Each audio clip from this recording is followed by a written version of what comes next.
board will now come to order. Madam Clerk, please call the roll. Alderwoman Tyus. Alderwoman Middlebrook. Alderman Bosley.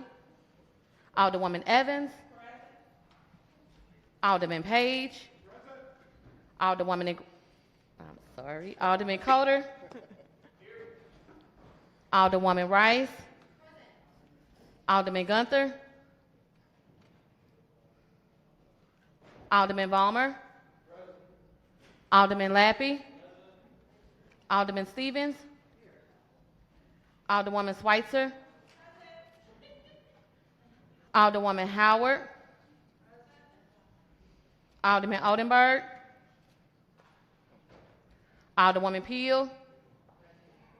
Alderman Todd. Alderwoman Davis. Alderwoman Spencer. Alderwoman Keys. Alderwoman Walker. Alderman Vaccaro. Alderman Narayan. Alderman Cone. Alderwoman Clark Hubbard. Alderwoman Boyd. Alderman Gross. President Green. Present. Alderwoman Middlebrook. Alderman Bosley. Alderman Gunther. Alderman Oldenburg.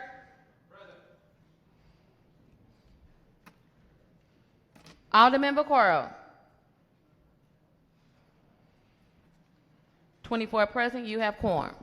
A quorum being present, we will be led for reflection by Shira Berkowitz from Promo to read a reflection in support of our trans community.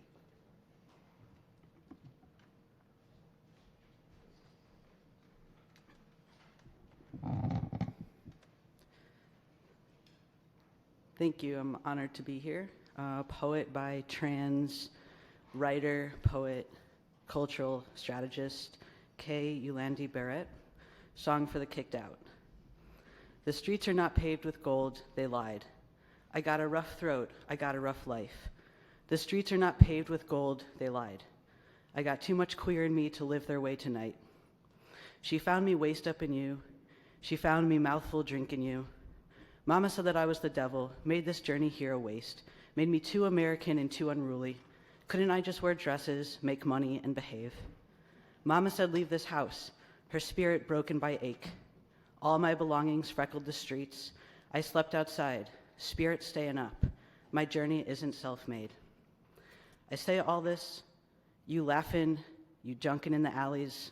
I say all you sleepin' to roaches' cries. I say all you couch surfing until the next night. I say all you kissing despite the fists and the fights. Together we are a prayer, a chant, a song, no matter what. Together we are an anthem despite their cis-hetero fuss. Together we are stronger than the world's unsaids. Together we are as mighty as our ancestors up from the dead. We are bigger than the skyline that hold us. We are bigger than the sirens that stab our hearts. We are bigger than the talk of Boys Town, progress, and bars. We are bigger than bleeding our blood to the stars. Together we are a prayer no matter what. Together we are an anthem despite their cis-hetero fuss. Together we are stronger than the world's unsaids. Together we are mighty as our ancestors up from the dead. Thank you.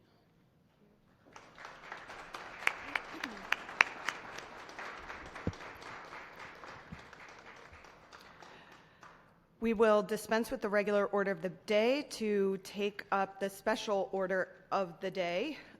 We will begin by taking up the courtesy resolutions calendar. Aldermen from the 25th, you are recognized on a motion to suspend the rules for the introductions of more courtesy resolutions. Thank you, Madam President. I move that we suspend the rules for the purposes of introduction of special courtesy resolutions. Hearing a motion and a second from the Alderman from the 6th, I believe, or 9th, sorry. Any discussion? Seeing none, Madam Clerk, please call the roll. Alderwoman Tyus. Alderwoman Middlebrook. Alderman Bosley. Alderwoman Evans. Alderman Page. Alderman Coder. Alderwoman Rice. Alderman Gunther.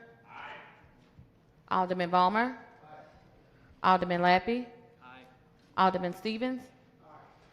Alderwoman Schweitzer. Alderwoman Howard. Alderman Oldenburg. Alderwoman Peel. Alderman Todd. Alderwoman Davis. Alderwoman Spencer. Alderwoman Keys. Alderwoman Walker. Alderman Vaccaro. Alderman Narayan. Alderman Cone. Alderwoman Clark Hubbard. Alderwoman Boyd. Alderman Gross. President Green. Aye. Alderwoman Middlebrook. Alderman Bosley. Alderman Page. Alderwoman Rice. Alderman Vaccaro.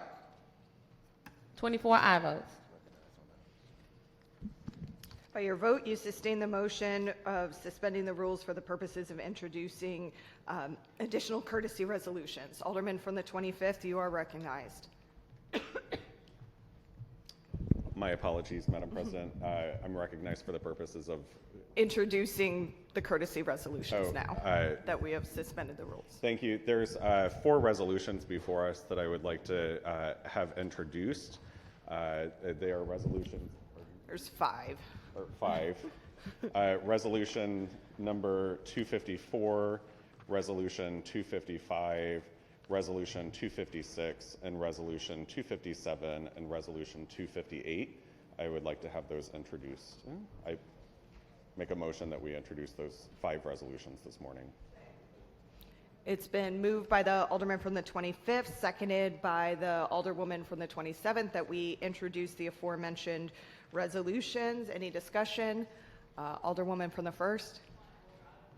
The 8th, the last one you mentioned. Okay, and I still don't have it. But considering who my secretary is, I'm not surprised. Thank you. Thank you. The I have it. Resolution 258 was separate from the packet. Right. It's been moved by the Alderman from the 25th, seconded by the Alderwoman from the 27th, that we introduce the aforementioned courtesy resolutions. All those in favor signify by saying aye. Aye. Opposed? Motion carries. That for our first courtesy resolution, I would like to invite the Alderman from the 24th to the dais.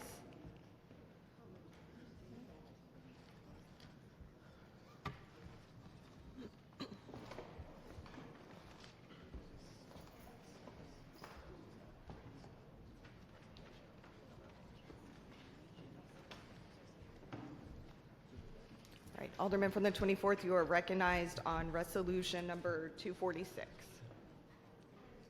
Thank you, Madam President, and thank you, Board of Aldermen.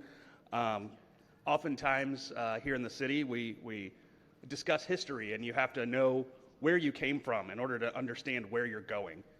Since its inception, Dogtown has been an Irish neighborhood, but has also been welcoming of people from all over the place. In fact, it's where the first documented Asian in St. Louis called home. Today is a historic day in the city of St. Louis as we reduce from 28 wards to 14 wards. And I think it's fitting that as we turn the lights out on the 24th ward and move into a new system of government, that we take a moment to honor not only the history of our city's neighborhoods, but also the people who document that history. John Corbett here has been at the helm of the Dogtown Historical Society for quite some time now. And I'll quote JFK because I think it's fitting. We celebrate the past to awaken the future. And with that, if the clerk could please read the resolution. Resolution 246 honoring John Michael Corbett. Whereas John Michael Corbett was born October 12, 1948, to Margaret Louise Lou Corbett, a housekeeper, and Bobby Corbett, a local soccer player. And whereas John was born and raised at 1419 Tam on the lot which his family won in a raffle at St. James the Greater and built a family home. And whereas John went to school across the street from his house at St. James the Greater and then went to McBride for high school. And whereas John became a firefighter and eventually worked his way up to being the president of the Missouri State Council Firefighters in 1985 while also raising his 4 kids, Scott, John, Jean, and Kelly. And whereas John retired from the Firefighters Union in 2005 and took on the full time of researching and documenting the history of Dogtown in the city of St. Louis with his brother Robert Corbett, who founded the Dogtown Historical Society in 2002. Whereas the Dogtown Historic Society recorded hours of oral history from the oldest residents, organized scattered documents, and compiled letters of wartime correspondence and digitized their work and created a website recognized by the Missouri Historic Society and regularly updated social media on the history of Dogtown. Whereas the Dogtown Historic Society has hosted, verified, and made Century Home, plaques, memorial benches, and Dogtown Memorial Park, the Dogtown Street Musicians Festival, the Dogtown Motor Club Car Show, and historic ghost signs at the Pat Connolly Tavern, Dogtown Frame Shop and Gallery, and the former grocery store at Wise and Central. And whereas as the city of St. Louis and the neighborhoods within it evolve, change, grow, and shrunk, it is important for residents to understand and appreciate the history of their neighborhoods. And whereas John Corbett has worked diligently to keep the history and culture of Dogtown alive throughout its evolutions through the years. Now, therefore, let it be resolved by the Board of Aldermen of the City of St. Louis that we pause in our deliberation to recognize the numerous accomplishments, achievements, and good deeds performed by John Corbett and the Dogtown Historic Society. We further direct the clerk of this board to spread a copy of this resolution across the minutes of the proceeding and prepare a commemorative copy to the end that it may be presented at the time and place deemed appropriate by the sponsor. Introduced this 17th day of April, 2023 by the Honorable Brett Narayan, 24th Ward Alderman. Thank you, and John, it's been a pleasure to have gotten to know you over these last years, and I hope that as the city changes and continues to move forward, that you'll stay doing what you've been doing and keeping the younger generations aware of the way things used to be, so that we can make sure that we can head in the right direction moving forward. And thank you so much for all your work.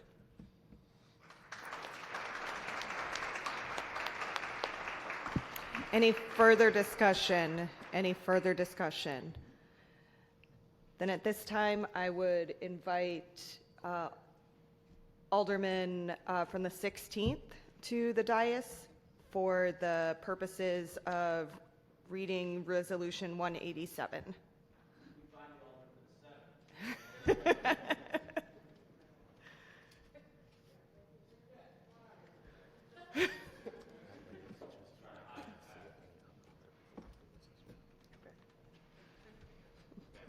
Go right ahead. Madam President, appreciate this. This courtesy resolution was passed at our last meeting, but I felt it important to make some remarks today in honor of the former alderman from the 7th, the former 7th Ward alderman, if that's okay. Please approach the dais, Alderman.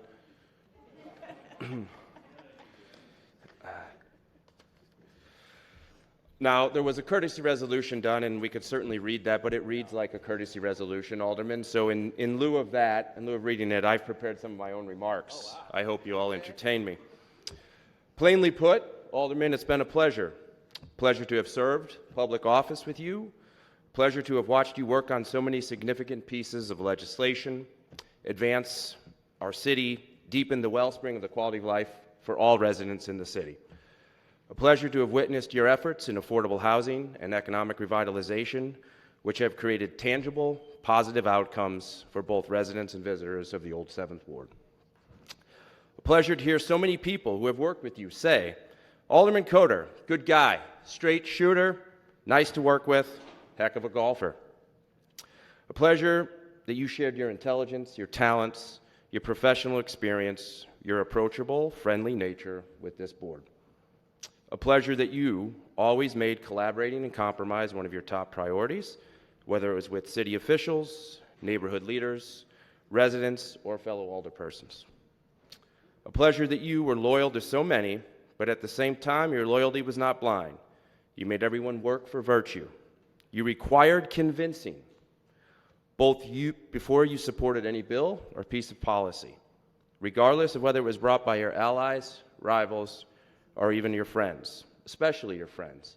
In fact, I'm still a little chapped about a couple of things you didn't support me on, but well, we'll get to the bottom of that later. That demonstrated your character and integrity to this job, Alderman. We will miss your attendance as a new government is ushered in, and we lift our eyes to the challenges that await us. Alderman Jack Coder, we will miss your wisdom, your politic when it comes to doing the city's business, facing our common challenges, and advancing our common dreams. Lastly, it's a pleasure for me to be standing on this dais honoring you, and it's an absolute pleasure to call you a friend. Therefore, we do formally pause in our deliberations to honor you for your years of service to the city of St. Louis, and we do so at this time and in this place. Thank you. Thank you, Alderman. Thank you very much. Thank you. Oh, I'll be very brief. Thank you. As usual, I'll be very brief. Thank you, Alderman, for the kind words. Thanks, everybody. I didn't know we were doing this today.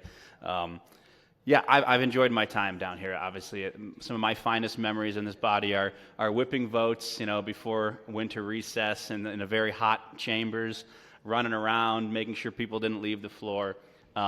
It's been a pleasure serving with all of you, serving the city, my adopted hometown that I've grown to love. I truly am looking forward to spending more time with my family and practicing law and working on my golf game. And for the new aldermen, I don't know if they're here today, but please, my advice to you is all you've got is your reputation. Be honest with your colleagues. If you can't support them on something, be straight with them. Let them know. If you can, be a reliable vote. Don't flip-flop. All you've got is your word. It's what's most important. Thank you all very much. President Green, best of luck to you and the new board. This is a much-needed change. I think going down to 14 is, while it's going to have its initial hurdles and some roadblocks, it is important. And it's what the people asked for a decade ago, and it is what we are delivering. And so to the new members, best of luck to you. I wish you all the success in the world. And if anyone needs me, I'll be giving you Kara Spencer's number. Good luck, Alderwoman. Thank you.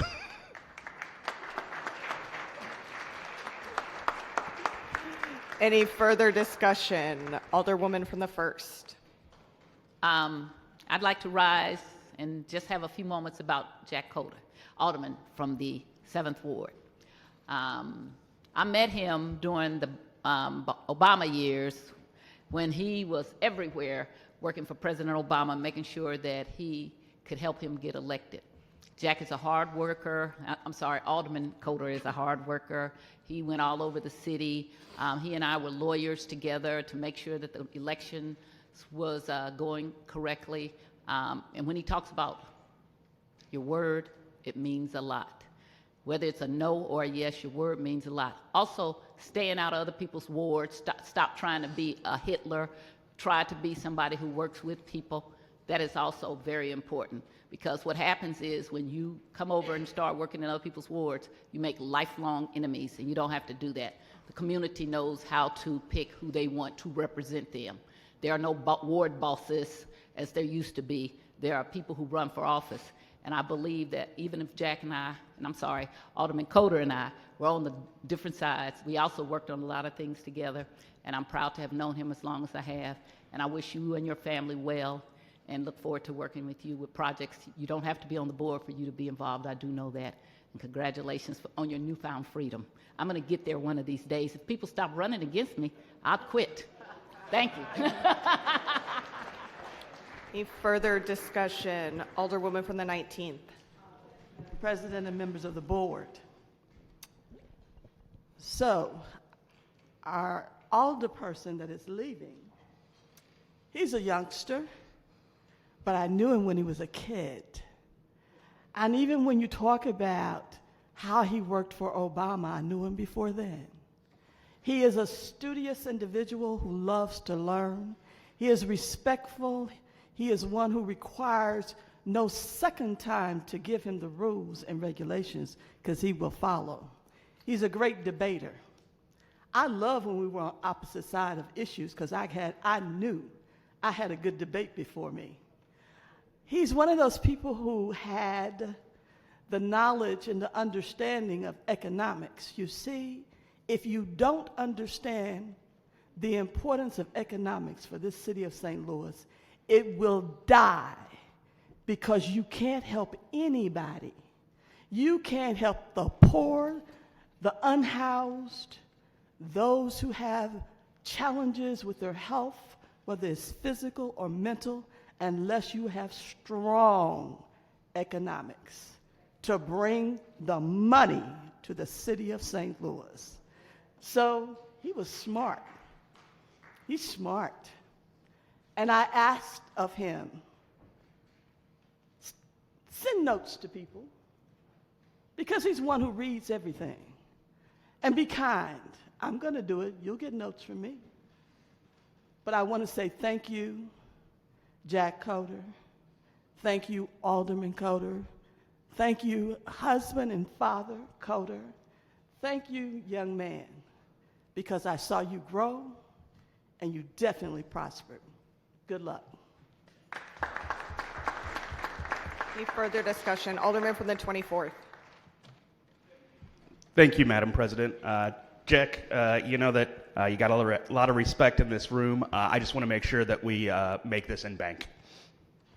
There's been a motion by the Alderman from the 24th, I believe, a second for the Alderwoman from the 19th to pass resolution number 187 in bank. All those in favor signify by saying aye. Aye. Opposed? Motion carries. Any further discussion? Alderwoman from the 20th.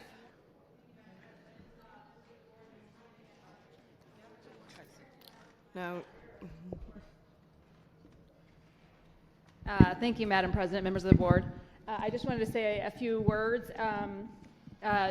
Jack and I got down here right around the same time, and while we often agreed on things, we fought some hard battles.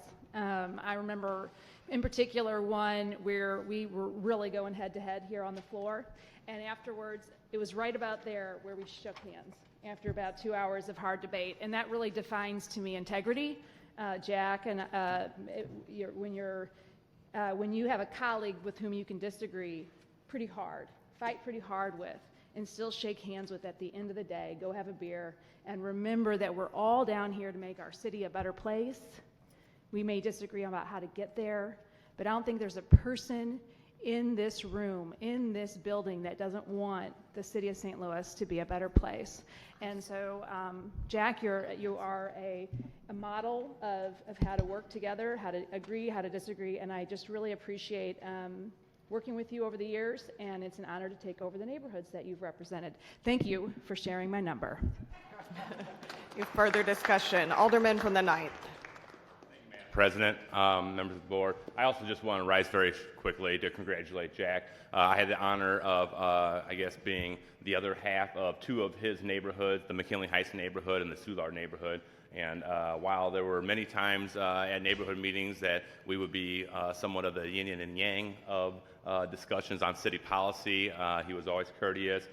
We always had great debates. He taught me a lot about development in the city of St. Louis with some of the areas that he represented.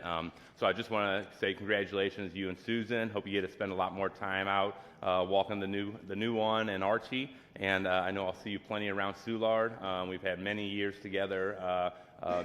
Being able to celebrate St. Louis, such as the Mardi Gras events and Anheuser-Busch and a number of things. So Jack, congratulations. Alderman Coder, congratulations.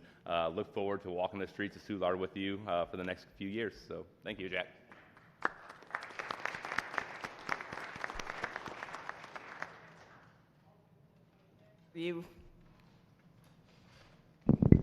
Thank you, Madam President. I do want to say a few words about Jack, about the Alderman from the 7th Ward. I've actually had the pleasure of knowing him for quite a while before he was an Alderman. Jack and I volunteered on Obama's campaign together back in 2007, 2008, I believe. And he was responsible for coordinating a lot of the efforts in South St. Louis at the time, and was very busy down in the 25th Ward helping to register voters and get out the vote for President Obama. And I was very happy to have him in the neighborhood and work with him and so many of our neighbors in that campaign. And then he went on to participate in the Young Dems and did a yeoman's work there at the time. It was a lot of fun. And, I've just really been able to watch him grow over the years and grow with him as well over the years. And, we have a friendship and a mutual respect for one another, even though we do disagree from time to time. But that's okay. That's what politics is about sometimes. And so I'm very excited for him to be able to, share some more time with his family, particularly his new son. And, can't wait to see what the future has to offer for him, and wish him all the best in the years ahead. Alderman from the 28th. I just wanted to tell you a really quick story about Jack, because I just thought that this was fantastic and something that I'll always remember, and I think really sums him up. Is I've known Jack for a while. I've known President a little bit longer. Well, so when they ran against each other, it was a little bit tough for me, but I did support and work hard for President Green.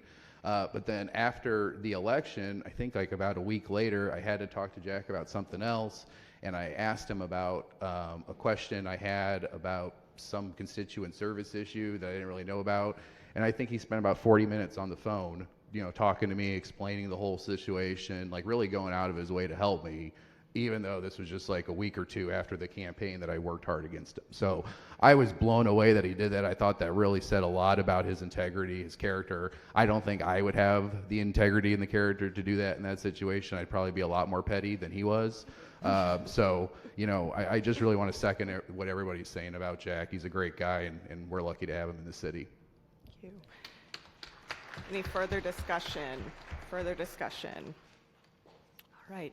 With that, I am going to ask that the clerk please read into the record resolutions number 254, 255, 256, 257, and 258. And then I will invite Alderwoman from the 19th to the dais. Resolution 254, acknowledging Alderman Brandon Bosley for service at the Board of Aldermen. Whereas Alderman Brandon Bosley is leaving the Board of Aldermen after 6 years of service as the 3rd Ward Alderman for the City of St. Louis. In those 6 years, Alderman Bosley has served the 3rd Ward and the City of St. Louis with commitment and honor, serving on several committees, including the Chair of Public Employees, Vice Chair of Streets, introducing and passing several significant pieces of legislation that help better those neighborhoods and communities that he loves to serve. And whereas Alderman Brandon Bosley has enjoyed living and working in Hyde Park all his life, enjoying the perk of having Hyde Park at his front door.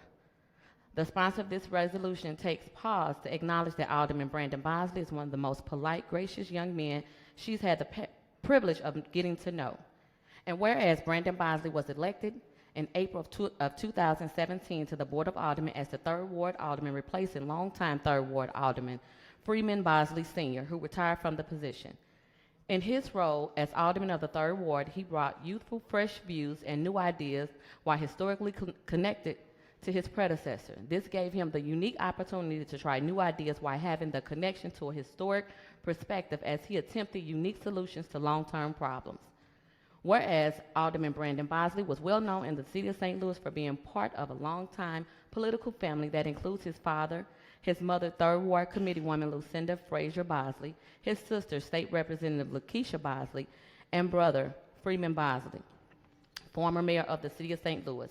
However, what many people may not know, with his commitment to our youth, Alderman Bosley had an annual camp out in Hyde Park with the young men in the community, giving them a chance to experience camping in their own neighborhood park. He also drove through his neighborhood counseling young people on the danger of violence against the community.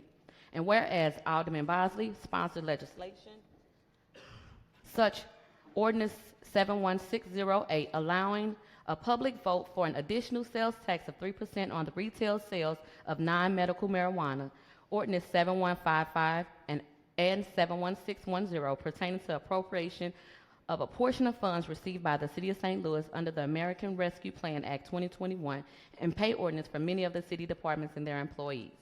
Whereas now that Alderman Bosley will be leaving the board, he will have more free time on his hands to spend with his family and children while deciding the next step in his bright future. Now therefore let it be resolved that the members of the Honorable Board of Aldermen join the sponsor of this resolution to extend our best wishes to the 3rd Ward Alderman, Brandon Bosley, as he exits the Board of Aldermen and begin a new saga in his life. We thank him for his service to the Board of Aldermen and the city and wish to express to him and his family that we greatly appreciate him. Be it therefore resolved that the clerk of this Honorable Board is instructed to prepare and inscribe a copy of this resolution to be presented to the 3rd Ward Alderman, Brandon Bosley. Introduced this 17th day of April, 2023, the Honorable Sharon Tyus, Esquire, Alderwoman, 1st Ward. No, because I have a point of order. I have a point of order. Please state your point of order. Okay, I heard you say that Alderwoman from the 19th was coming up, and I wanted to know why my resolution was being read with other resolutions, because I was handling my own resolution, and I didn't ask for it to be read or anything, and I handle my resolutions.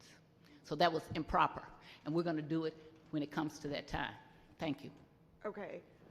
We had a request. The request that I have in front of me was that resolutions, sorry, the ones that I read previously 254 should not have been one of them. were requested to be read into the roll today. And that is improper, and I will then handle it myself, so do not handle it with the rest of them, because I'm handling my own. Thank you. All right, then we will dispense with that line item. Madam Clerk, if you would read the next resolution into the record. Resolution 255, honoring Dr. Latonya Colin Smith.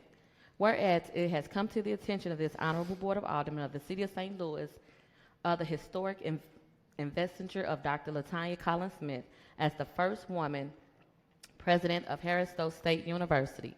And whereas she was appointed Harris-Stowe State University's 21st president on March 1st, 2022.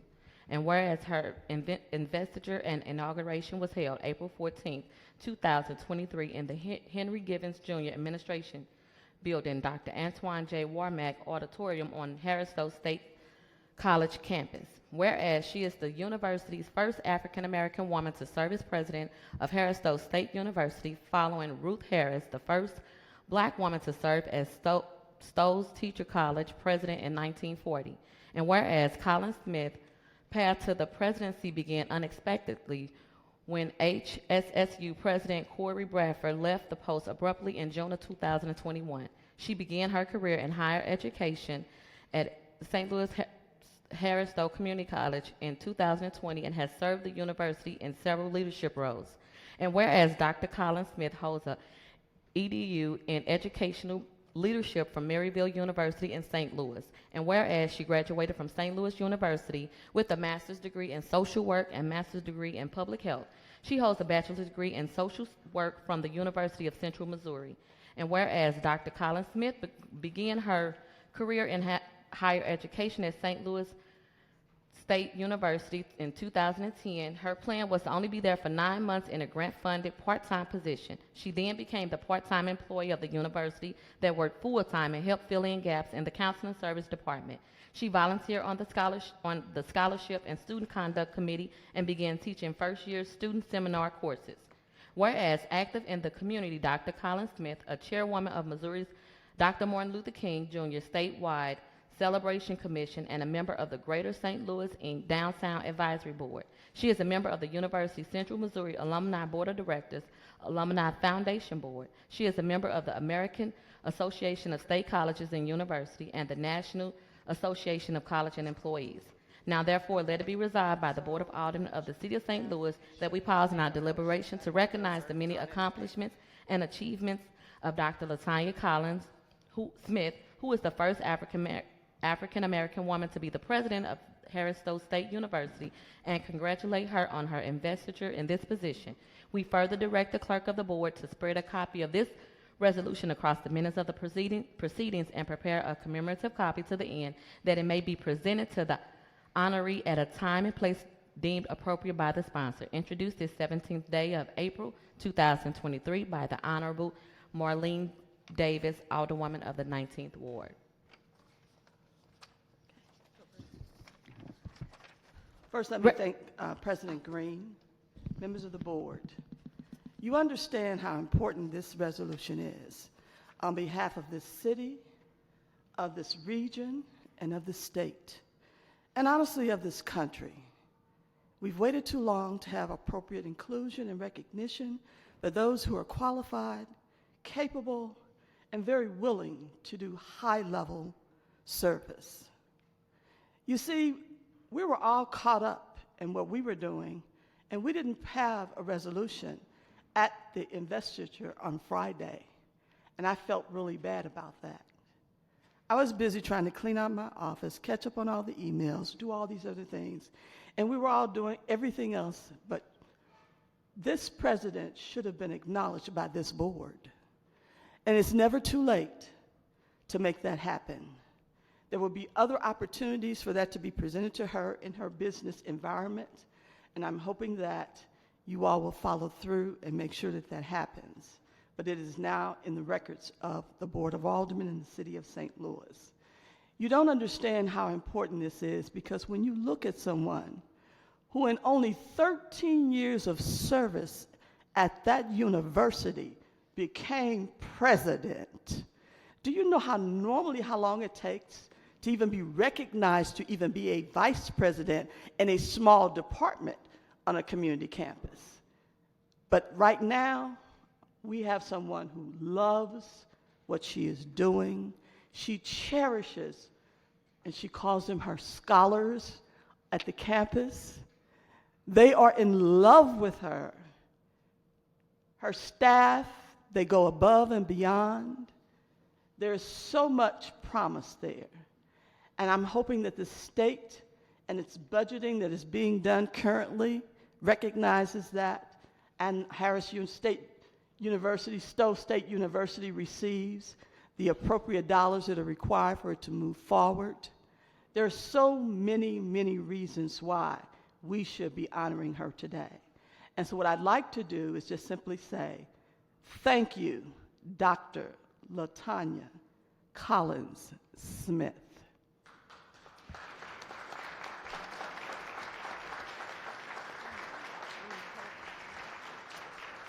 Okay.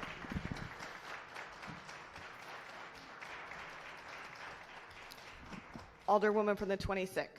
Thank you, Madam President, members of the board. I would like to absolutely stand in the same spirit and honor of Dr. Tanya Collins Smith.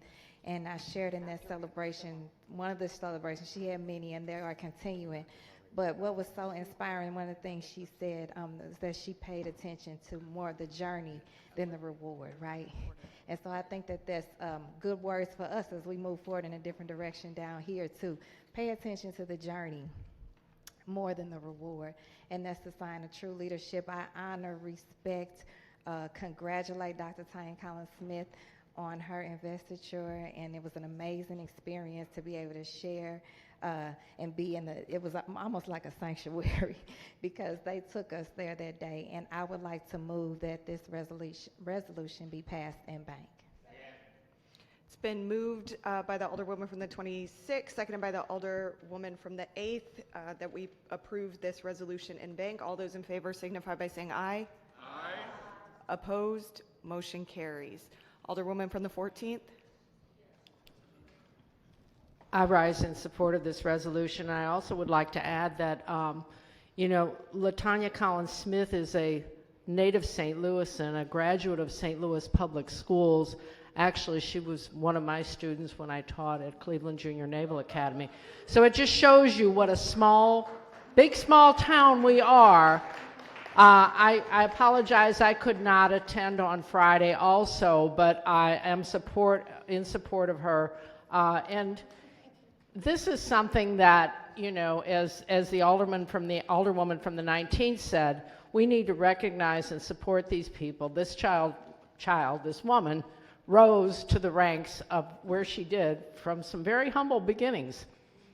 So I support putting it in bank, and good luck, Latonya Colin Smith, and you go, girl.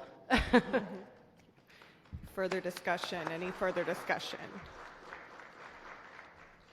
With that, we are going to just to give an update on the kind of order of operations for today. So we are going to read 256, 257, 258 into the record.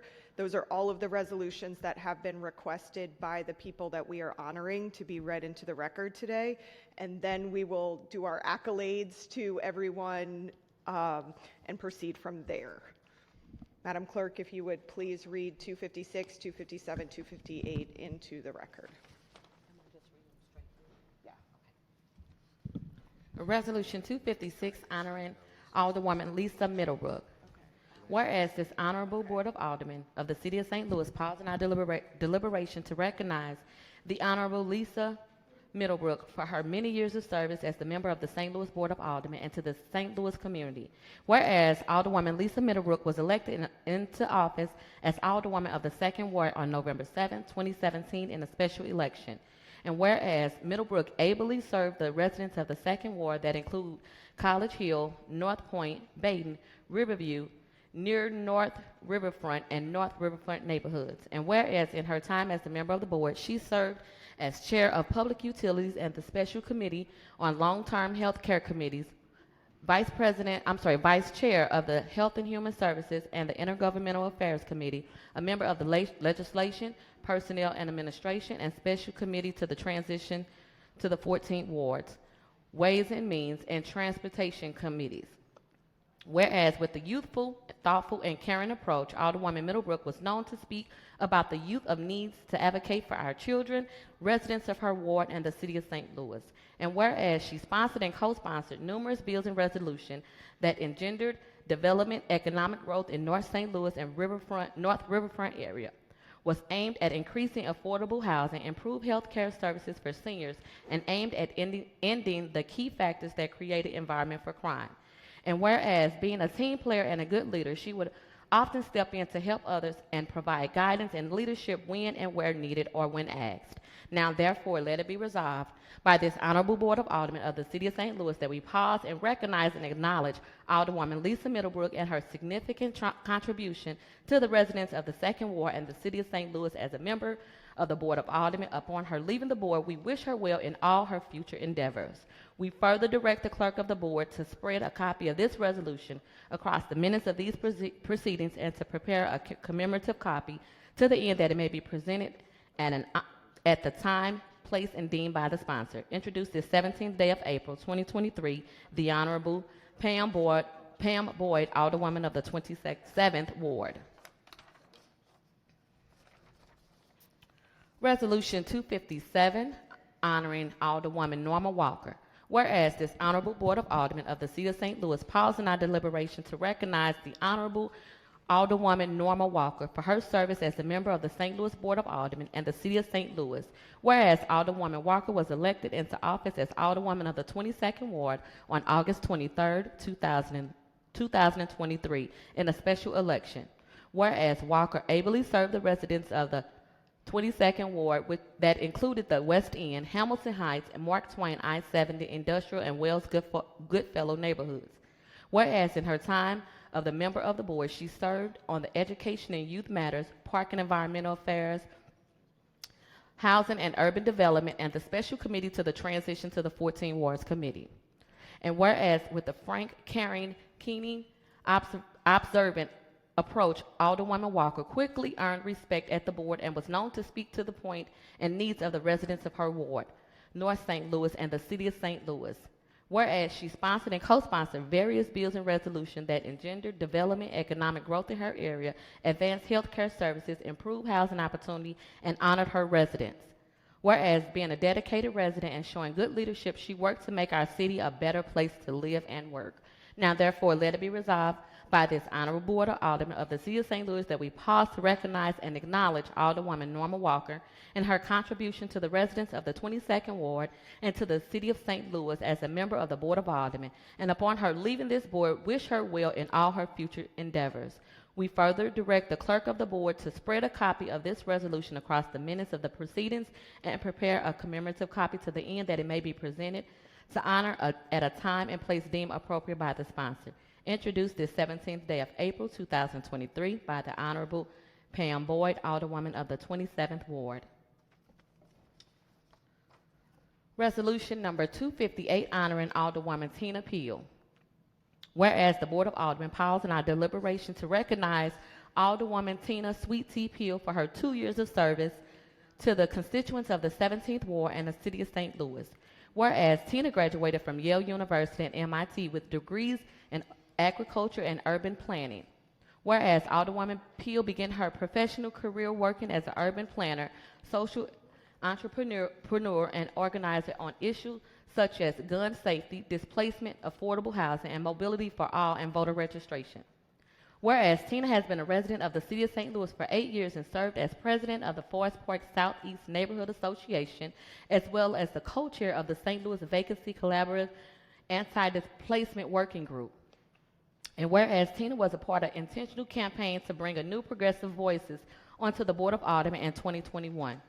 Whereas Tina sponsored legislation passed at the Board of Aldermen after successfully negotiation with developers to secure over $2 million of equitable development contributions to support much-needed affordable housing in the City of St. Louis. Now, therefore, let it be resolved by this Honorable Board of Aldermen of the City of St. Louis by the adoption of this resolution that we recognize the many contributions of Alderwoman Tina Sweet Tea Peel to the Board and the City of St. Louis and wish her best in all her future endeavors. We further direct the clerk of the board to spread a copy of this resolution across the minute of these proceedings and to prepare a commemorative copy to the end that it may be presented to the honoree at the time and place deemed appropriate by the sponsor.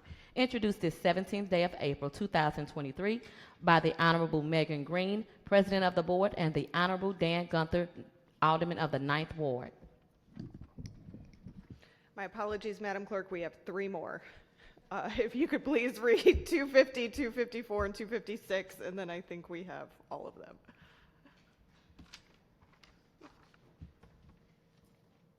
Point of order. What is your point of order? I would like to question what we are doing because we are jumping all around and I don't understand what we're doing, so I'm trying to understand that because we have other resolutions that I introduced, and so we normally go in an order, so are we just jumping around or what are we doing? No, we are reading all of the aldermanic resolutions. Well, I don't want mine read and heard. I want mine done separately because I want to do it We are then going to bring up all of the retiring alder people who are retiring, and we can give the floor to each person to That's what you guys recognize are doing. them. What I'm saying to you is I have 3 that I want done differently, okay? I want to read them and do them that way. You can do Was whatever that you want. communicated with our office? You didn't communicate to me because of what I do. I'm going by the rules. I don't have to communicate to your office when you're going out of order of what's supposed to be done. So which resolutions do you not want to have read? Page, Evans, and Bosley. And then we will do them. What okay? are the resolution numbers on those? Sure there are. I'm asking you, what are the resolution numbers? Oh, I thought you said, are there resolution numbers? 49, 50, and 54. Okay. And so, per our rules, I want to handle mine and not do not do as a cattle call. I want them to be individual. So that's the way we normally do them. So I'm surprised at the way you're doing them. So I don't have to communicate to your office when you're doing them something out of order. So that's what I'm doing. Point of order is this is the way it's going to be done. All right, your point of order is taken. Would the retiring alder people please come to the dais at this time? Except for my 3. You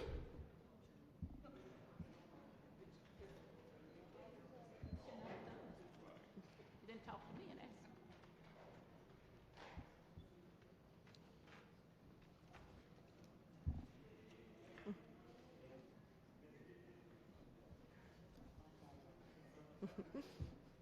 Well, no. I know, but Alderwoman Boyd, you wanted to carry. So go right ahead. Thank you. not used to having this many. I know, at one time. At one time. Good afternoon. My name is Pam Boyd, and I am currently the Alderwoman of the 13th Ward, previous 27th Ward.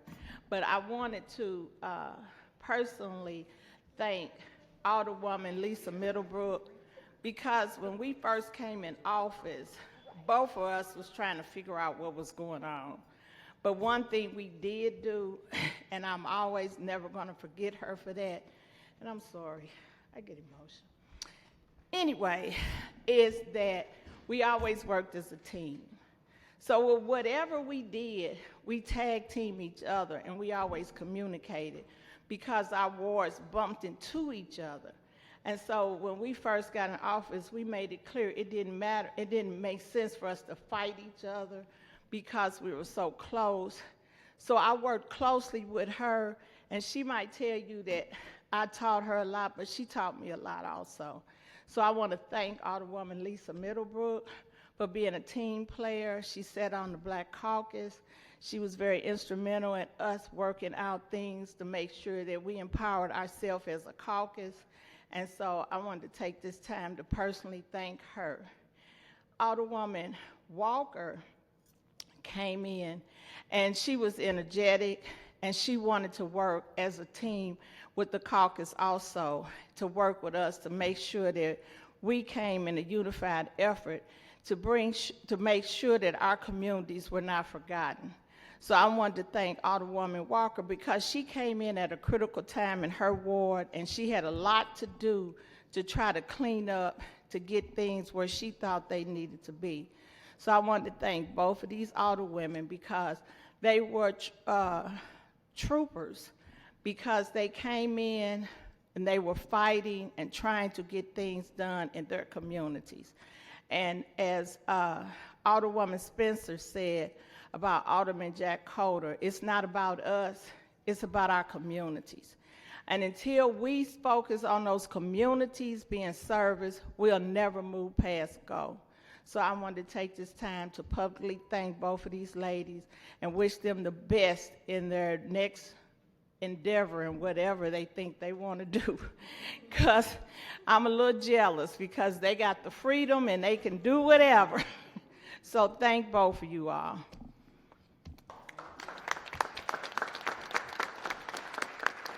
Any further discussion? Any further discussion? Alderwoman from the 1st.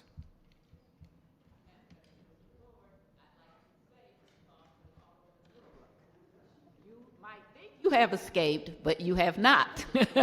And I say that because during this gerrymandering of these wards, I ended up with this little portion of Baden, which is very unfair. I've had my neighborhood split into 4 different wards to try to punish me. See how that works, don't you? You just come back stronger, and you could beat even the president and the mayor when they come over to your ward. So you're not going anyplace, okay? You will be called on. Alderwoman Boyd and I will be working together, and we're going to call on you all the time. Every time we need a committee or anything that happens that needs somebody to be in charge of, we will call on you. Plus, your father is still the committee man of the 2nd Ward, so if we can't find you, we know where to find him. Your beautiful mother is here today, and so these people, I'm sure, are very proud of you. You are a wonderful person, much smarter than people know. I served with you on personnel. You are to the point and dead on when you ask questions. I appreciate you. I appreciate your wonderful personality, but don't think you get to go away. And until Alderwoman Boyd and I get to go, you have to stay and work right with us, and thank you so much. I appreciate you. Any further discussion? Alderwoman from the 21st.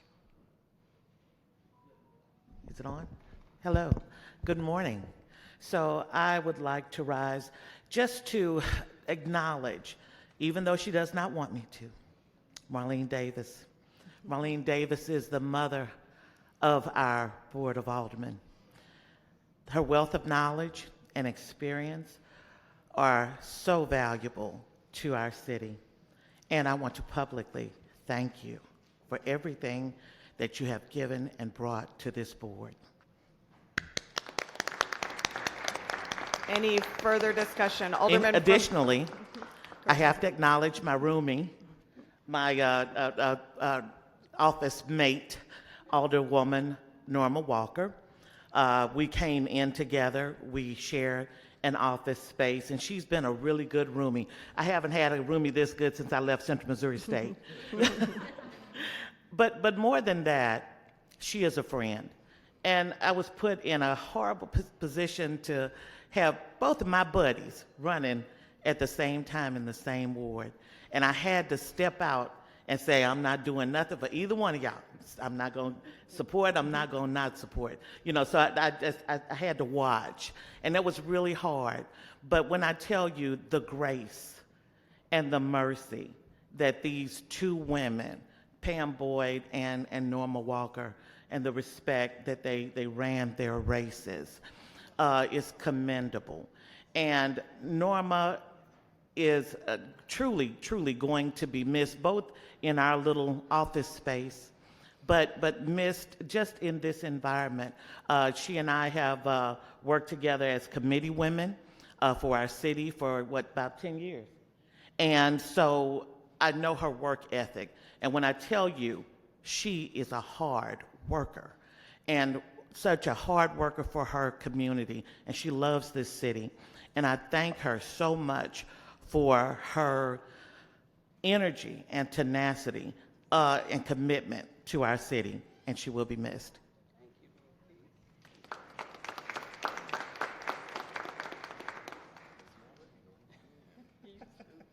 Any further discussion? Alderman from the 25th.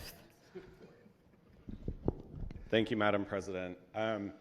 I want to thank, first of all, everyone who's up at the dais, and also some that aren't for some reasons, but all of the outgoing alder people.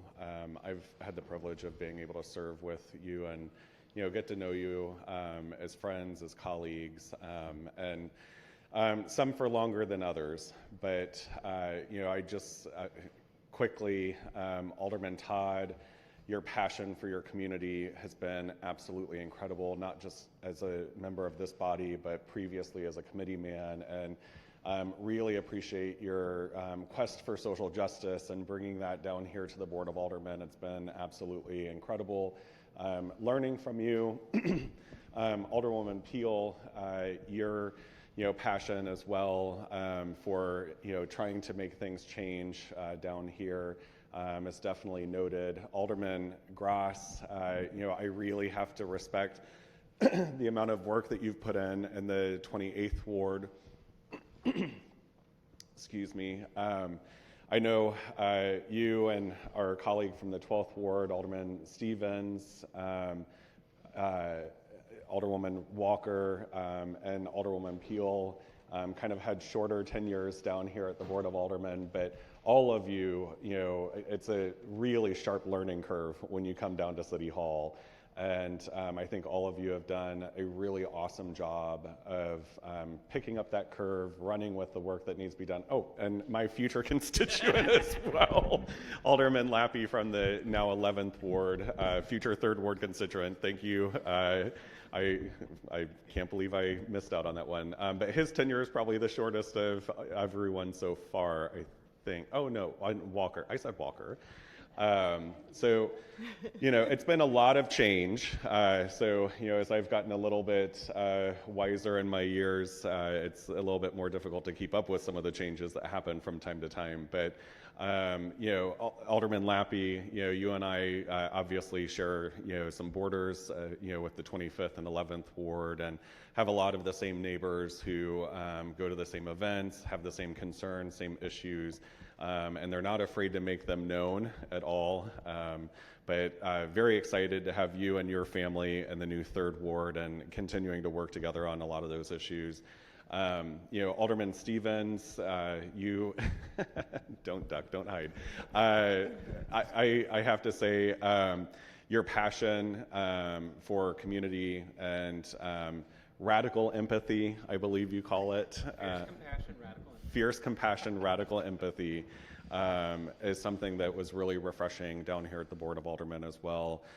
Congratulations on becoming chair of the Missouri Democratic LGBT Caucus. I don't think I've had the opportunity to do that publicly, so I really want to thank you for continuing your service in that respect. Alderwoman Middlebrook, you and I have had a lot of community meetings together, a lot of meetings down here at the Board of Aldermen, and you have always just been such a wonderful friend, and you are very knowledgeable and passionate as well about the communities that you serve. I feel like the word passionate is coming up a lot in this recognition, and it's true because I don't think that any of you would be down here in the offices that you've held if you didn't have that passion for your neighbors, for your communities, and for the city. Alderwoman Walker, you and I didn't get to know each other too well in the time that you were down here, but I have really, really enjoyed our time together. Sharing some of that black girl magic with me has been absolutely amazing. I really appreciate that. Alderwoman Rice, I've been pushing you to, continue your service with the city.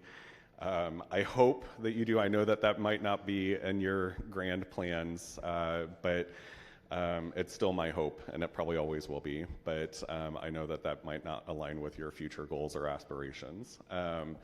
And then Dan, the butterfly man, you and I also share boundaries, borders, neighbors, and I will miss having a margarita with you every once in a while at some of those neighborhood meetings as we got pummeled with questions and complaints and concerns from our residents. Kind of took the edge off a little bit sometimes with some humor in those discussions as well. But certainly, all of you I consider friends, and look forward to all of your future endeavors. And if I can ever be supportive in those, please let me know. I'm always here for you, and will do my best to be supportive however I can. Thank you.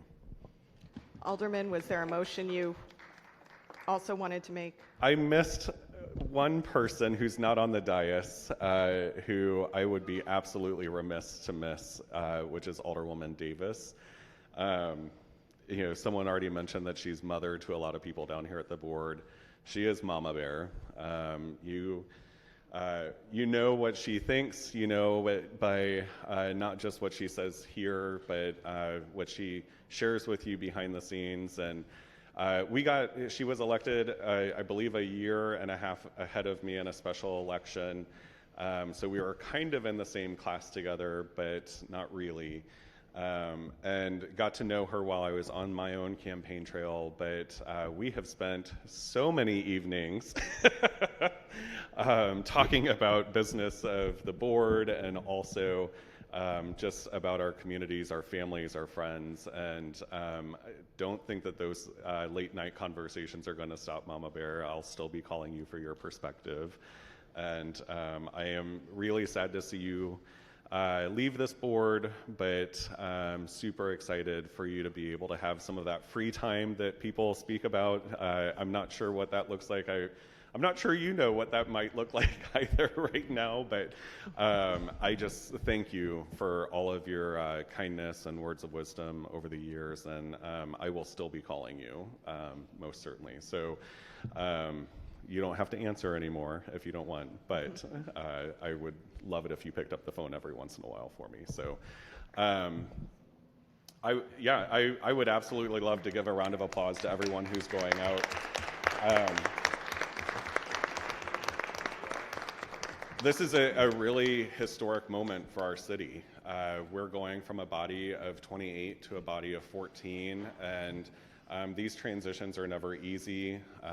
Progress is never fast enough. Change is never easy. And I think that it's really great that we have this opportunity to recognize all of you and the contributions that you've made to our wonderful city. And with that, I would like to make a motion that we pass the resolutions honoring our departing colleagues. Resolutions 243, 244, 245, 248, 250, 251, 254, I'm just doing the resolution to end bank. We can continue the conversation. Resolution 256, 257, and 258. It's been moved by the Alderman from the 25th, seconded by the Alderwoman from the 13th, that we pass the aforementioned resolutions in bank. All those in favor signify by saying aye. Aye. Opposed? Motion carries. Alderwoman from the 4th. Yes. I just wanted to extend a hearty thank you for being there, the involvement that I had with the Board of Aldermen and with some of you. Our paths have crossed in the communities, some of you at functions and so forth. And I just want to thank you for the friendliness that you extended towards me. And you are a friend to me for life. It's an emotional time for me because I should be up there with you guys. But anyway, I enjoyed working with each and every one of you. And I just wanted to let you know. Did you call him Dapper Dan? Oh, Dan, the butterfly man. Well, I've always called him Dapper Dan because he was always there to help and give information when I needed it. With that, and Carol that just eased up in there, I appreciated your help and assistance as well. Walker, when you and Keys came aboard, you all don't know this, but I called you all the Bopsy-Dopsy twins because where you saw one, you saw the other. And I like that because you guys, you were movers and shakers, and I took a lot from you. I tried to get in that little group, but they wouldn't let me in, but that's okay. But I learned a lot from them and from everyone on stage. Thank you. Thank you. Any further discussion? Alderwoman from the 26th. Thank you, Madam President, members of the board. I just want to rise in solidarity with my colleagues to congratulate and well wish and wish Godspeed to all of you all that are going in this new journey, right, that we just talked about, paying attention to the journey and not the reward. I hope you all know that I learned something from each and every one of you all. I'll be looking forward to those letters, Alderwoman Davis. Know that my door is always open. My phone is always on. Everybody's got my cell phone number. And I would love to be able to make sure that you all are successful in any way I can in whatever direction you all take. Relationships really matter to me, and I don't take them for granted, not for a second. So thank you all for your service and your commitment, and I look forward to still serving with you all. Any further discussion? Any further discussion? Alderwoman from the 20th. Thank you, Madam President, members of the board. I just wanted to recognize all of our retiring alder people as they move on to greener pastures, perhaps, or less contentious ones anyway. Thank you for your service. Serving in this body is often very difficult. It's a lot of work. You have to juggle a lot of different perspectives. And our roles, as we all know, are not defined. What we do with our time, how many hours, how many weekends, how many evenings we work is not generally known to the general public, but all of us do more certainly than is publicized. And I just want to thank you for your service, your willingness to serve in a very public way, in a way that's scrutinized by your neighbors and your friends and your families and isn't always pleasant. So thank you for doing that. I did want to recognize in particular Alderman Dan Gunther, my good friend who helped me in 2015 join this body by knocking on doors and just general support, and came down here in 2017, I want to say, as the first hippie to join the Board of Aldermen, the first member of this body to wear flip-flops in the chambers in official capacity, who's been known by many to be casual, even disheveled, I would say. But your service, our service to the city is anything but. I've just really enjoyed serving with all of you. Alderman Todd, your passion is unparalleled. Alderwoman Peel, your kindness is unparalleled. Alderman Gross, I say your wit and willingness to recognize when others serve in a better way, are always willing to point out when folks do a better job than you can, and I think that is really an admirable trait. Alderman Labby, your willingness to stand up tirelessly for workers. Alderwoman Middlebrook, the relationship and coordination between you and Alderman Boyd and Alderwoman Walker really is truly, I have witnessed it day in and day out, is so admirable. I admire all of you for your willingness to share, empower in a way that I have just never seen before. Alderman Stevens, your bust has always been something I've always enjoyed down here. I will certainly miss that on the floor.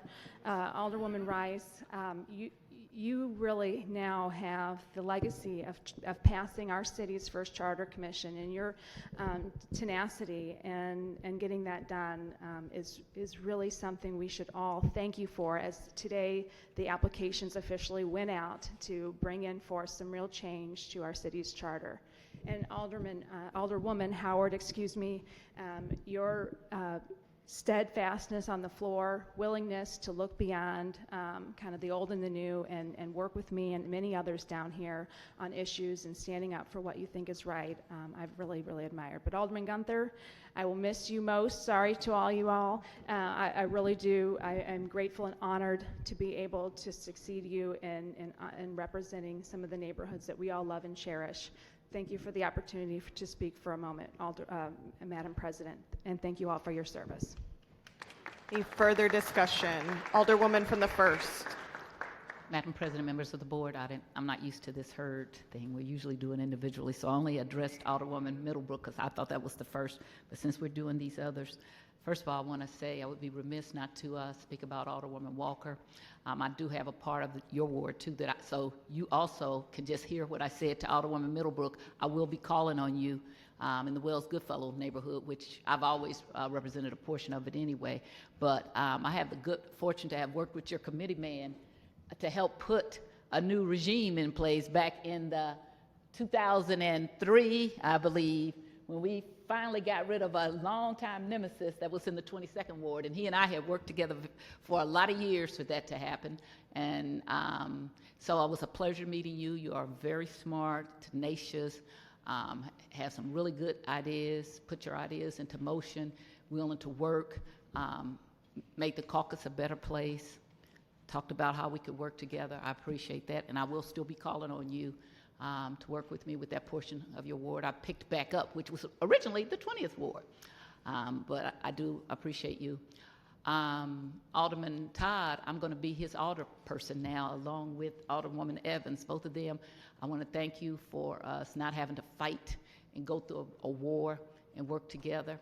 And so I already called you, and I got an assignment for you already. You know that. I love all the things that you talked about, so I will be working with you. Alderman Peel, be your true self.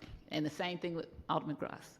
Be your true self. That's what if you learn anything from Sharon Tyus, be your true self. Don't have no ward bosses. Be who you are. If you come back down here like I did, then you know how to do this, okay? Because you don't have to go away, all of you all. I've never, ever agreed with that go to 14. I've now been reelected, so it's not that I'm being, selfish. I was just worried I couldn't get elected. I always knew I could. I just think I know it's a bad thing for North St. Louis, and I think it's a bad thing when we lose very talented people like we are now. And so we need the diversity. It was never supposed to be a mashed up soup. It was supposed to be a chunky stew with all different kinds of people putting things in. It's always interesting to me that the people who always talked about inclusion are the ones that are excluding so many people. I really feel bad about that. I miss all of you all. Be your true self. That's for the rest of you, Alderman Stevens, Lampy, Alderman Rice, and Gunther. I think you all are already your true self. And then I want to say to Alderwoman Howard, I am going to miss you so much. I want to tell you that. A lot of times young people come down here knowing everything. I was one of them.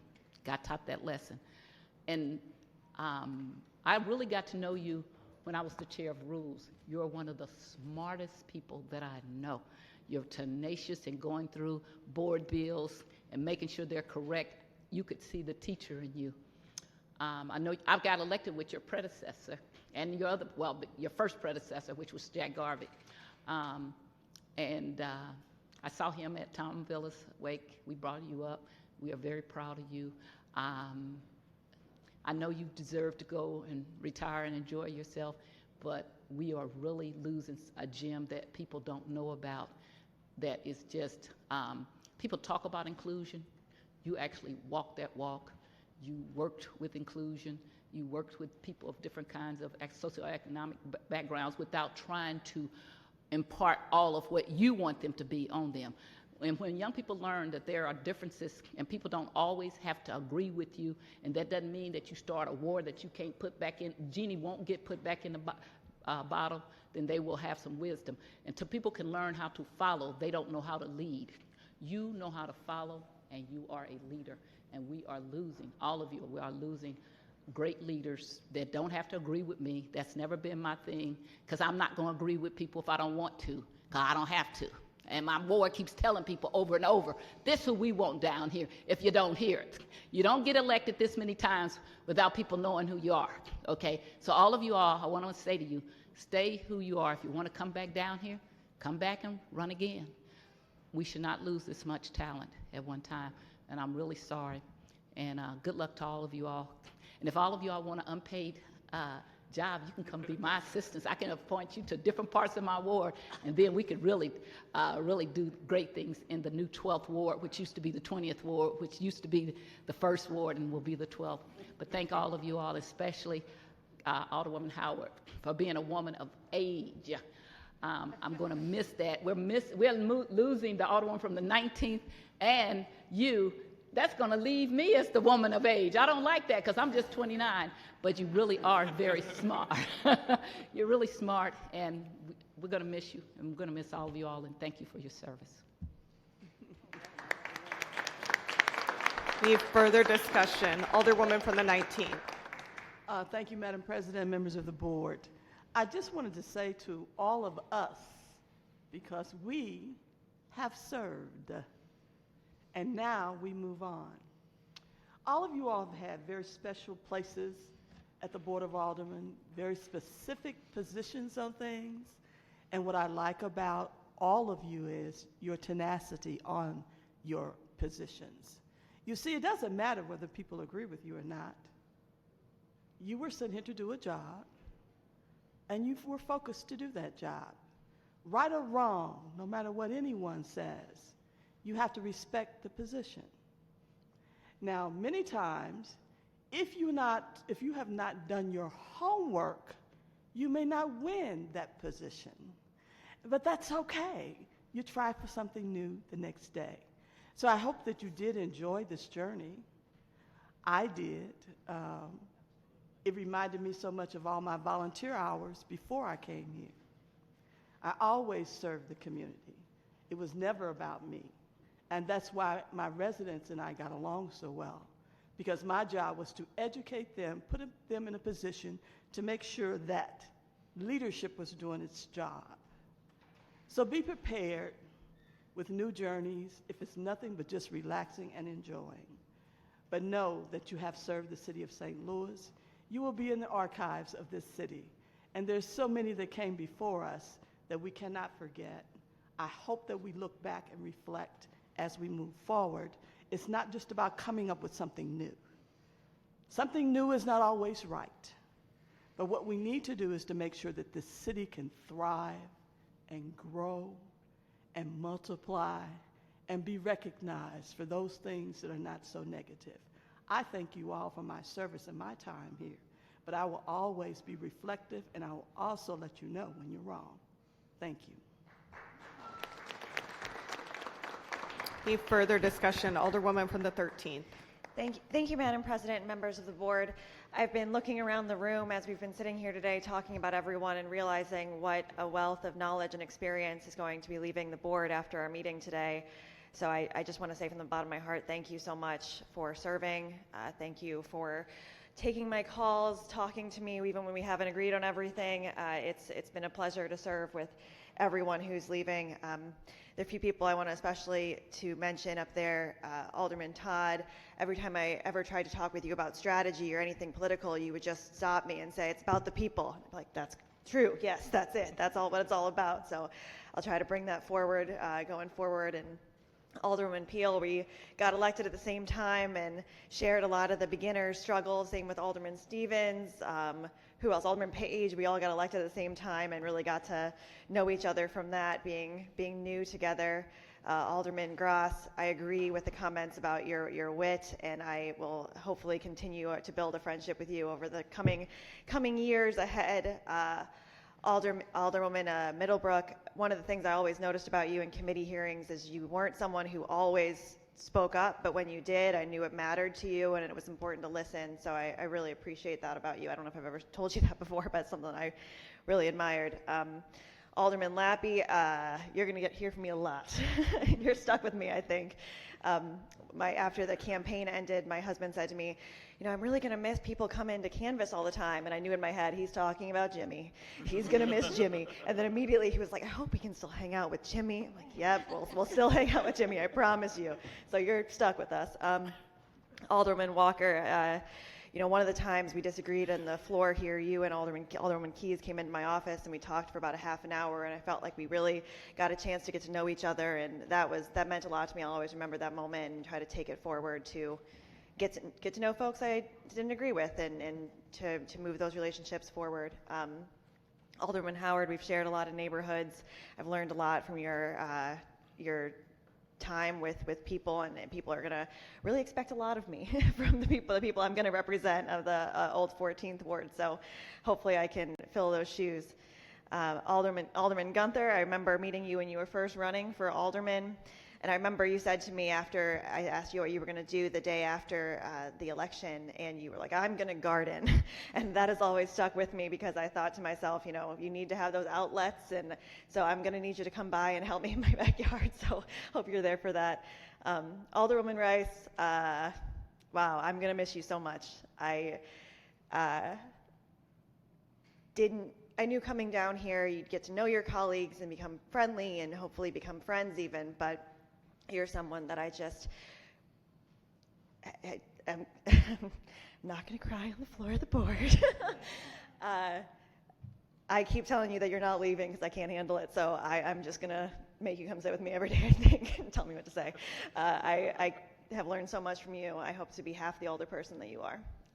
Thank you for serving. Thank you to everybody. Thanks. Alderman from the 10th. Hello. Thank you, Madam President. Members of the board, you all know what a fan I am of brevity. This is such a fun meeting, but there is a bet going on how long we can make you stand up here today. And right now I'm winning. No, let's keep this short and brief. We'll miss you all. I've had the pleasure of serving down here for quite some time under 4 presidents. I enjoyed my tenure the most under my presidency. Thank you. No offense. But let's just keep it short. We'll miss you guys all. Come by my office, and then we'll have a true discussion after the meeting. Thank you. Any further discussion? At this point, I would like to give the opportunity for retiring members to make some comments, some departing comments if they would like. I'll just start over here and go around. You don't have to speak if you don't want to, but if you would like to share some words, please do. Starting that way. I just would like to say thank you. It's been a good ride. I enjoyed my time here most days. I appreciate the comments from the Alderwoman from the first. I'm going to go out the way I came in, quietly. And hopefully the city is in good hands, and I wish you all the best. I think we were talking about wards. I think I am one of the only people that lived in the 14th ward for all of my 73 years. And I don't know, I can't talk about the 50s, but I know from Gebhardt on, I was in the 14th ward. So it's kind of interesting little trivial facts. So thank you so much, and I wish you the best. The city's in good hands. All is well. Thank you.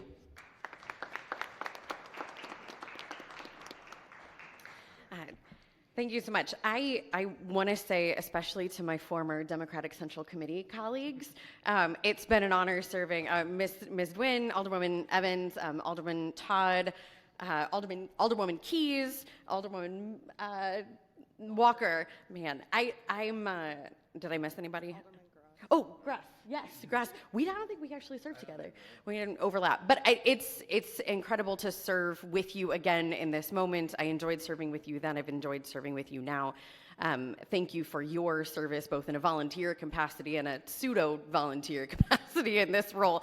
And Alderman Todd, you are a joy to serve with. Your passion, you bring your whole self to all of your roles, and I really appreciate that about you, and I am grateful for the opportunity to give you your flowers right now, so thank you.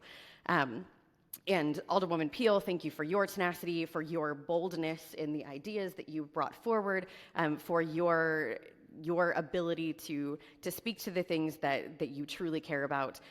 It's been an honor to serve with you as well. Alderman Grass, their time has been short, but you've done the 28th Ward a good legacy. So thank you for closing that out with the honor that you have. Alderman Lappy, I wish we had more time with you, but thank you for stepping into a role in a very short amount of time. Thank you for your sacrifice in joining us, and we'll miss you on this floor as well. Alderman Stevens, thank you for all that you bring to us. Your perspective is so valuable to have down here, and you've served honorably as well, and it's been an honor to get to know you. Alderman Middlebrook, I've really enjoyed getting to know you. We got to serve on the Health and Human Services Committee together. We got to learn a lot about each other. Thank you for bringing your child or your daughter to work with you. It was great to have her on when we had committee meetings in the Kennedy Room. It was great to get to know her as well. Alderwoman Walker, I have very much enjoyed getting to know you even more in this role here. Thank you for your service to the community, and particularly to Alderwoman Keys and Alderwoman Walker. Thank you for stepping in very difficult circumstances and doing our city proud. Alderman Gunther, I apologize to everyone else, no one on this board makes me smile like Alderman Gunther makes me smile. And that it is such a joy to have people that you truly enjoy working with. So we will hang out while they're all meeting. It'll be great. Alderwoman Davis, thank you for your years of service. You have done our city proud. It was an honor to be a neighbor colleague with you, our wards as neighbors. Thank you for all that you've done. Thank you to Alderman Coder. Thank you. Alderwoman Ingracia. She is on this list that we're addressing right now, but former Alderwoman Ingracia, I want to make sure that we give her flowers here too. And I might make her cry, but I have enjoyed so much, again, being a neighboring alderperson with you. Thank you for the love for your community that you bring, for particularly the citizens that live in Clinton Peabody. You did them proud. You showed up every time someone called you. You fought neighbors in the alleys when it needed to happen. And you've led committees, you've led policy here that really mattered. You've driven us forward. And Alderman Page, I know we're about to get to you as well, and Alderman Bosley, but thank you so much. It's been an honor to serve with you as well. Coming down as a young upstart, as a person who wasn't supposed to get this seat, we've driven progress for the city. We have driven people-centered policy forward, And I don't want us to be scared of the label of progress. And as long as we all continue to serve in our individual capacities, and you all continue to serve the Board of Aldermen with the people at the center, with love in your hearts, both for your community and for each other, we will move the city forward. And this is absolutely what we need. So thank you so much for the opportunity to serve with you. Go forward and do great things. Hello, hello, hello. I'm not that long-winded, guys. It's been real. I'm honored. I thank the people of the 22nd Ward for putting me here for this brief period of time. I thank all the secretarial staff and all the alder people who assisted me in this learning curve while I've been here. So thanks a lot, guys.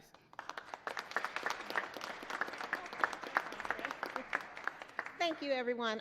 First, I want to thank my constituents. They believed in me, and this has been an amazing ride, so thank you. Next, my committee man, my daddy. Thank you. He has been my #1 supporter. I mean, he is truly the epitome of ride or die. He is going to be with me every step of the way. My sister back there, in any capacity that I've ever needed her, she has been there. And my husband. He has also been the one to walk the ward. He has been there for mental support, emotional support, and I could not have done this without either one of you. My mama, who is not here, I thank her. She is the sitter, so she has always had that little mini altar with her. So thank you. To my colleagues here, everyone that's leaving, you all have done an amazing job. You have been amazing people. I appreciate each and every one of you. I would like to start, Mr. Page, Alderman Page, thank you for your thoroughness. You have been amazing to work with. Alderman Todd, thank you for your passion. I have learned and become better because of your passion. Alderwoman Tyus, thank you. Your wealth of knowledge is immeasurable. If anyone wants to learn something, she is the person to go to. Even if she doesn't agree with you, she will give you the truth. Thank you. Alderman Bosley, your positivity. Thank you. Always another day to get it better, to get it right. I love you. Thank you. Alderman Cone, you have officially become an uncle. When I brought Cree down here and I was looking for her, I'm like, where is she at? She's a little bitty baby, maybe 3 months old. And he had her. And I was like, oh my God, he has her on the floor. No matter the length of time, we were during COVID out, 2 years before we saw each other again in person, she ran right up to him and stayed with him in a meeting, coloring and talking. So thank you. You are an unofficial, official uncle. Thank you so much.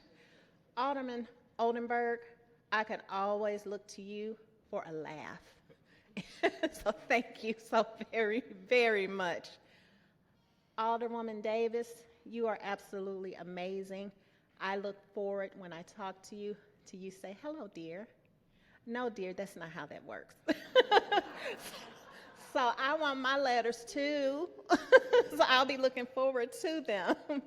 Alderman Kotar, who was my first office mate, thank you. No matter what I needed or any question that I needed answered, my first, 6 months here, he was the one person that I knew could be like, how does this go? And he would tell me without any hesitation how to do things. So thank you so very much. Alderman Balmer, I will miss the weekly, what has happened in this day. Those little known facts are simply amazing. So thank you so very much. And now to my new alderwoman, Alderwoman Boyd, thank you so much. You have truly been amazing and a help to me down here. I know no matter what, I could call you 9, 10 o'clock at night. Cree could call you, 4, 5, 6, 7 o'clock, and you would answer. I appreciate you. I appreciate your honesty, and I appreciate you working with me. And I look forward to continuing the work that we have started. And I just would like to ask everyone here to please work together. This city cannot be great if we're divided. We have been divided long enough. It is now time for us to be a complete city, not the north side, not the south side. please don't forget about the North Side. Let's make that as great as the South Side, and we can do it. You can do it. Thank you all. God bless.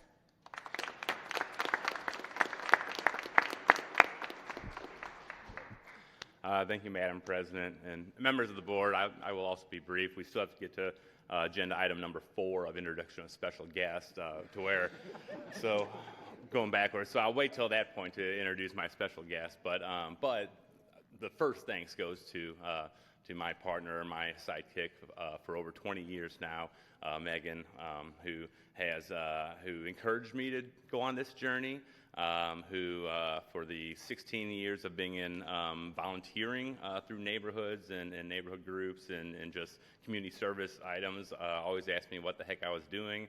And then finally, 6 years ago, when the opportunity came to run, I think she finally saw kind of where the pieces were going. And so she's been with me every day of this journey, adamantly watches our YouTube videos of every committee meeting, every board meeting, and then gives me notes on where she thinks that the city directions we need to go. So to the I guess the brains behind this whole operation, thanks Meg. And so yeah, and then I just, for all of our colleagues, I want to say, I started getting involved in politics. It was a time of Michael Brown, and it was a time of protesting in the streets, and I started working with a number of people. One that I am very fortunate to also introduce maybe as a special guest later on up in the balcony there, but an alderman-elect that I remember when he was a teenager, us marching the streets together. And so we started working on social justice issues and on making this city a better place for all.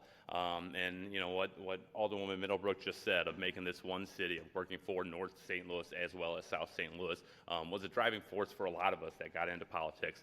And from when I came in 6 years ago, but 2 years prior to that, as Alderwoman Spencer said, I was knee deep in her campaign in 2015. And I guess I've been in 3 campaigns with you now, and I feel like every time we've had an election in the city of St. Louis, we have had a lot of firsts here. So I think that when I came to the city of St. Louis, everyone looked at the Board of Aldermen, and there were a lot of very familiar faces, people that have been here 20, 25, 30, 35 years. And while that was a lot of knowledge of what the city, the way things worked, it was also it was a time for a new generational shift for policy and for political leaders in St. Louis, and I feel like that we've seen that. So President Green, has been a part of that, a huge part of that. Obviously I want to thank Mayor Jones, who was a big part of that. Hopefully listening somewhere is Congresswoman Cori Bush, who we've been a part of. We've been a part of so many radical changes, but radical changes for love and for justice. And so I was happy to be, as many called me, the first hippie elected to the Board of Aldermen. But that was because my constituents and my values centered around earth, centered around environment, and centered around arts. And I think in the 6 years that we've been here, we've proven that we've done some great changes for our city, for our region, for our arts community, for the environment. And when I got down here 6 years ago, it was shortly after we got the second long-haired in here. And then, if anyone noticed, the alderman from the 7th started growing his hair out. I'm looking forward to seeing a few more people that have long hair down here on the board. Shane, sorry. But yeah, so I just quickly, I'll go through, I'm not going to go through every individual. I will tell every individual alder person, we have 17 of us, 17 leaving. So we have more of us leaving than are going to be seated in this new board. So I will go through each individual one of you and tell you what you have meant to me and the time that we've spent together. But I really do thank everyone for the opportunity to serve. Obviously, my constituents, the people of the 9th Ward, put a lot of faith in me. Running against the 18-year incumbent, they put a lot of faith in the long-haired guy in flip-flops riding his bike through the neighborhood. And so I could not be more grateful and more honored to have served the residents of the 9th Ward for those 6 years. And I still look forward. I'm not going anywhere, so I still look forward to continuing to serve in a different role. And thank you, everyone, for your wonderful, ideas, compassion, the service that you have given. So thank you, everyone. So.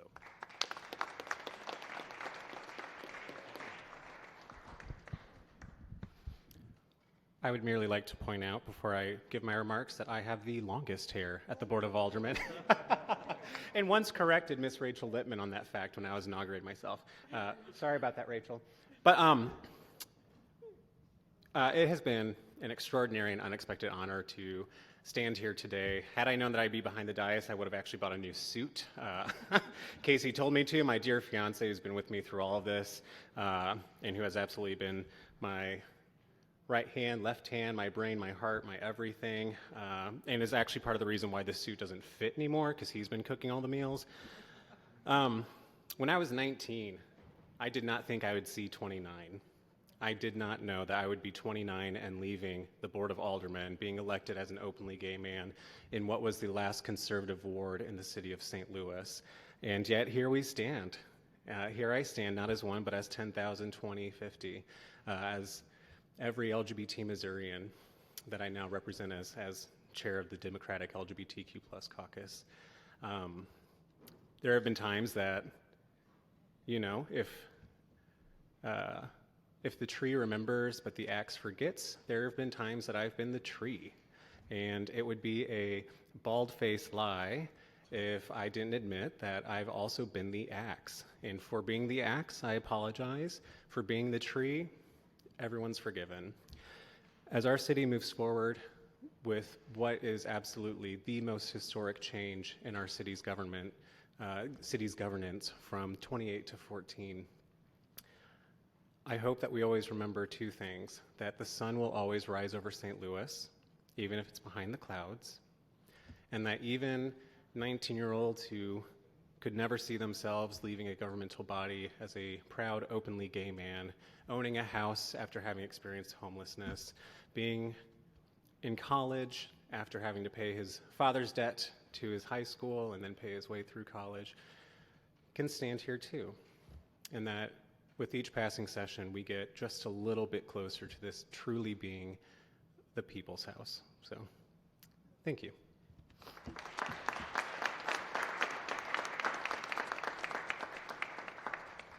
Thank you, Madam President, members of the board. I will endeavor to be brief. First and foremost, it's awkward to be here. I am an accidental alderman in more ways than one. I am totally incapable of filling the shoes of people like Tom Villa, who we lost this year. But I've tried. I've tried to do my best to represent the folks in the 11th Ward, make sure that their needs are met as best they can by the city. I've worked hard my entire life to stand up for working folks in our unions and to make sure that our voices are heard in chambers like this. The other reason I'm an accidental alderman besides the very short term is, my apprenticeship was on shop floors and union halls and picket lines, and not in formal bodies like this. And it's been a tough learning curve trying to figure out how to get things done here. But I have tried. I want to thank you all for your patience with me, for your help, your support, your kind words, your challenging words. I'm truly blessed to be here. Thank you all, and thank everybody from the 11th Ward.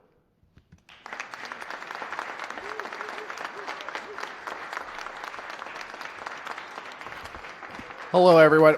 I will also be very brief. I know that's what everybody's saying, but I will, going through, there's so many wonderful, amazing people that are serving on this Board of Aldermen right now that I've had the pleasure of serving with. And I can go through every one, and I think I was sitting here thinking about what I'd like to say to different folks, and I think maybe I'd like to, reach out separately and, give some folks a call and maybe have some coffee and tell some of you guys what you really meant to me and all the things I've learned, because, I think the city's in good shape because really every person here, I've learned something from, if not something, substantive, about something that they've taught me. I've learned, how to use my voice more effectively, because some of the folks here are really good at using theirs. So, I am excited about the future of the city. I am excited about, the next steps for this board. I think there's a really great opportunity here. I do want to mainly thank the residents of the 28th Ward. I say all the time at neighborhood meetings and whatnot that I'm a little bit biased, but I think that I live in the greatest neighborhood in the world. And the residents there are, amazing, and it's been just an honor of my life to represent them. I do want to just highlight a couple quick colleagues real quick. Alderwoman Hubbard is picking up most of my 28th ward, and about half of it, and I couldn't be more happy for my residents that they're going to continue to be represented by amazing representation there. Alderman Peel, we shared a border and represented our constituents and our neighborhood close together well too. But really just the love for the city that this room has, and the desire to make our community a better place. I know each and every one of you guys, even if we might have different opinions, or even if there's different plans on how we go about that, every single one of us loves this city and wants to do the best for its future. So I'm going to continue doing that even after I get off the board. I'm not going anywhere. You guys are going to be seeing me, and I'm going to continue to serve.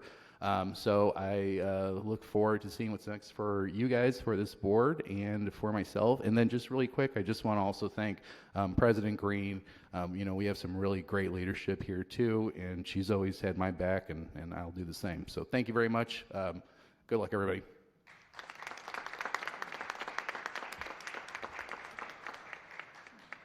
I would like to start with, it was Molly Metzger who called me up about 2 years ago and said, "What ward are you in?" And I said, the 17th. And I knew what she wanted. And then a week later, President Green gave me a call to step forward and be one of the progressives. And it was an honor to serve and make the commitment to the city of St. Louis. And I have to say that I feel whole being able to serve my constituents of the 17th Ward and the city, because it has been challenging when I was a resident and what I had to face as a woman, as a Black woman here in the city of St. Louis. And having the ability to be able to serve everybody as an alderwoman and be able to help people like that really helped me heal a lot in terms of feeling whole and St. Louis being part of me. I thank the 17th Ward constituents. I thank my colleagues here and over here, working together and collaborating. And I know that the city of St. Louis is going to be going forward with a lot of success. I also want to mention that my guiding principles of accountability, community, and equity, it's really important that we continue to use those principles. I always have said, if we use those principles, that is how we're going to be able to thrive. And so I thank you for my 2 years here, and I look forward to seeing the 14 wards and the alder people working together. It is a monumental time. Thank you very much. First of all, this city is in good hands. With our Madam President, let me commend you first for your tenacity. You've run several times. You've taken some abuse, but you've just continually stayed focused. So the city's in good hands with the new crew that will be coming on. I would also like to quickly mention the conservatives. I haven't taken a position, join anybody except when I thought it was in the best interest of the community, both the north side, south side, central, west end, and whatever part. So I want to thank the conservatives. I'm going to call some people's liberals, liberal, right, left, whichever, no labels, but I want to thank you. I worked with you when I thought it was in the best interest of the community. And the progressives, I want to thank the progressives. I worked with you. And I want to talk about the Central Committee. The progressives, they were attacked when the progressive Annie, the progressives, he's not here today, Rasheen, they were ready to put I was the treasurer, I was on the executive committee, they were ready to expel every progressive, but I stood with the progressives then. As an old person, I stood with them and actually kept them from expelling them because they told me we got the votes, let's get rid of them. So here we stand today with a whole group of progressive people, and I'm glad I stood with the progressives. Let me be perfectly frank. And let me say about the Central Committee, I don't want to miss anybody.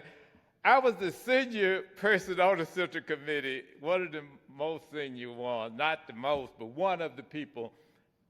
But there were many who had more seniority than I did. But as far as, some of the people who are sitting here now, I know Shamim, she came in, Sharon, Alderwoman Tyus.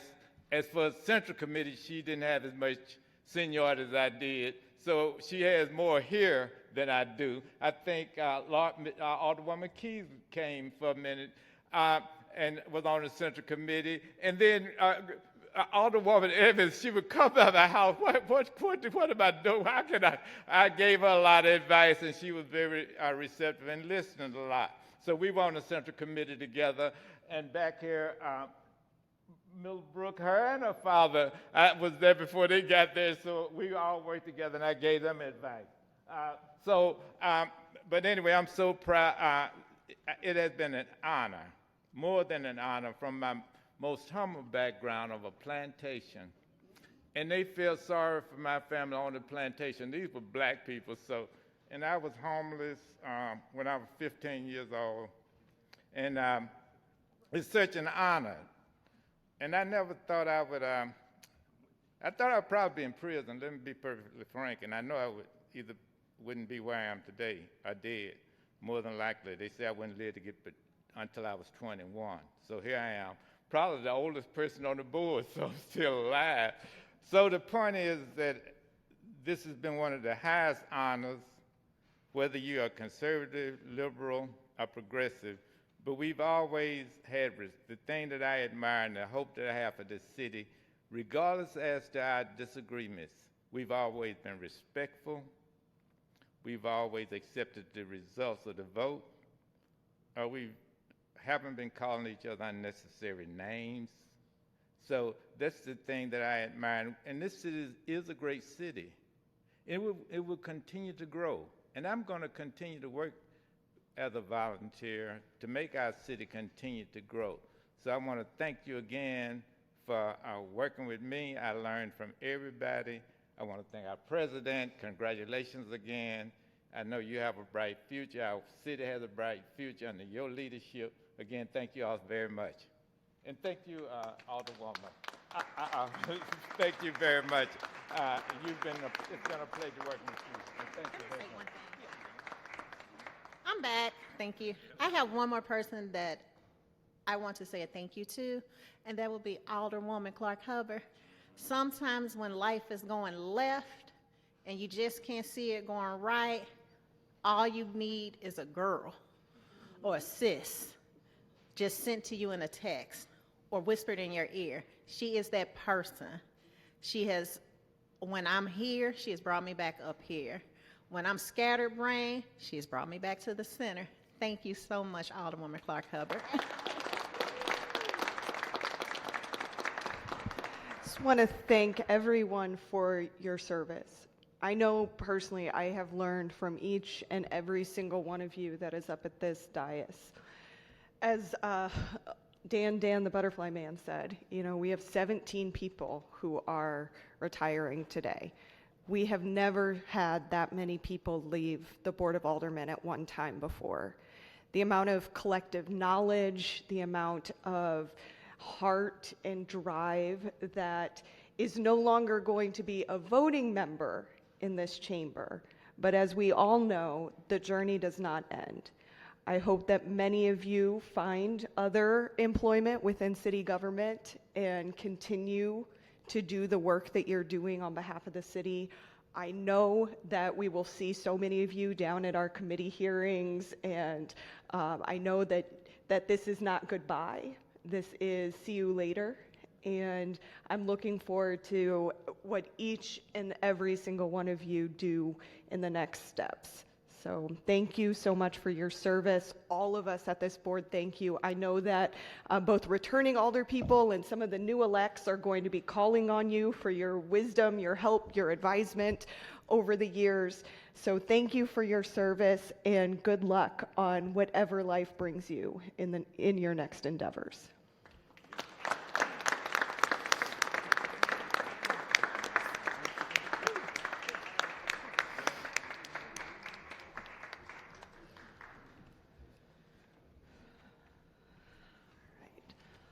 Alderwoman from the 1st. All right, members. Yes. So what order would you like to go in? Starting in the order that they are. Resolution 249, if the clerk would please read the resolution, please.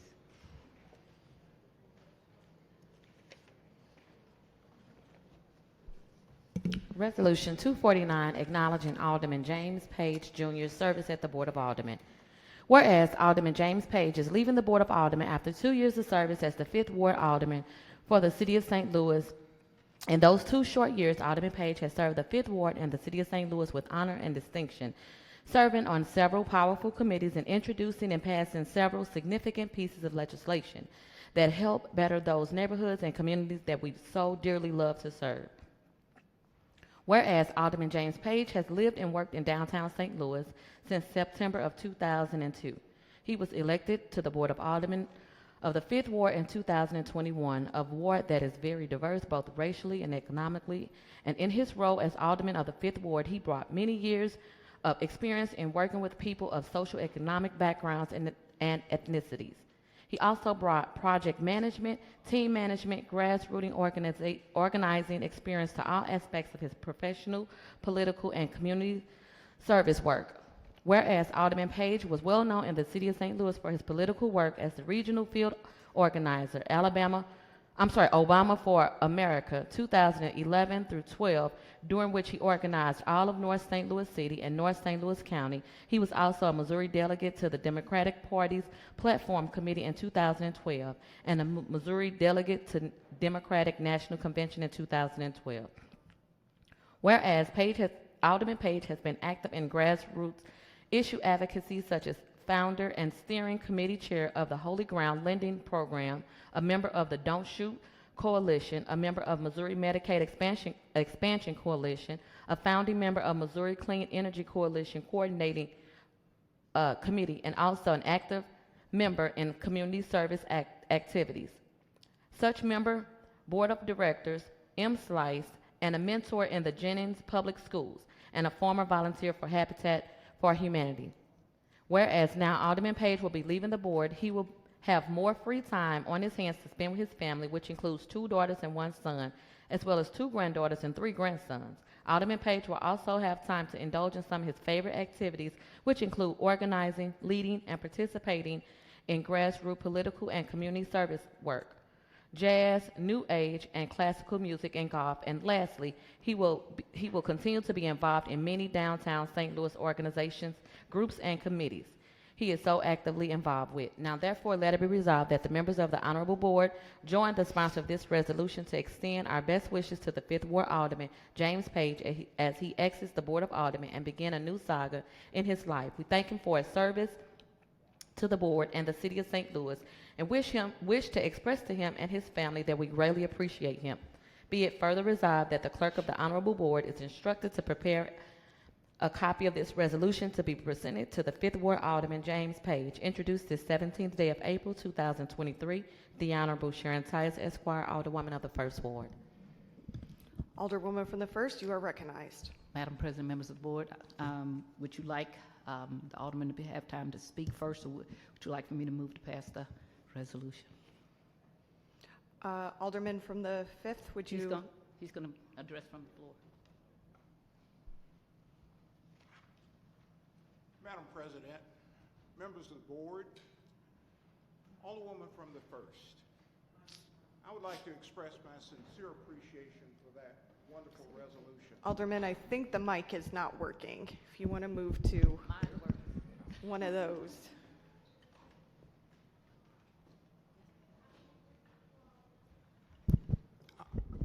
That's better. Madam President, members of the board, I would like to sincerely thank you for the honor and pleasure of serving with you these short 2 years.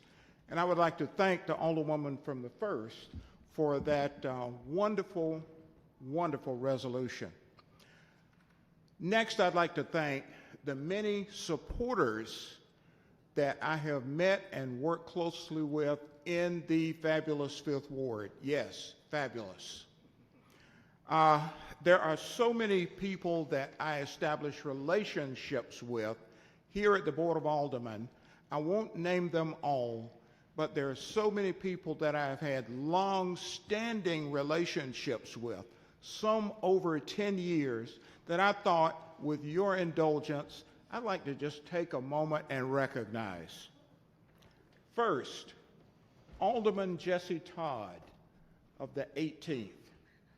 It is my pleasure, having met you back during the Obama administration and having worked with you in the 18th Ward, remember all the doors we knocked on in 18. Next, Alderwoman Marlene Davis of the 19th, whom I recognize as my mentor and my advisor. Thank you so much for all of the advice and counsel you provided to me. Alderwoman Tyus of the 1st. I met her also back in 2012, I believe it was, and one of the things I found out soon after I was elected is that she still had my Organizing for Action Obama for America business card in her Rolodex, and it still sits there today. We're talking relationships that go way back. I don't see him in the corner at the moment, but the next person is Alderman Jack Coder of the 7th.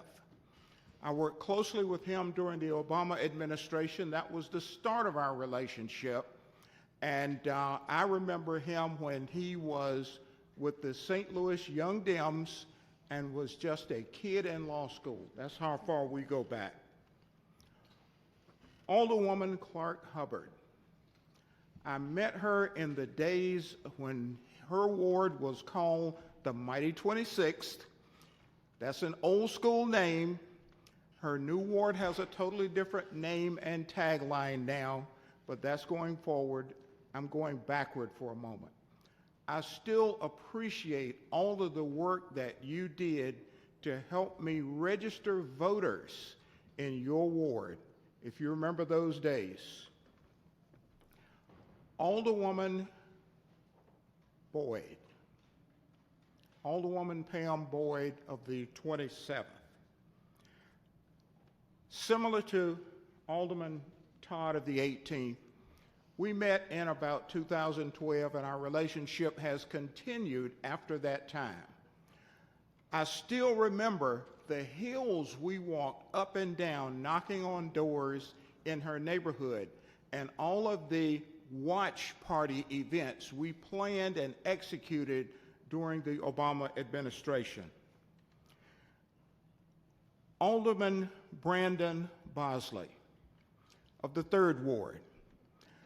This is an alderman that I met in more recent times, but we developed a working relationship with, and I'm so proud that your 3rd Ward and my 5th Ward became the fabulous 14th Ward. Last but not least, I would like to recognize the African American Aldermanic Caucus.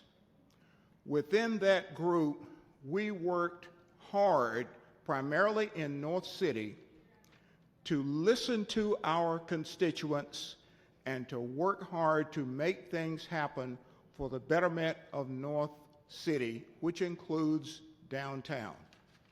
So with that, thank you. I would like to recognize, honor, and appreciate all of both retiring and continuing alderpeople. It has been my pleasure and extreme honor to serve with you. Thank you.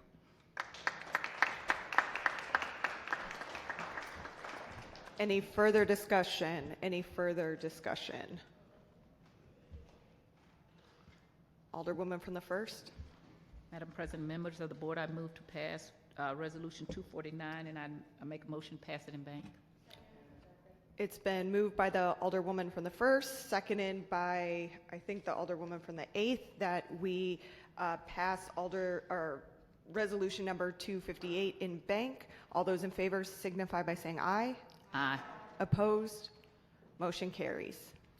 Madam President, I did just want to, I should have done this before I passed it, but I want to say to Alderman from the 5th, what a pleasure it has been to serve with you.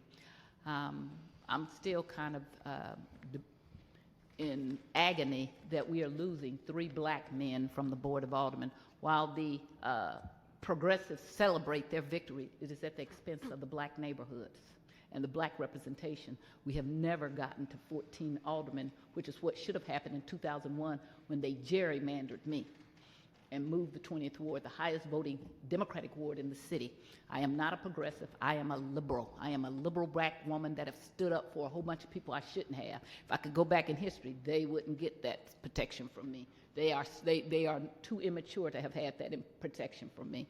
But you came in here with maturity and clarity, and worked very hard, was a significant member at the caucus. And so I feel very sad. Everybody else is celebrating this. I'm talking to a lawyer now because all of these wards, along with the state reps and the state senate districts, need to be challenged. They are all in. When people get power at the expense of black people who have never got the proper representation in the city that they should, it's shame on all of you all for celebrating that, because it's not a good thing. If the progressives get it and you pick your own black people, they're not black representatives. So some people thought they had picked you, but the thing that comes with maturity of being a black person of a certain age, you know who you are.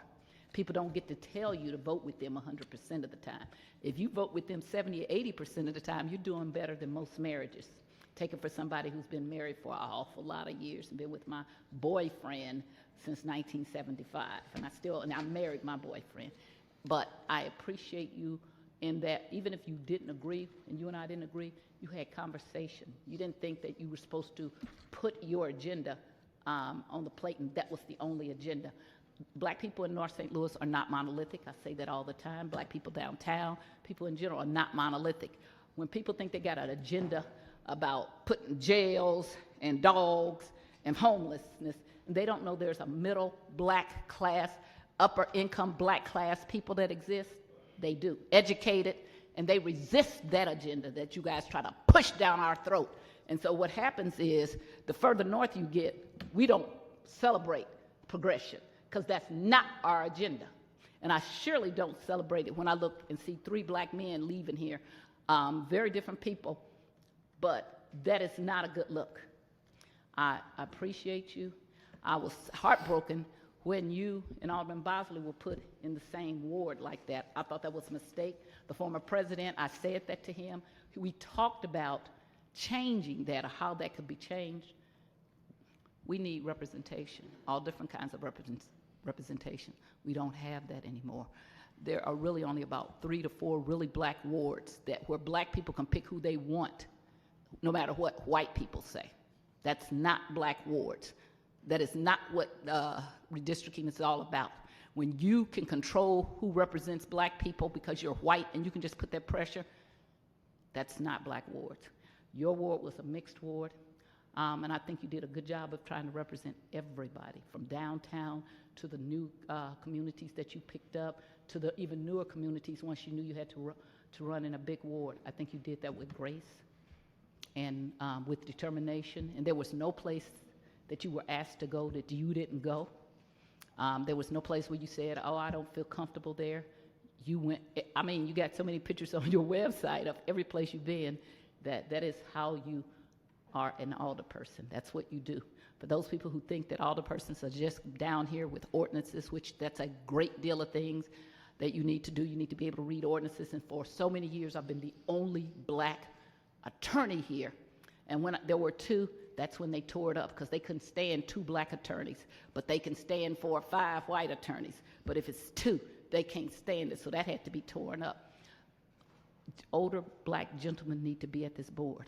They need to bring a perspective that all the people who are celebrating and saying, ha ha ha, that's so good, we got rid of that. That is not good. It is sad.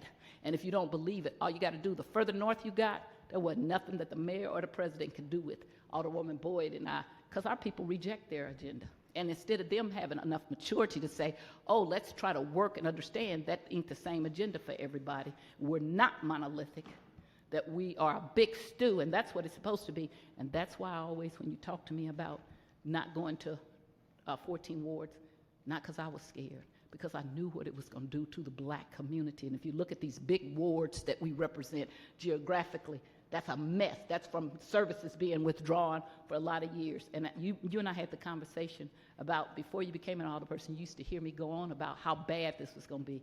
And once you got down here, you said, okay, now I understand. The people who push these agendas don't live in North St. Louis, and they don't have the wisdom to come talk to the person who's been there the longest and actually keeps winning. So the people are telling them, this is our agenda, but they don't know how to incorporate that. They don't even know how to incorporate somebody like you that they brought down. And then, because you weren't 100% what they wanted, oh, well, he's not the person. You probably voted with him 80, 90% of the time. That don't even make any sense to me. It makes absolutely no sense that we lost 3 black males at this board. You all don't notice that, but I do. You are one of the smartest, most intellectual, tenacious gentlemen I've met at this board. You care about all parts of the city. You have an experience that we are losing. This is what I'm talking about. It's not just being at the Board of Aldermen. It's about the experience of life. I kept your card because I was so impressed with you back when I was off the board from being racially gerrymandered. We always talk about reparations. Nobody's tried to give me that $10 million they stole from my ward, because they really ain't about reparations. But when I come back here in a week or so, I'm going to do a thing about reparations for the real 20th Ward and that $10 million worth of money they stole from us, Ward Capital. You were out there knocking doors for President Obama. I was impressed with you, the conversations we had. I was impressed when you got down to this board more. You became the vice president of the caucus for a reason. And I appreciate you, and I'm really going to miss you, and I'm going to still call, and we're going to have our conversations, because if there's anything I can do to help you, things you need to get done, but I'm also going to look for you. You can come work with me on things in the new 12th Ward, because I need experience. I need people who care about, I need people who've been through corporate America. It's not shameful to have worked in different aspects. When you're 25, 35, 45, and 50, you don't know what it's like to be 60 and 65 because you've never been there. You're 29, you're arrogant and think you know everything, and you don't. And you forget about the people who've helped you. If you're 49 and you almost got expelled from this Board of Aldermen, and Sharon Tyus stood up by herself and did it and saved you, and you think that's all right to come from me, you never felt that you needed to come for anybody. You and Brandon ran a very good, Alderman Bosley ran a race. It wasn't based on lies and people who sending packs up under you and lying. The alderman from the 3rd got attacked. I told you that for a reason. Now we see this. We see this in the caucus. We know what's going on. But when you come for the queen or the king, the beehive will come for you. So all those people who think that's all right for what they did, it's not all right. We don't celebrate. I didn't celebrate 3 black men that got put in jail, and I don't celebrate another 3 black men leaving this board. It's pathetic and sad and racist. And if you all don't see it, is because you're so busy looking at what you think is great that you don't know about fairness. I have always stood up for fairness. The Alderman from the 28th, I stood up for him, and I didn't even know him when he had to run for office. I stood up for the right that he had a right to run the way the charter said. I will stand up for people. That is to my fault that I do that, because those same people often are not worthy. And I'm going to be a lot careful about who I look out for now. They're not worthy. There are people who became a state rep because I picked up the telephone and made that happen. They're not worthy. When you've been in politics for a long time, you have a lot of friends. People just don't know how many friends I got. I was so honored when they came for me, and all the black elected officials said, and they all came and was on my side and said, no. Congressman Clay called me, talked to me, and came from being retired, and I'm talking about Bill Clay, to say, not sharing tires. And that's how I feel about James Clark, James Page, not James Page. That is a sadness. I never wanted you and the Alderman from the 3rd to run against each other. That's a sadness. That's somebody who is not drawing correct maps. And then when we read in the paper, it wasn't a correct map. So it gives too much power to progressives and white people at the expense of black people. We have always been 50% of this city for a long time now, at least 20 years, and we have never had 50% of representation. And so I'm going to miss you. I know you're not going to leave downtown. I know you're going to be very present in downtown.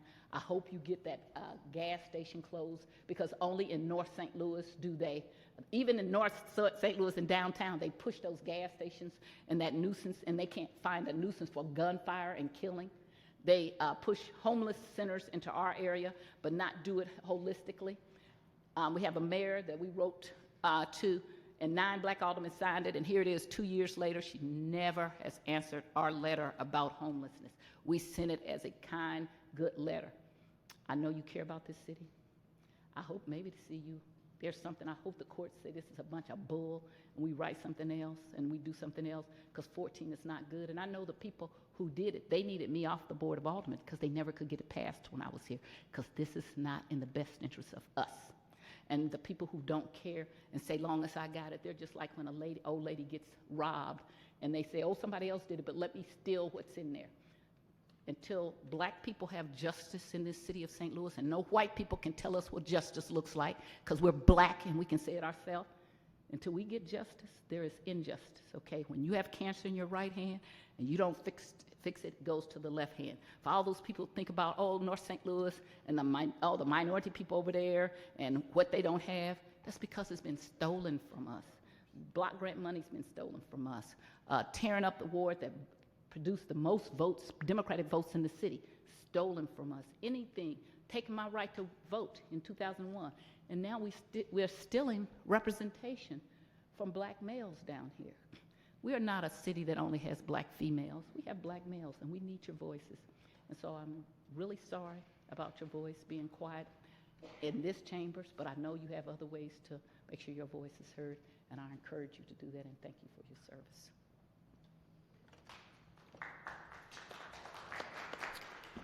Any further discussion? Sorry. Alderwoman from the 19th. Thank you, Madam President, members of the board. James Page, you are a statesman. You came with honor, you served with honor and respect, and it was all about your community.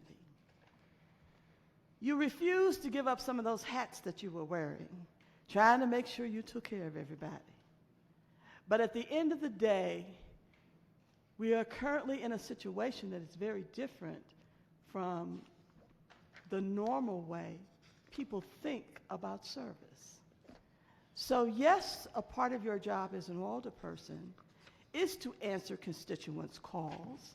Yes, it is a part of your responsibility to attend and be present in your community. Yes, it is a part of your responsibility to work in concert with other alderpersons in order to make the city better. Yes, James Page, you did all of that. But you didn't kiss the ring. And I hate to have to say that because, you see, I came up as a volunteer in a time when it was strong black leadership. And we knew that we could learn, and we knew that we could serve, and we knew who the leadership was. You see, let me drop a few names on you because you need to know. And you need to go back and read some history because you will find out the people will turn on you because people don't like dictatorship. So, let's talk about Jordan Chambers. Let's talk about how Mr. Cersei put you in your place. Let's talk about Bill Clay, Sr. You see, I bought my second house in the 26th Ward. I was still young. I was only 25. But I had already been volunteering for 3 or 4 years, even though I had a house in New City, because I wanted to learn from the best, the absolute best. And you know what? It wasn't about me being out front. It wasn't about me having a title. It was about me working. You see, you can't drop out the sky, and nobody has never seen you. You've never done one single thing on behalf of a community where people can point their finger or pull a picture or something to say you were there. But you create these illusions for folks, the misunderstandings of what the role should be. And then you actively start changing everything so that you can feel good about who you are as a leader. Well, let me tell you something. It will backfire because there's a lot of need in this community right now. And there's a lot of opportunity as well. And when you don't know how to match the two and follow the proper path in inclusion to accomplish those things, it will be very difficult. And you know, all folks been telling me all these years, you're just lucky. You're so lucky. Luck had nothing to do with it. Not a darn thing. First of all, I'm God's child. And when you mess with me, you got a big fight on your hand. The second part of it is, I had the sense to be responsible and to be inclusive in decision making, most especially the residents. And you need to go talk to some of them who are well prepared for nonsense that comes their way because they've done it all on their own. And all they needed you for and will need you for in the future is to provide them with resources. Not tell them what to do, not create a path. So James Page, you did it the right way. You're a statesman. I appreciate working with you. I thank you. I'll see you out here on the road.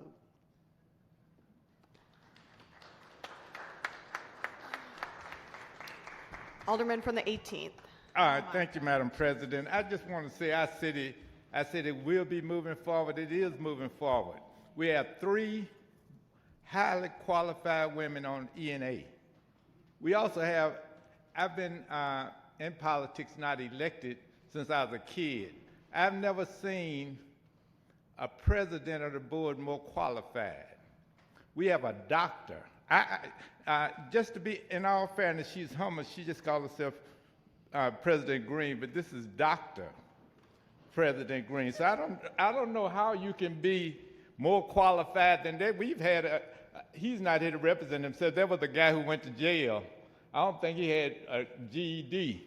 He was the president of the board. Nobody, you know, so and so when we look at what we got, the women we got now, 2 African American women, and then a doctor on the E&A, and to be president of the board. I think this is the first time in my lifetime that we've ever had a doctor and the president. So I'm certainly looking forward to our city moving forward. It's already moving forward. So we're taking this in the right direction. We just need to keep moving in the right direction. The voters have spoken, and the people have spoken. Let's accept the will of the people. Thank you, Madam President. Alderwoman from the 14th.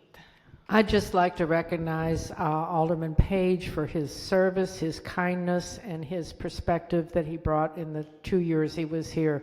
He served with distinction and with dignity, and it was great working on several committees with you, and I really respected your long-term look at things and how you were not quick to make decisions, but very considerate of your constituency and your colleagues. Thank you very much. It was great working with you, and you will be missed by the city, but life goes on. Enjoy. Any further discussion? Alderwoman from the 27th. Thank you. My brain went, I had a brain freeze. I'm sorry. But man, you know how you think of everything you want to say, then you get in front, you're like, okay. Anyway, James, Alderman James Page, I was honored to have you as the vice chair of the Black Caucus. You were the mediator. You were the one that was the logical thinker. You were the one that would always have us look at things in different aspects. And it wasn't make us understand it wasn't always one way. So I appreciated you for that. And you were very in tune to your community, and you listened, because you always made it clear that you had to see what the constituents wanted. So you really made it clear why you were down here. It wasn't a personal agenda for you. It was for the community that you served. And I'm always going to remember you calling the mighty Fifth Ward. So thank you, Alderman Page, for your work that you did. Thank you. Any further discussion? Alderman from the 24th. Thank you, Madam President. Alderman Page, it's been a pleasure to serve with you.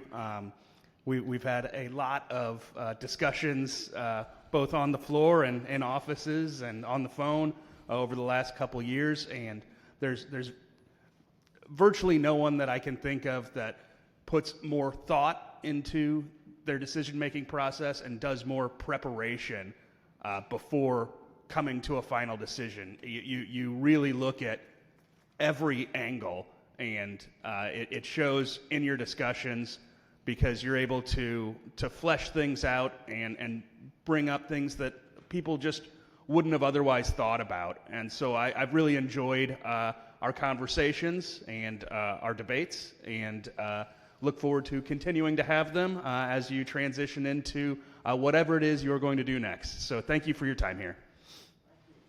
Any further discussion? Alderwoman from the 4th. Thank you. Alderman Page, when you first became a member of the Board of Aldermen, I like you from Jump Street, because the fabulous Fifth Ward is where I grew up. Car Square Village, okay, that's part of the fabulous Fifth Ward. So I liked your, as Alderwoman Marlene Davis called you, your statesmanship. Is that what you called him? Your statesmanship? You just had an air about yourself, and you brought with you a plethora of knowledge of organizations that you were members of. And I'm saying, how does this man be on all these different boards and meetings and so forth? But if you listened to his conversation, you would know, yeah, he did those things. And I am going to, well, not miss you from the board. I will see you out in the streets, okay? And especially when it's time to go eat, because we don't pass up a good meal. But I just want to thank you for your hard work, your tenacity towards doing things, and it's an honor to say that I know you. I know you. Thank you. Enjoy your time. Any further discussion? Any further discussion? Alderwoman from the 1st. Since we already passed the resolution, the next resolution is 250, and I ask that the clerk please read Resolution 250, please. Resolution 250, acknowledging Alderwoman Dwendolyn Evans' service at the Board of Aldermen. Whereas Alderwoman Dwendolyn Evans is leaving the Board of Aldermen after 3 years of service as the 4th Ward Alderwoman for the City of St. Louis Board of Aldermen. In those 3 years, Alderwoman Evans has served the 4th Ward in the City of St. Louis with honor and distinction, serving on several powerful committees and introducing and passing several significant pieces of legislation that help better the Ville and the Greater Ville neighborhood, along with the neighborhoods that she so dearly loved to serve. Whereas Alderwoman Evans has lived in the Greater Ville neighborhood since 1972, raising her family there. She was elected to the Board of Aldermen in 2020 as the 4th Ward Alderwoman, a ward that has neighborhoods such as the Ville, which are the backbone in the history of Black culture.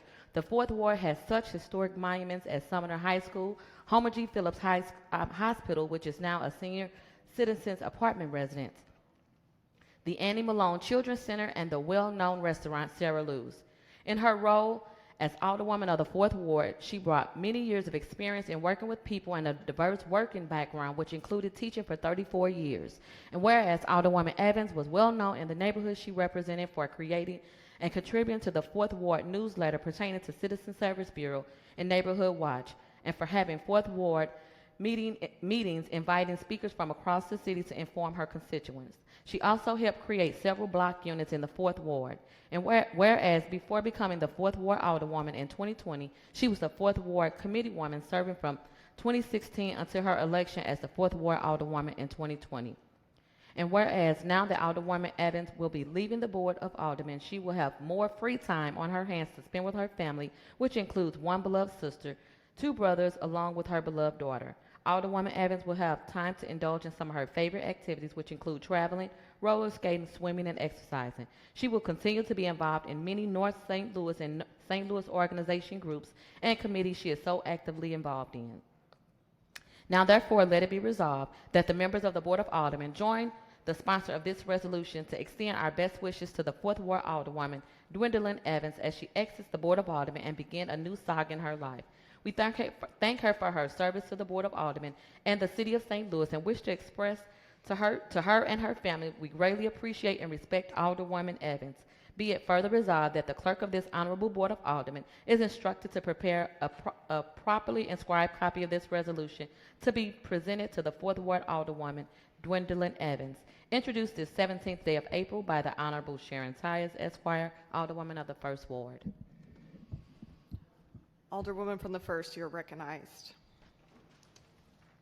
Sorry, Madam President, members of the board. I'd also like to have Resolution 250 passed and would request that it be passed in bank. It's been moved by the Alderwoman from the 1st, seconded by the Alderwoman from the 14th, that we pass Resolution 250 in bank. All those in favor signify by saying aye. Aye. Opposed? Motion carries. Alderwoman from the 1st, you may proceed. Madam President, I will give the Alderwoman from the 4th the first chance to speak, and then I will address how I am dearly going to miss her, but not really, because we're going to be working together. Alderwoman from the 4th.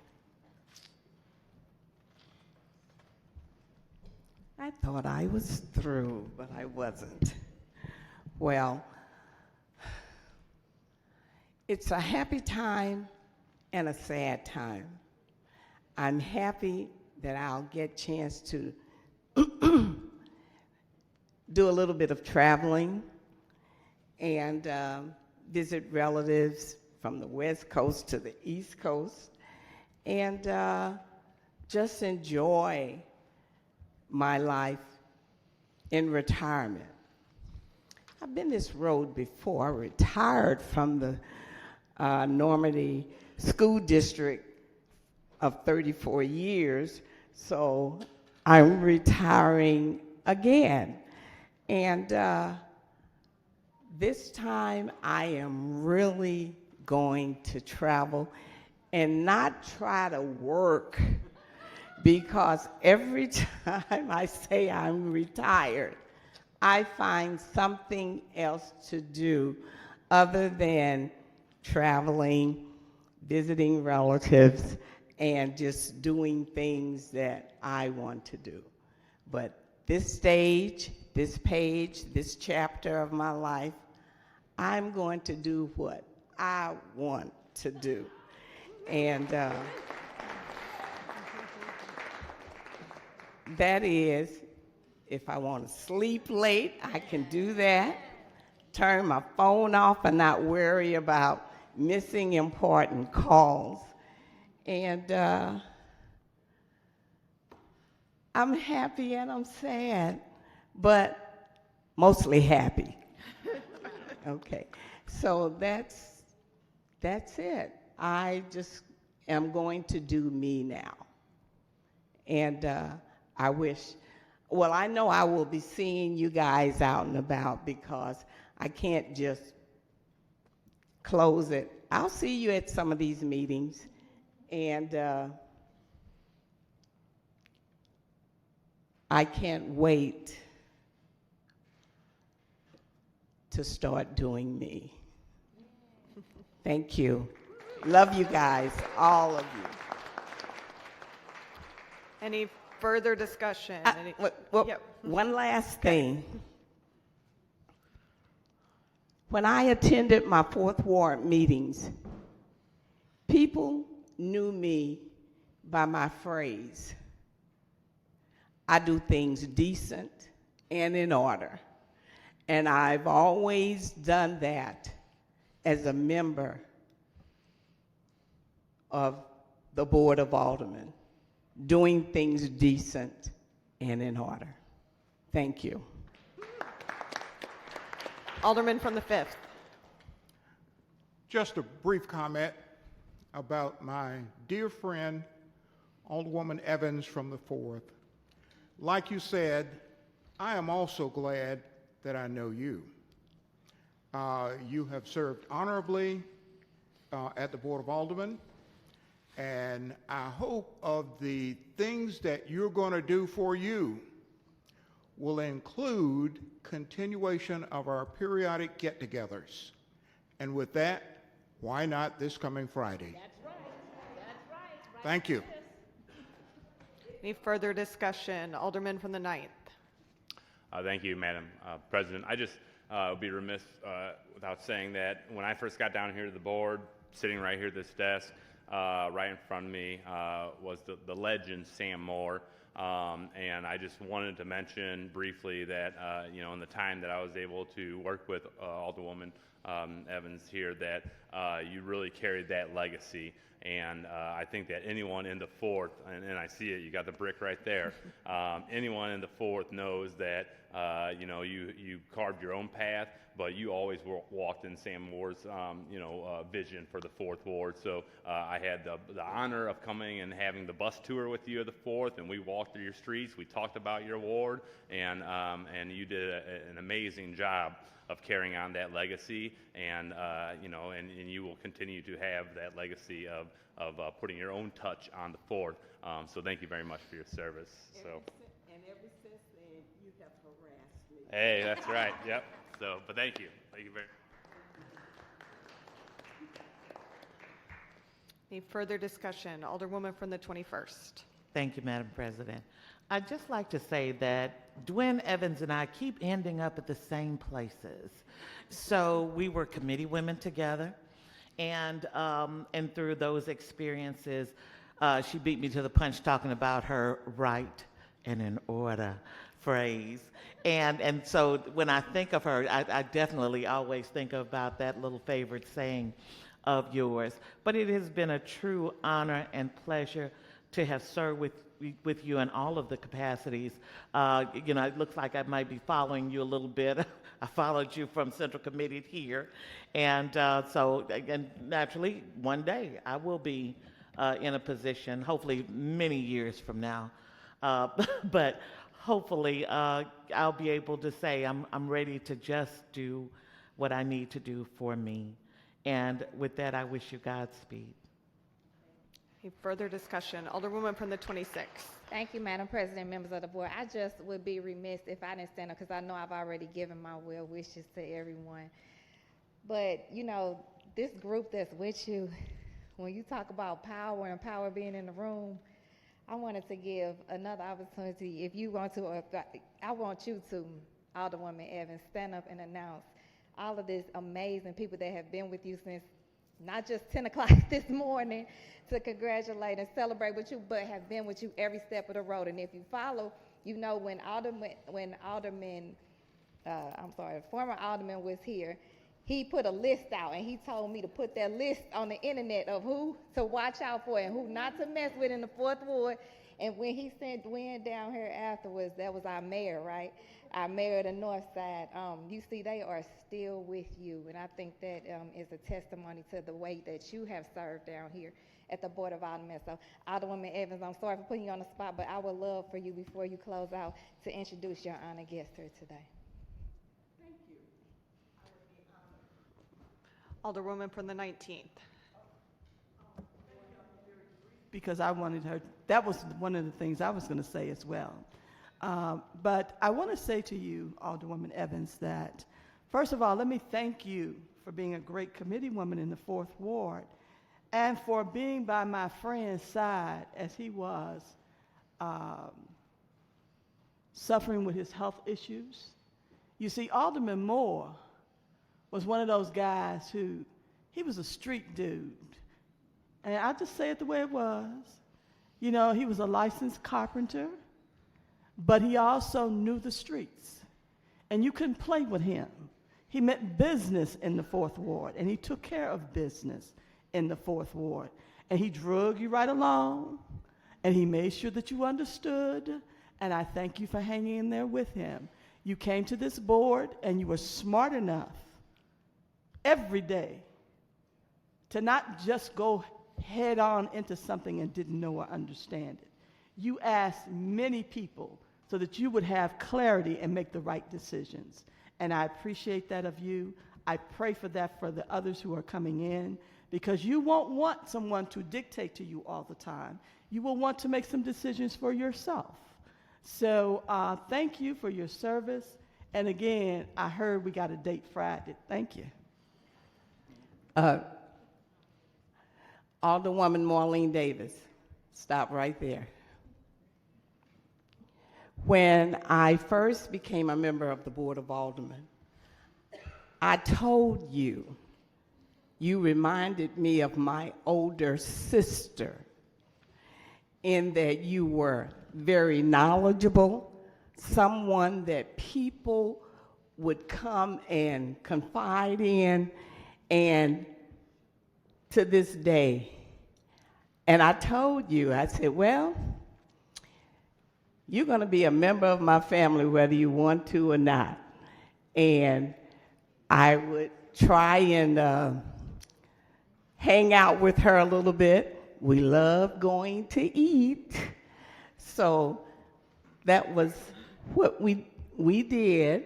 But also, I just enjoyed the wealth of knowledge when we sat down to eat that you would share. And you were my oldest sister that is no longer with me.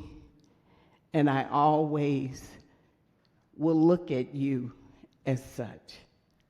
And I just want to thank you for your friendship, your time, and the good places we went to eat. If you want to know where the best places to eat, Marlene Davis, she knows where the eateries are. And I just want to thank you. I love you like a sister. Any further discussion? Any further discussion? Not Alderwoman from the 1st, you're recognized on Resolution 254. I want to just address Alderwoman Evans for a minute, please. I want to say she took my saying about in order, but I want to tell you something else that you don't know about her. She will come any place to help you. We were planting trees in my ward, and I am a big tree person. I probably planted about, I don't know, 6,000, 7,000, 8,000 trees in my ward, and then they had the ash problem, and we had to cut all those trees down, and we're replanting again because I'm going to keep North St. Louis green. But I looked up, and there was Alderwoman Evans. She said, "Oh, I heard you were doing a tree planting," so I came to help. I didn't even have to ask her to. Ollie Stewart, who is one of my political mentors, because I always keep some people older than me, and it's getting harder and harder, but I go to them to check my compass if I'm doing the right thing or if they think I need to be doing something different. Bill Clay is still one of them. People don't know that. He got me into politics, and I still can call him at home because I turned him down. I didn't want to be in politics for so long. But Dwayne Evans, I called her because Ollie Stewart has a Bring It Together every year. It's coming up in May. And so I had been to several of the functions, and it's for seniors, and they were standing in line to get fed. And so I came up with the idea we would have celebrity waitresses and waiters. So I called up everybody that I knew and asked them to come be a celebrity. The current mayor came, the new alderman from the 14th came, Alderwoman Evans came. We have a picture with a lot of us in there. And the seniors loved that because they didn't have to stand in line, and we would go and wait on them. But she also brought her beloved sister who's taking pictures now, so she was there also. And I want to thank them for that because that's very important that we remember that seniors exist and that they don't have the same outlook that we do, and that they are just as important as the new future is your past. You got to do both of them, your future and your past. And Dwayne is willing, Alderwoman Evans is willing to do anything to help. That is why when she says she's going to be able to do anything she wants to, that's not quite true, because she's my contact and point and help in the new 12th Ward, and she will be doing a lot of work with making sure that I know what I'm doing in the 4th Ward. I've been exposed to it because I've been a neighbor for all these years. But she has people that she knows personally. We will be up and down those streets making some decisions, and I'm just not going to let her slip away, maybe for a vacation here and there to go see her siblings or her daughter, but I'm still going to be calling. And since she knew she could always call on me, I also know I can always call on her. She's a wonderful, kind, endearing person. Sam Moore couldn't have done any better to look at who he wanted to be his replacement.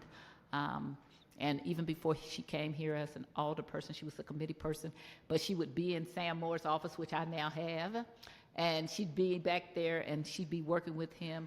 And I think that he was comforted as he transitioned out of this world to another sector, that he had someone as the alderwoman from the 4th who was willing to step in and openly said, I'm trying to get Alderman Moore's agenda done, and then sat down with us when we decided about the 12th Ward and said, hey, I'm not going to run. You've been here a long time. I appreciate that.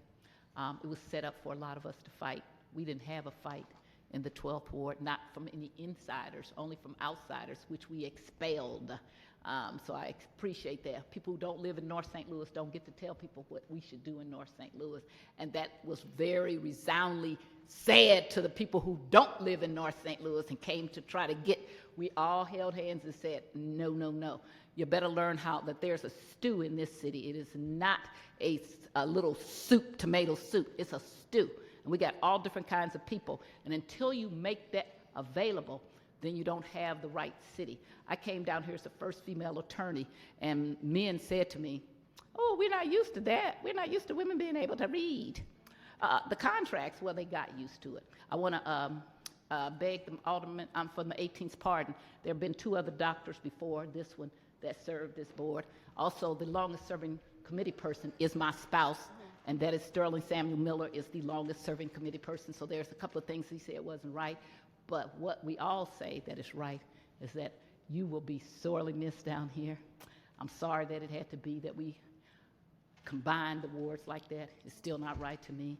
I'm not going to miss you at all. I'm not going to tell you I'm going to miss you because we're going to be working together. You're a wonderful person. I appreciate you, and thank you for your years of service. Alderwoman from the 4th.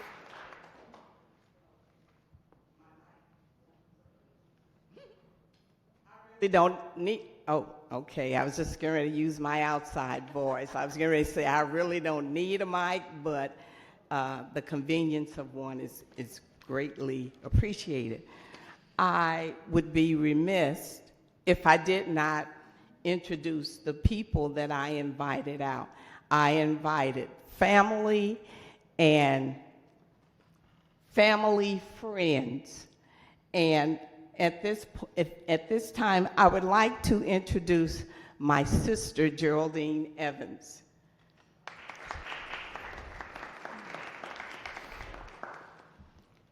My other sister, my god sister, Brenda Johnson Pruitt.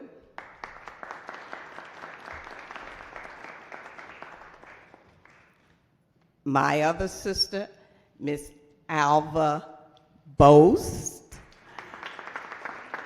which is one of my constituents in my ward that I happened to meet her through Alderman Sam Moore.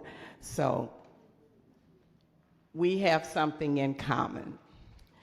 My other sister, Julia Allen.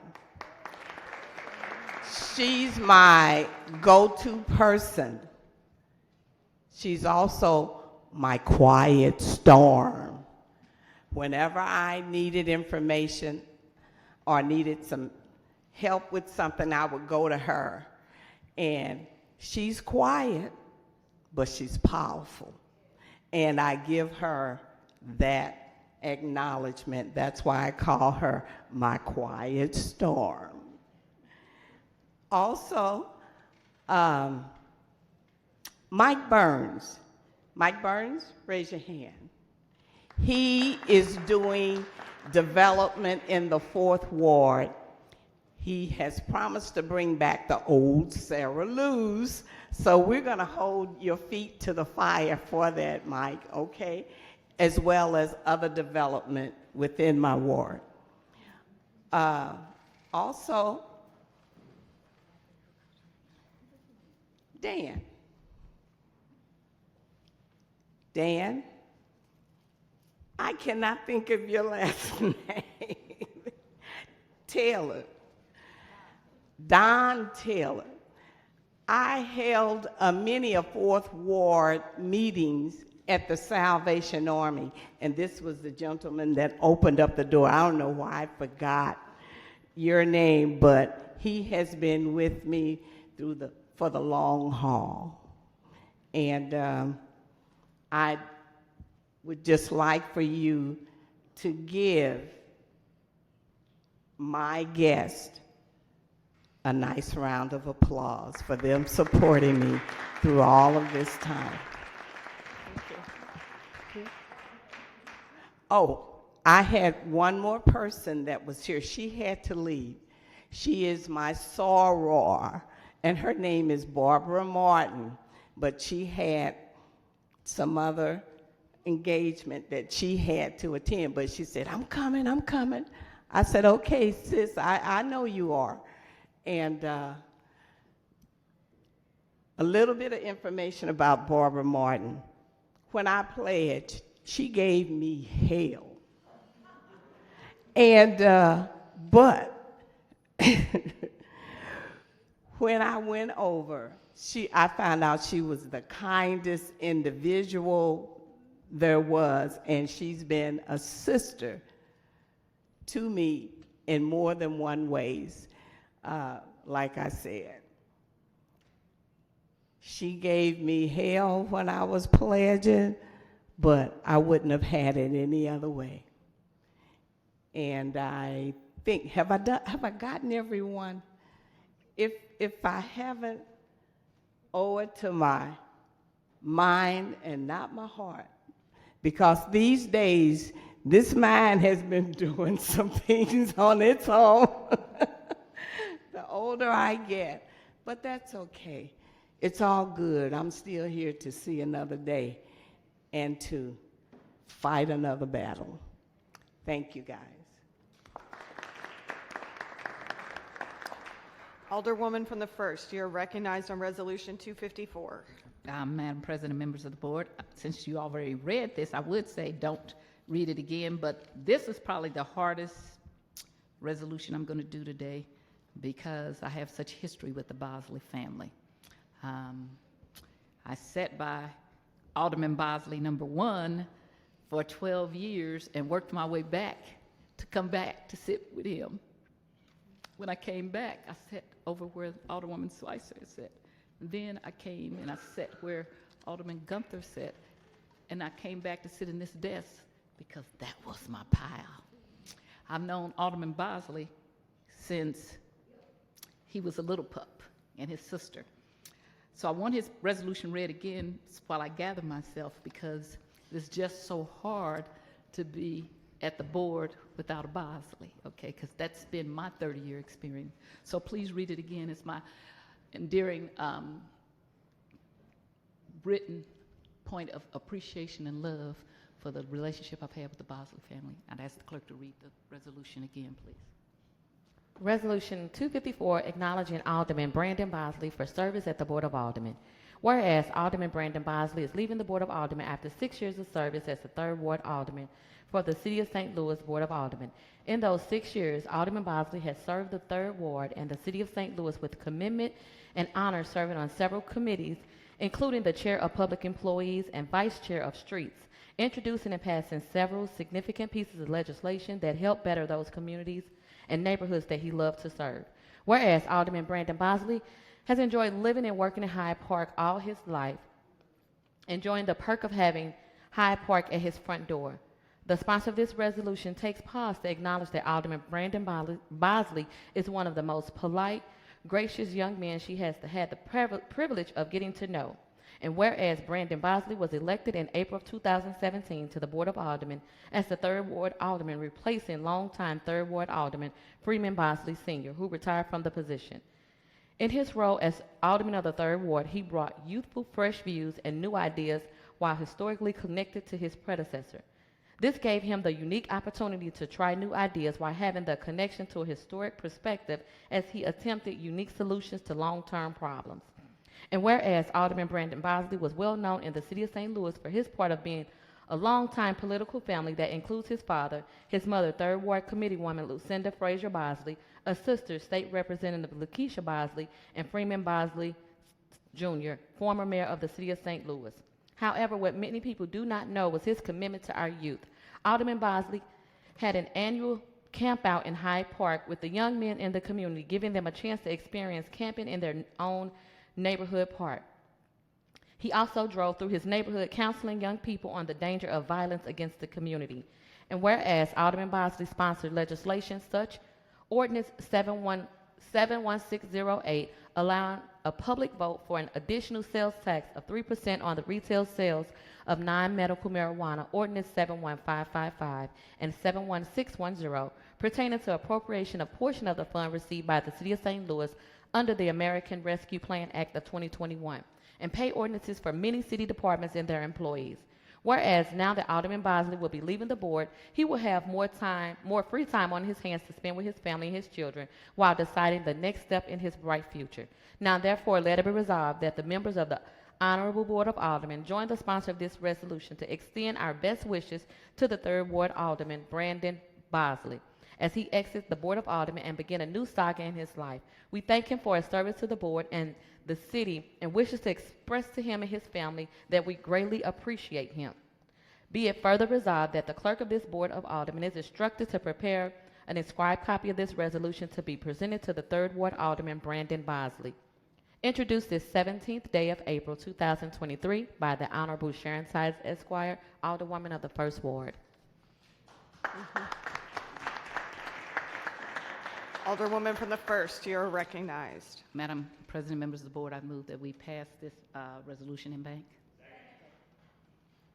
It's been moved by the Alderwoman from the 1st, seconded by the Alderman from the 9th, that we approve this resolution in bank. All those in favor signify by saying aye. Aye. Opposed? Motion carries. Alderman from the 3rd, the floor is yours. All right. Thank you all. It's a beautiful day. Would first like to thank our staff members. We'll try to get through this without shedding a few tears, you know.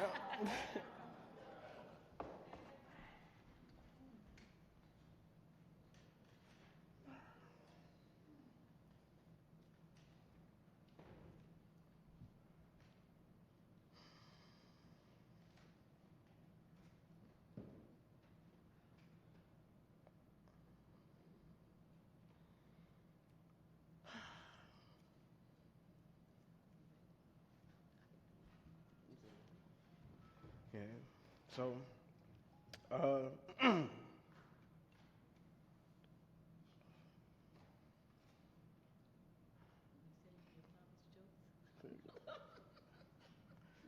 right. This is pretty bittersweet, of course.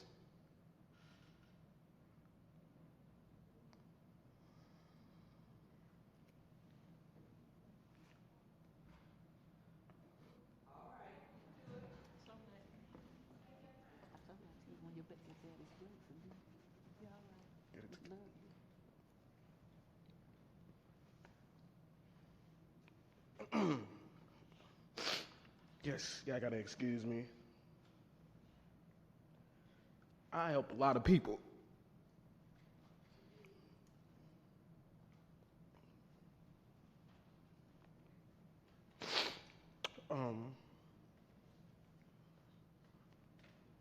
To Ms. Davis,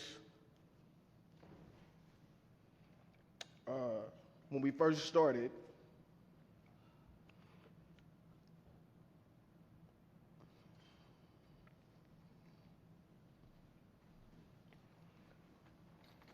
there were people, man. You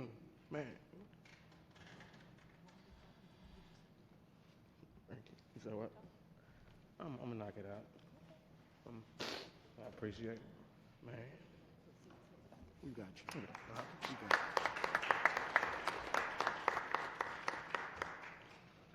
All right.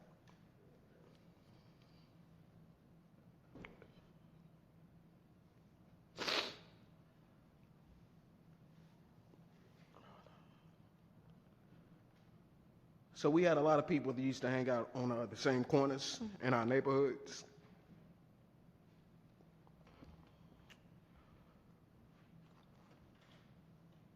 We know that getting jobs is important.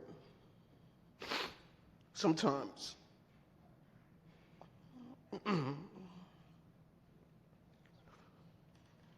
we don't know who we impacting. Oh, man.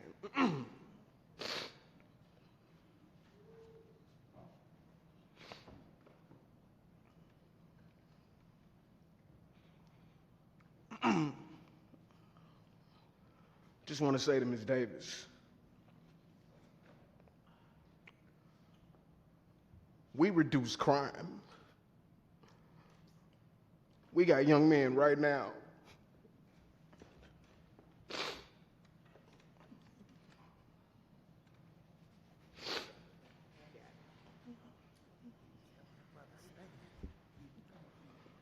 building a soccer stadium opposed to shooting up the neighborhood.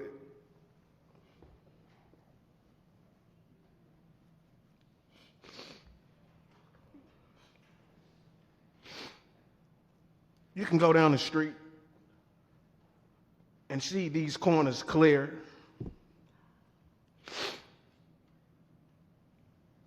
Because of the connections that you have and we made.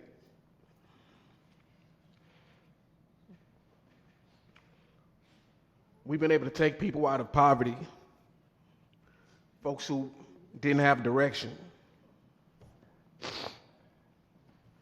and give them a direction in life.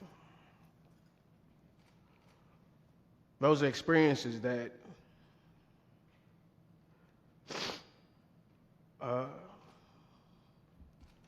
they're just immeasurable.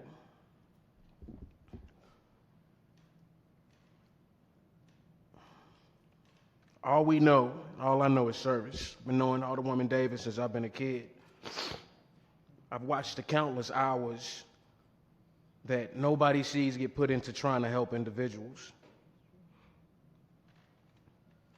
The amount of times I've called this woman and just asked her for direction that she's been able to give me has saved so many lives. So many different young men have been affected, and women.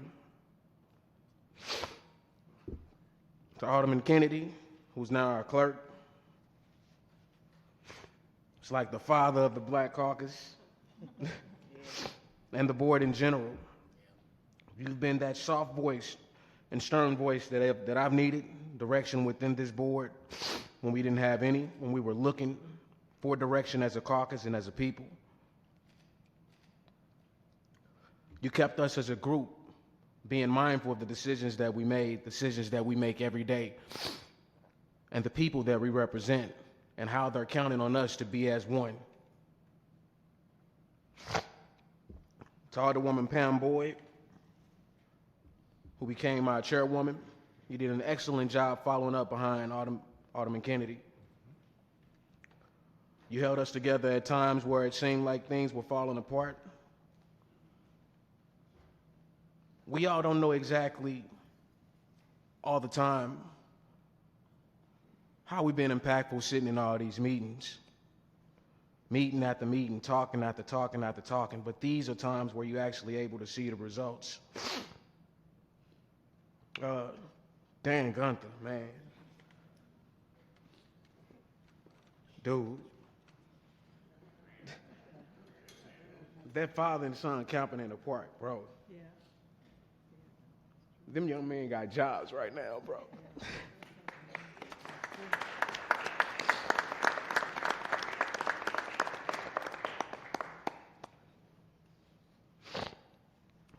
They come out and fish every summer. And they actually take it home and cook it, man. We actually be seeing them out there grilling on the block. You came out there every summer with us and created experiences for our youth when we are talking about the importance of them having something to do. You don't get paid to do that. That's out of your heart, man. You come from your side of town to where we always talking about we having these separations. And, you know, you divided, you brought a bridge to that divide. I can't thank you enough for that. Those kids can't thank you enough for that. Man, you have to come back so you can see them. Appreciate you, brother. My first time I was elected, Kara Spencer, Dan Gunther, I believe Christine and Gracia, a few other ones invited me to lunch. Went to Kara's house. We all talked about the state of the city, what it is that we wanted to do, how we can be impactful. We even talked about our differences. Appreciate you, bro. Love you too. I just want y'all to know that I never forgot about that. You know, it shows your willingness to work with everybody and trying to figure out what direction we were all trying to go in, what direction we needed to point the city in. You invited everybody to your house, Kara, in your home with your son and your dog and your chickens. First time I saw chickens at somebody's house up close. It was pretty cool. But, you know, those are experiences that make this board special, make our experiences special, make the people here special. We argue with each other, but we still have these unique experiences that make up the different ideas that we do have of each other and how we represent our neighborhoods. Regardless of what arguments that I've had with you all, I want y'all to know I love each and every one of you, and I appreciate what you brought to this board. I appreciate what you brought to my life. Alderwoman Evans and Laura Keys, throughout COVID, when we were all out here starving, fighting over toilet tissue, they came and grabbed food and brought it out to their constituents every single week that were coming out to our food drives and made sure their constituents got carrots, food. I can't name all the stuff right now, but that is just amazing to see people go out of their way to take care of people, you know, and those are the things that you remember. That's what makes me emotional, because I know that made a difference for all of our elderly folks that weren't able to get out there. We did. And, you know, having this type of a family, knowing that you can call on people when things are going bad, knowing who to call, right? Knowing you have some authority to be able to do something about what's immediately harming somebody else. You know, those are the things that you miss. Those are the pieces that you wonder to yourself, what am I going to do about Mr. Billingsley right now who needs a sink? You know, sounds small, but he can't cook. It's all right. Alderwoman Carol Howard. I'm going to say it because I have to. I appreciate it. Okay, thank you. We got to be all the way 1,000. This is my last time to speak. I know I talk a lot, y'all, but you know. Listen, I don't. Sometimes we are very divided, and for a long time in history, we always have these thoughts, or the old conservatives are like this or that. Alderwoman Carol Howard, Beth Murphy, former President Vollmer, these individuals brought a perspective to the board that wasn't conservative or progressive or minority driven. It was one where they saw something that, to me, rang a bell in their history and their plight that said we probably should try something different this time. You could always count on Carol Howard, Beth Murphy, and President Vollmer. If they saw that there could be something different that potentially could change the way that history has been, they were willing to vote on that. I appreciate you all being that extra voice that we can call on when we knew that we had a divide. Hey, what do you all think about this? Could you vote on that? You know, that is. Thank you so much, Alderwoman Howard, for that experience. Thank you, Alderwoman Beth Howard. Thank you, President Vollmer, for that. Former President Vollmer, for that. I got to say it like this, but because I'm a young man who grew up in neighborhoods where, you know, there was always the talk about the white man this, the white man that. You showed me that the white woman and the white man ain't always like this or that, and that's just being real. You are, you know, a woman who was able to say, I think black people deserve this or that, and that resonated with me. And I can go back and watch plenty of videos where, you know, you've blown my mind and took my perspective, and well, not my perspective, but made me view things in a different perspective. So I appreciate that. Thank you to Lisa Middlebrook. I really appreciate you and your family, and I've come down to a few of your community meetings and talked to your people out there. You all have always been and always will be a good piece of history here for our city, and I appreciate working with you. To you, Alderman Page, I know we've had what I initially thought were differences was in the Board of Aldermen, but it wasn't. It was just a different perspective. And I appreciate being able to work with you and being able to speak with you on multiple occasions and learn your viewpoint, so I can better know how to connect with individuals who have different viewpoints. I'm not a representative downtown, never have been able to have the pleasure of doing so. So being able to pick Alderman Page's mind and understand more so how to represent individuals from where it is you see, from your perspective, it was appreciated. Thank you, sir. Same here, by the way. Thank you. I'd like to thank my mother. Would not be here at all without my mom. Thank you very much, Alderwoman. I mean, not Alderwoman, but pretty much. Committee woman Lucinda Frazier. Half of the things that we do wouldn't be possible without strong women supporting us, and my mother is my strongest supporter in anything that I've been able to do. My constituents, all the residents that we've been able to serve, I wouldn't be able to stay organized without the women that support me within my life, so I really, really appreciate them. Linda Prima as well, my sisters, every one of them. I'd like to thank my dad for everything that he's done and preceding me for being here. I'd like to thank my brother as well. To the staff members, once again, I kind of broke up in the beginning.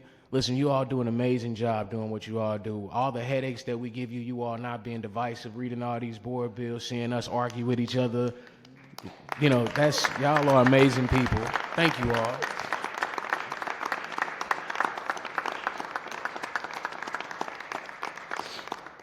I'm going to miss being greeted with a smile and a hug.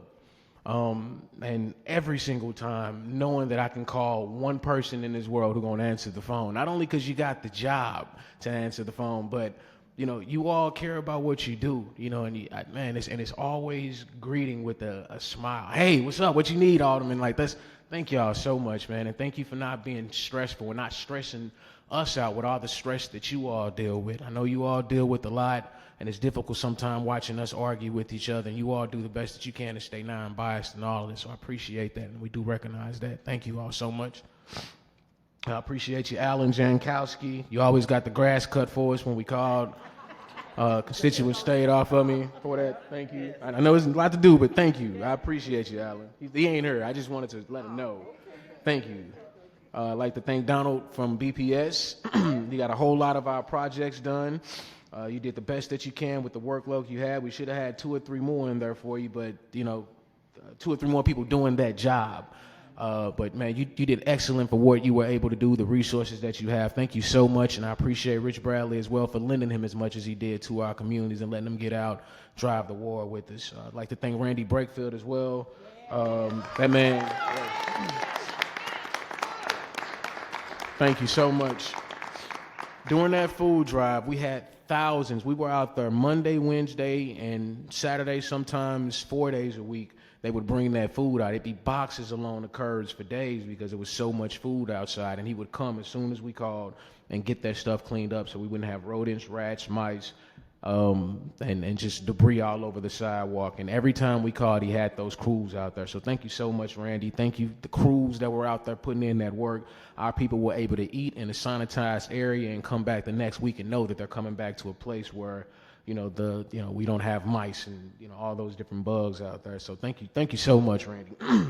I'd like to thank Arnold Mitchell from Board Up. I have one of the largest wards in the city that had so many different buildings that needed to be torn down and board up. Every time we called Mr. Mitchell, his Board Up crew got out there and got it done. Once again, I'm not gonna have a chance to say all this to all these people. So as we transition and a new order people get in, watch this video so you know who to call. I'm for real. These people get it done. Our workers will knock this stuff out, especially if they have more hands on deck. So, Mr. Mitchell, thank you. And to your crew, I wish I knew all the members' names. Thank you all so much for the work that you put in. Frank Oswald, every time I've called Frank, he picks up the phone. He gets the job done, helps out with constituents when they need help. Purpose, like Mr. Such and such. We have people's houses that are falling apart. Frank has always worked to try to figure out what we can do to help a person, not put them out of their home. And that goes such a long way in areas where the banks are not loaning to us. So thank you so much to the building division, every single worker in the building division. We appreciate you. I appreciate working with the Hubbards. Thank you so much, Shameen. This experience has been amazing. Known your family since I was a child as well, so it's been an amazing experience working with you and just being able to serve with you and feeling the energy that you have. It's something I'll be able to take with me everywhere that I go. I think Laura Keys, Norma Walker. Did I get Tina Pill? Thank you, Norma Walker. I appreciate you. It's amazing working with you through this process. It's been good being able to fight for the city. It's been fun. It's been absolutely amazing. I appreciate you as well, Tina Pill. It's an amazing experience working with you. Got you? Okay. All right. Make sure I appreciate everybody, and I appreciate you as well, Annie. And Sharon Tyers. Sharon Tyers is like my second mom, as well as Alderwoman Davis. When I say this woman is a plethora of information, there is absolutely nothing I wouldn't do for Alderwoman Tyers. If you all knew, and I'm sure we all feel the same way, if y'all knew how much this woman actually loves the people that she serves, and I love these people as well. It's the reason why she's yelling and screaming and doing the best that she can to get her point across, because it's difficult inside when you got this raging beast trying to show you, look, you don't see this, you can't see this, look at it. And you have to do it in such a calm manner so somebody can take what it is that you perceive to be something that's difficult and hurting our people and creating obstacles. And it just, some folks just cannot see it. So, I just want to say from the bottom of my heart, this experience has been amazing working with people who've seen me grow up as a kid, and I've been able to come into this position and learn from them and do the best that I can with the position that I've been blessed to hold, blessed to have. This is more than I could have asked for. The people that I've been able to serve are amazing folks. You all are amazing people. This is an amazing resolution, Alderwoman Tyers, man. This is more than bittersweet for me. I'm actually, and I got to say it, I'm hurting on the inside. Not because of the job, it's because I love what I do. I actually love helping my people, regardless of who feels like they didn't get served. I love this, you know, to the next person that's coming up, please treat our people right. I know you will. We all just continue to do the best we can to protect our people. I appreciate y'all coming up and being there for me too, man. Like I appreciate you all. Thank y'all so much. This is.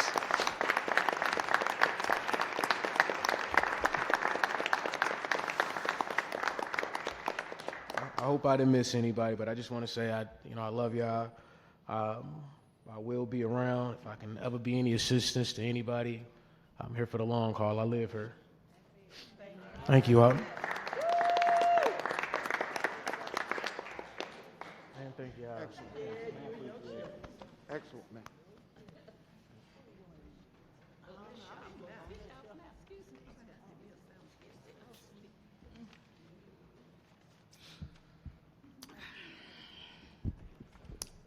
Alderwoman from the 1st, you're When I was recognized. gerrymandered and racially gerrymandered, this didn't hurt as much as this does.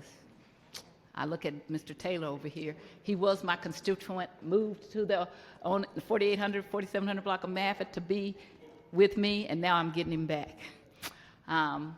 But as I said before, I have had a relationship with the Bosley family since before I came to the Board of Aldermen, when Freeman Sr. sat right there. And I would call him because we were both avid non-smokers. And I was an attorney with the Public Defender's Office, and I would call him and say, can you get another bill passed about that smoking? And then when I got here, as I said before, and then he left, that was hurtful because I came back here. That was my yin and my yang right there. If I started a sentence, he could finish it. And there's all kinds of tapes of things that we did on this Board of Aldermen. You all think you give the young Alderman Bosley a hard time, but Alderman Bosley and I could make this board go to 5 or 6 o'clock if we wanted to. Now, that was the person. Now, this person right here, I have met him, Alderman Bosley, since he'd been a little bitty person, and his sisters, okay? They've been around my office since I was the 20th Ward Alderwoman. So when he replaced his father, I was so proud. Just like I tell his mother and father all the time, these are my other children I didn't have, and I will look after them. When I was off the board, anything I needed done, I would just call Alderman Freeman Bosley, and he got it done. I want to say, and I extend that to you, things that you need, I will try to get it done. I appreciate you. People do not know what a committed young man you are. I got into the most arguments with people about you and the Alderman from the 9th because they were worried about how you dressed. I don't care how you dress, okay? I don't care. I care what's in your heart and what you're doing for people. So when I grew up, we were a natural, and my mother said, why you do that to your hair? Okay, because we can, that's why. I don't care. So I'm appreciative that what you brought was a love for the people. Brandon, Alderman Bosley, being out there in that park, and I own property in Alderman Bosley's ward, because it still is today. And I brought him over there to see it, and when I talk, he knows when I talk about being a good, responsible landlord, I am. And I keep my property as nice as anything. But just seeing the things that he does, because we get his mail in his community and how much he cared, and then just being out there, seeing him drive around and counsel the young people. I first heard about him off the board. One of my tenants had a flat or something happened to their car, and we live across, my building's across the park from him. And my tenant came back and said, do you know this young man named Brandon Bosley? He is the nicest young man I have ever met in my life. He is so manable. Credits to your parents. Credit to you, of course, but to your parents. All of their children are manable and believe in respecting people. You as a young man will walk them women to their cars. And I know people think, you don't need that. But for me, my eyes go misty thinking about that. Because when I see what the other young people are doing out here, and then I see you, and then I saw your name being libeled and slandered in the paper. And I told Alderman Page that was because they knew you had such a chance of winning. They had to libel and slander you. I had the same thing in my race. And people are going to pay for that. If you libel and slander me, we go to court, and then you better either say that wasn't true or we're going to spend a lot of money. So I saw that happening, and I knew that was all geared up. And people think that that's funny and that's okay. That is not okay. You are a fine young man. I don't intend for you to go away, and I know your family doesn't intend for you to go away. Lick your wounds, because that's what I did. I went and shut the door when they gerrymandered me because I didn't lose. I got the highest return rate, the second in the city, when they tore my ward up. Racist Francis Slay, racist Francis Slay. Oh, did I say racist Francis Slay? Oh, let me say racist Francis Slay. Because everybody now who's on that board who voted for it says, we didn't want to do that. Francis did that. They give him up easily. And he whines about me talking about his racism because he's a racist. When you tear up something that's good in a community, instead of adding to it, politics is about addition, not subtraction. All of these people, oh, well, the board lost population, therefore it should go down. The board is based on Congress. Congress keeps the same amount of people, no matter if it's more or less in the United States. They just redistribute it. So that whole fake thing they put out there is not based on anything. And then when you go and look at what they have, the aldermen they have out in the county, they have one for every 500 men or every 700 men and women. And people who have not represented North St. Louis do not understand how hard it is when you got a group of people who a lot of things they don't have or have been purposely withdrawn from them. And then you have to answer questions that other people don't. And I was always very privileged because I had a kind of privileged ward. It's hard for you. It's hard for you as a young man, okay? But my ward, the reason why people haven't been able to beat me because they come with that whole everything is the same. And my people say, And it's not that we're not all black, but we're not all monolithic. And my appreciation for you, and I told you this before, when we came to the caucus, you brought a youthful perspective. And you didn't be quiet just because we were like, You're like, no, but see, you need to listen. And I use marijuana as one of the things. We just couldn't hear marijuana because I told you, I've been told by my mother, you better not get picked up. And we live right down the street from the police because if you do, I'm not coming to get you. When I went to the police station the first time as a lawyer, I called my mother and said, I'm so scared because I'm in the police station. She has so made me so scared that I didn't want to be there as a lawyer. And so I thought marijuana was, that's illegal. And Big Pharmacy told us that's not good. And so that's what I thought. And you came and said, hey, look at this. And this is what we need to be doing. And we can make money and we can do things this way.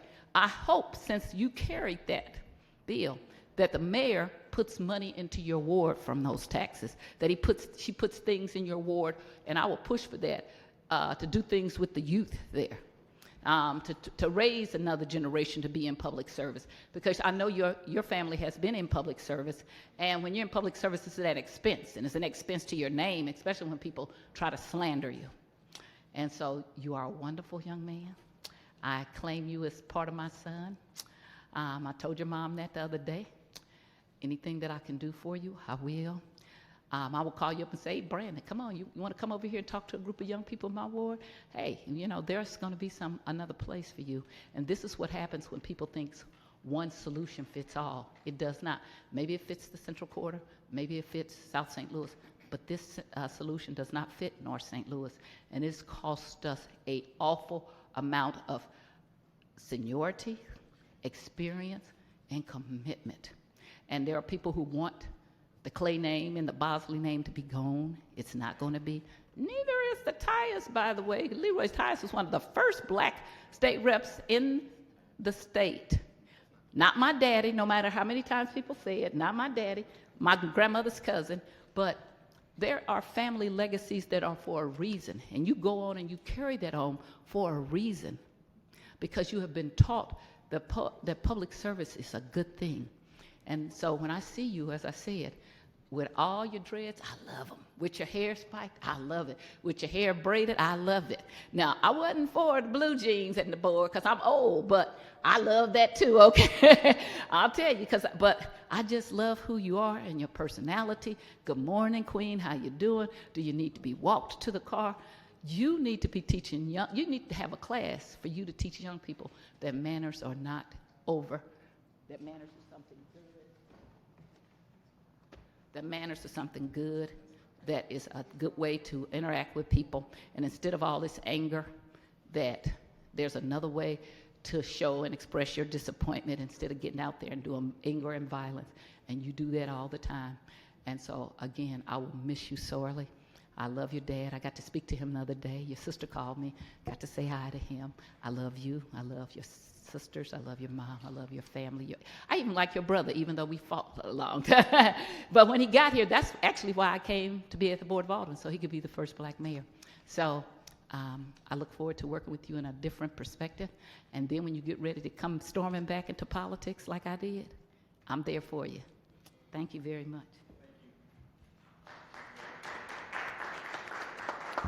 Further discussion. It was brought to our attention that resolution number 257, the wrong one, was read into the record. So at this time, I would like to request that Madam Clerk please read. Are you? I thought you said further discussion. Okay, go right ahead. Sorry, I didn't see you get up. That's okay. Thank you. Thank you. So the Bosleys and I go back a ways. I met Brandon's dad, Freeman Bosley Sr., through my former committee woman, Myrtle French. So that was about 34 years ago. And so I am intimately connected with your family. I have enjoyed working alongside your mom, committee woman, Lucinda Frazier. We worked on many different initiatives for you in your ward. I enjoyed being your graphic artist on many flyers and things that you did for the people in your ward. And I'm going to miss you here, but I'm going to miss you more for your constituents, because you are literally worth your weight in gold for all of the love and the compassion and passion that you have for your community. And I know that your service does not stop, will not stop, will never end, because it's in the blood. There's a difference when there's something that you do and then something that is part of your DNA. Service is in your blood.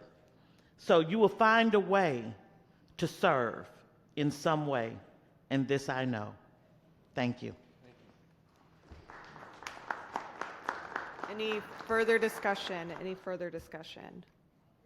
Alderwoman from the 19th. Bosley. Bosley, Bosley, Bosley, Bosley. I think that's enough to cover everybody that was been elected. So as a young man, I watched you, because you know how your daddy was. If I came to a meeting, if he was washing clothes, you had to help fold. If he was cooking dinner, you had to help serve. If he was getting ready to go to a meeting, you had to go to the meeting even though you didn't know what it was about, because you're going to talk on the way there, you're going to talk on the way back. So you are intimately involved with what he is doing. I appreciated that because, again, it was an opportunity for me to learn. As much as I thought I knew when I came to work in that area as the housing director for the 3rd, 5th, and 2nd Ward, I realized how much I didn't know. And so when you work with people like Freeman Bosley Sr. and April Ford Griffin and Nancy Weber, you learned a lot. And you learned how to get along.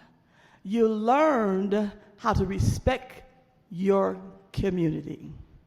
At one point, they thought I lived in Hyde Park, because that's how many hours I worked a day and night. But it is required, and you knew that. That's in your DNA. You don't have no choice.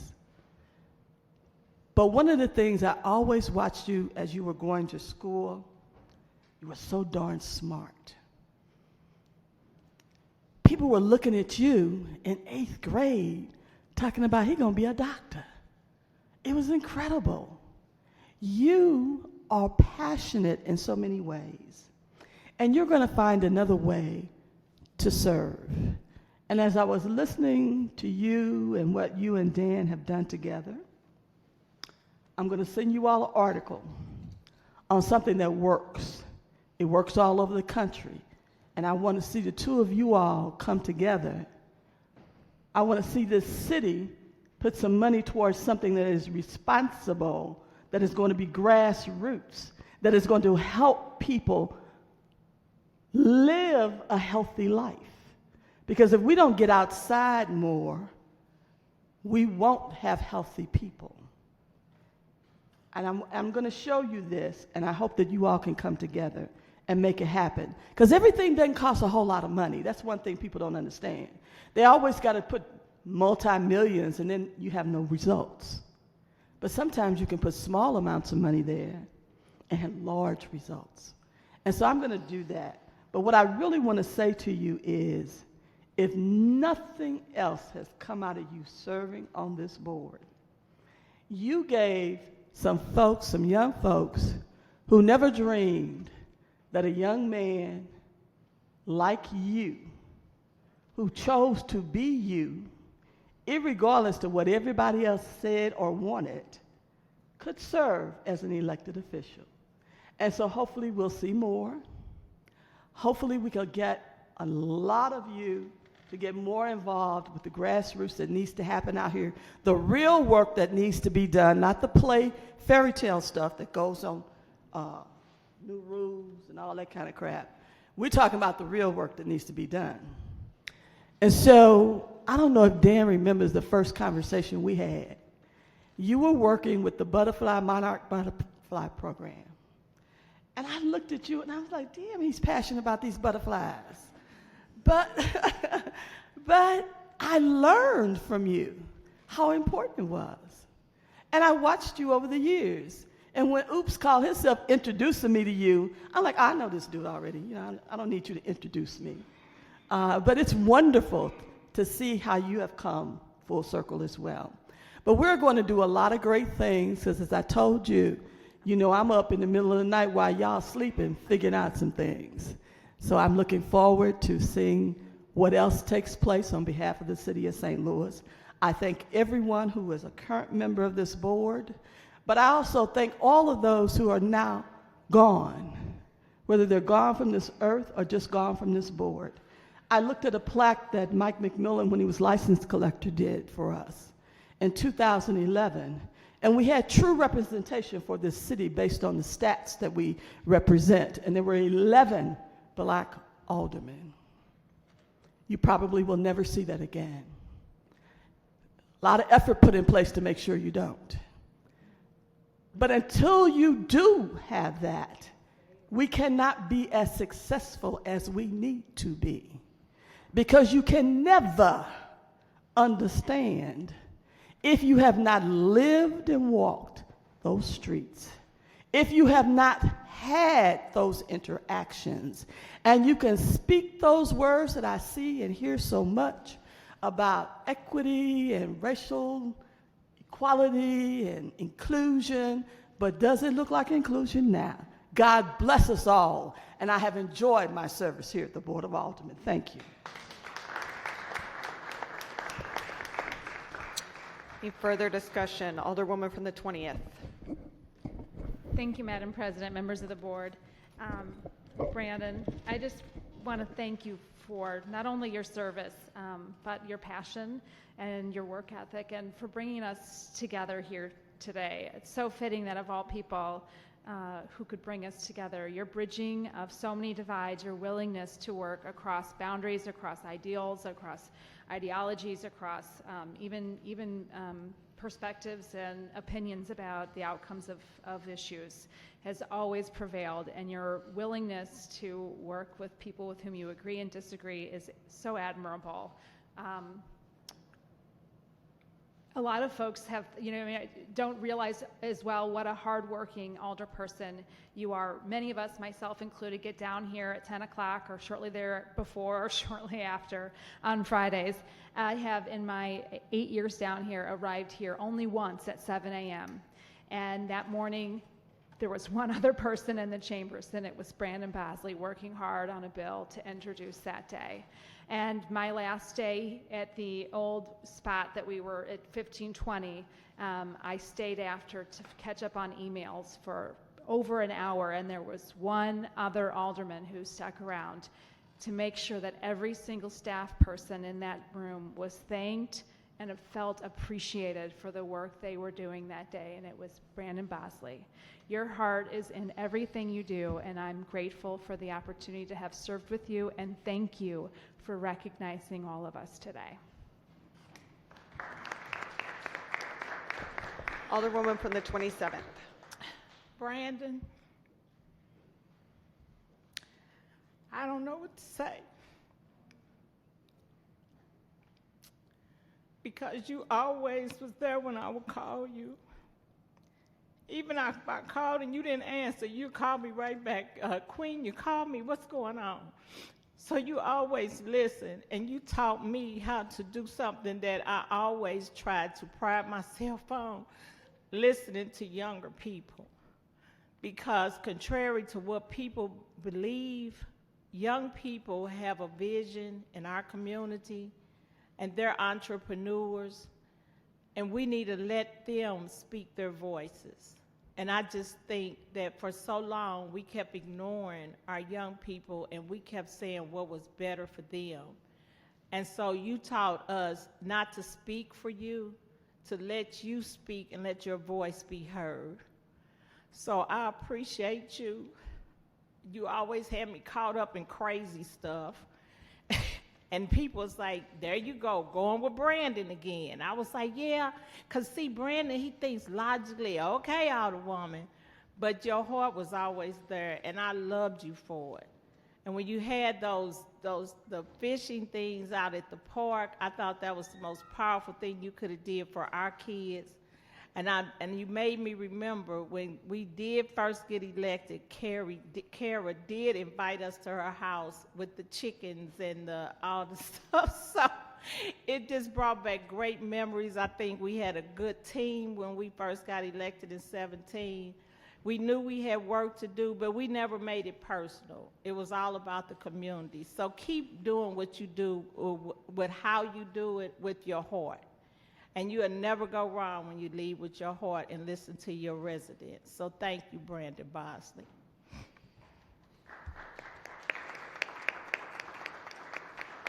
Any further discussion? Any further discussion?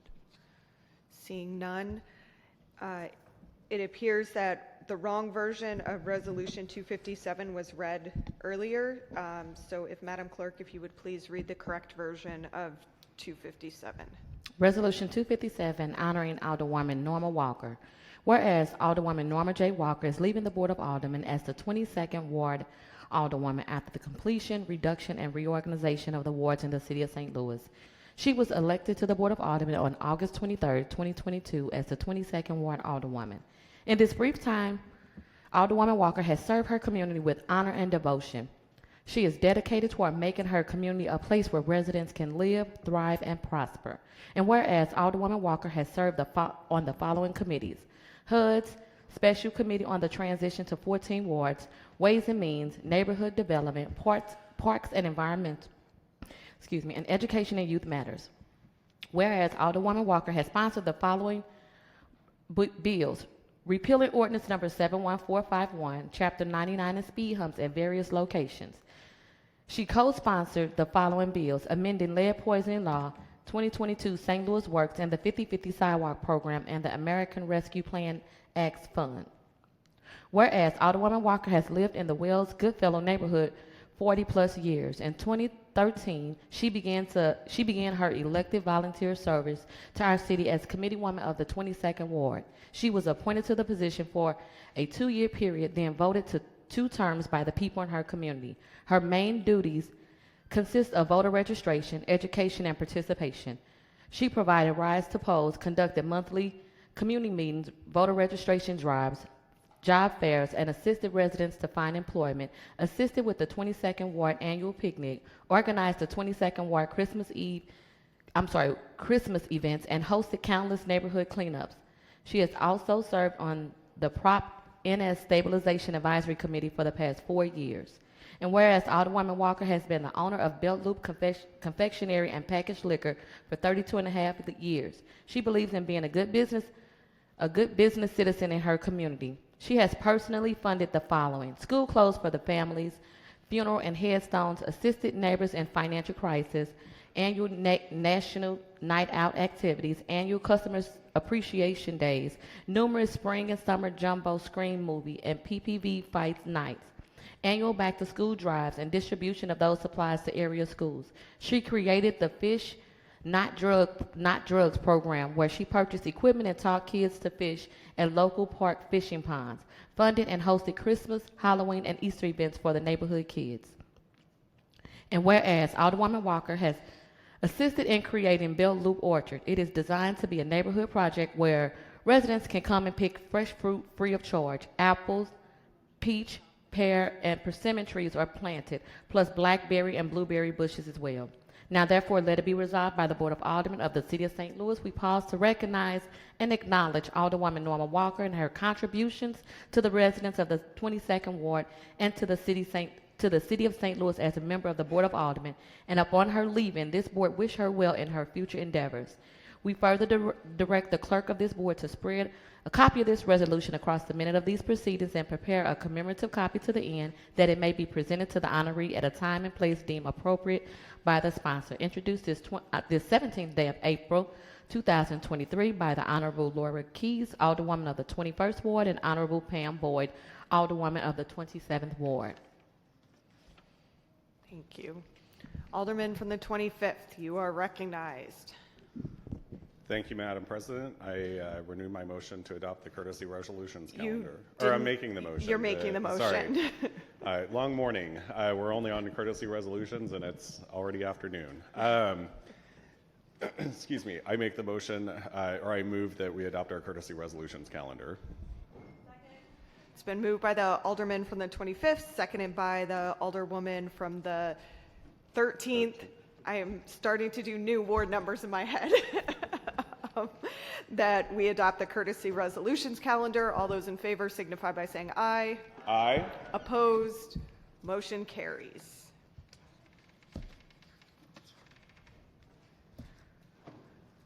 Let's see.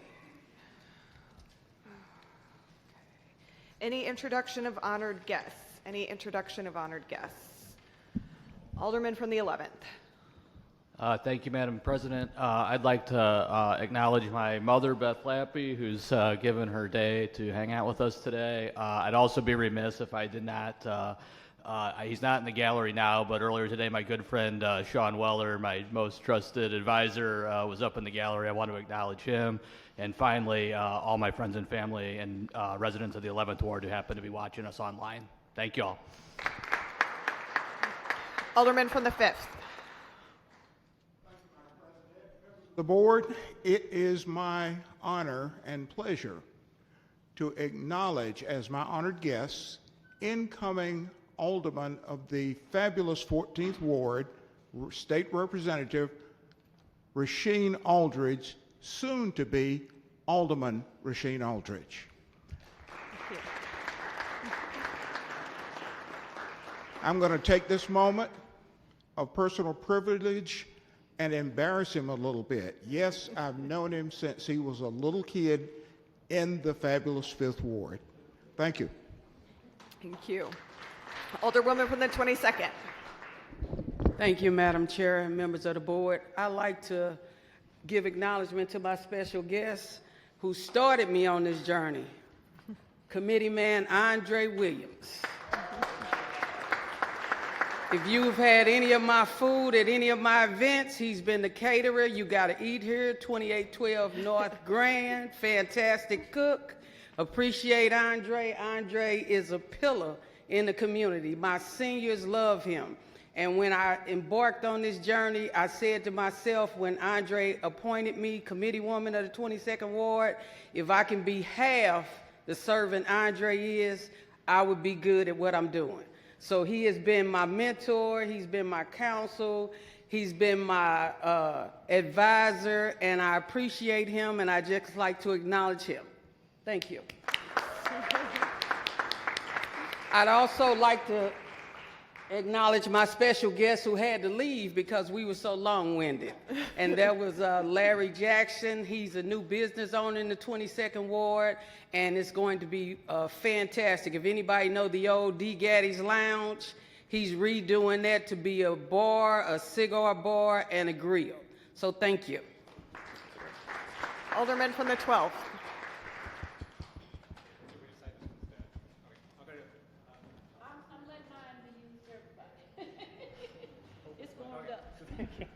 But I'm so tall. Okay. Perfect. Thank you, Madam President, dear members here at the board. My honored guest who also had to leave because we've been joyously long-winded today is Robert Fisher, who I first met playing rugby, as the Alderman of the 25th would put, bearishly playing rugby. And Robert has been with me throughout this entire journey, and I'm very, very happy to have his friendship and have him essentially be a brother. My more important guest, however, would be my fiance, Casey Davidson.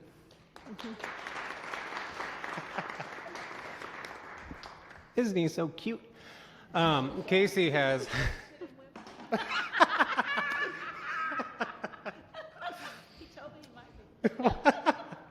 Well, guess who's getting an invite to the wedding? Casey has absolutely been there with me the most out of this entire journey for these past 2 years, both the good, the bad, and the ugly. And I cannot have asked for a better person to be next to my side. So my honored guest, my esteemed honored guest, would be Mr. Casey DeMello Davidson. Thank you, Madam President. Alderman from the 9th. Thank you, Madam President, and members of the board here. My special guest, Megan Bennett, was already kind of introduced, so she said don't have to introduce her again. So I made a couple of words about her earlier, but she's definitely my special guest. I also want to add as my special guest people that I know that are watching. My family always watches or kind of gets the highlights of this. My sister, as she's at work, kind of takes snippets of it and then passes it along to my family members. So as you're watching, they're my special guests. I was going to have down here, but they also left, my committee people. Brian Walsh, who is my 9th Ward committee man for the last 6 years. Inez Bordeaux, who was my committee woman. And then 6 years ago, my committee woman, Sarah Johnson, who's also my treasurer. I know that they watched this, and so I want to have them as my special guests. And then I was going to introduce our new 7th Ward Alderwoman, Alicia Saunier, as a special guest. I think she had to go as well, but I do have, and I want to follow up on the Alderman from the 5th of having as my special guest as well, the Alderman-elect of the 14th, Mr. Rasheen Aldrich, who was my state representative, but I was, and then also who I remember, being on the ground and actually in court with. For the 5th Ward Committee man. So I've got a long journey with you, and I look forward to what you're going to do here at the board, and we'll always be there if you ever have any questions or need a hand. So those are my special guests. Thank you. Thank you. Alderman from the 28th. Oh, you're just standing. Alderwoman from the 8th. Thank you so much, Madam President, members of the board. I won't miss adjusting the mic between the Alderman from the 9th and I's height here. My special guest today, I first wanted to have Shira Berkowitz was with us earlier and spoke the poem and centered their experience and the experience of transgender Missourians into our body. And so I just want to thank them so much for coming today and for bringing that experience into the room with us. Also had to leave. The Alderwoman-elect of the new 6th Ward is Daniela Velasquez, and she was joining us in the chambers here for a little bit. I'm excited for her to take office. I would also like to have the Honorable Christine Ingracia as my special guest this morning. Again, we make each other cry, so I'm not going to get into it, but thank you so much for your service and your friendship, and I'm glad that you're here to help usher in this next phase as well. Also as my special guest, and a huge thank you to the people of the 8th Ward, the businesses, the folks who call the 8th Ward home. It's been an incredible place to represent.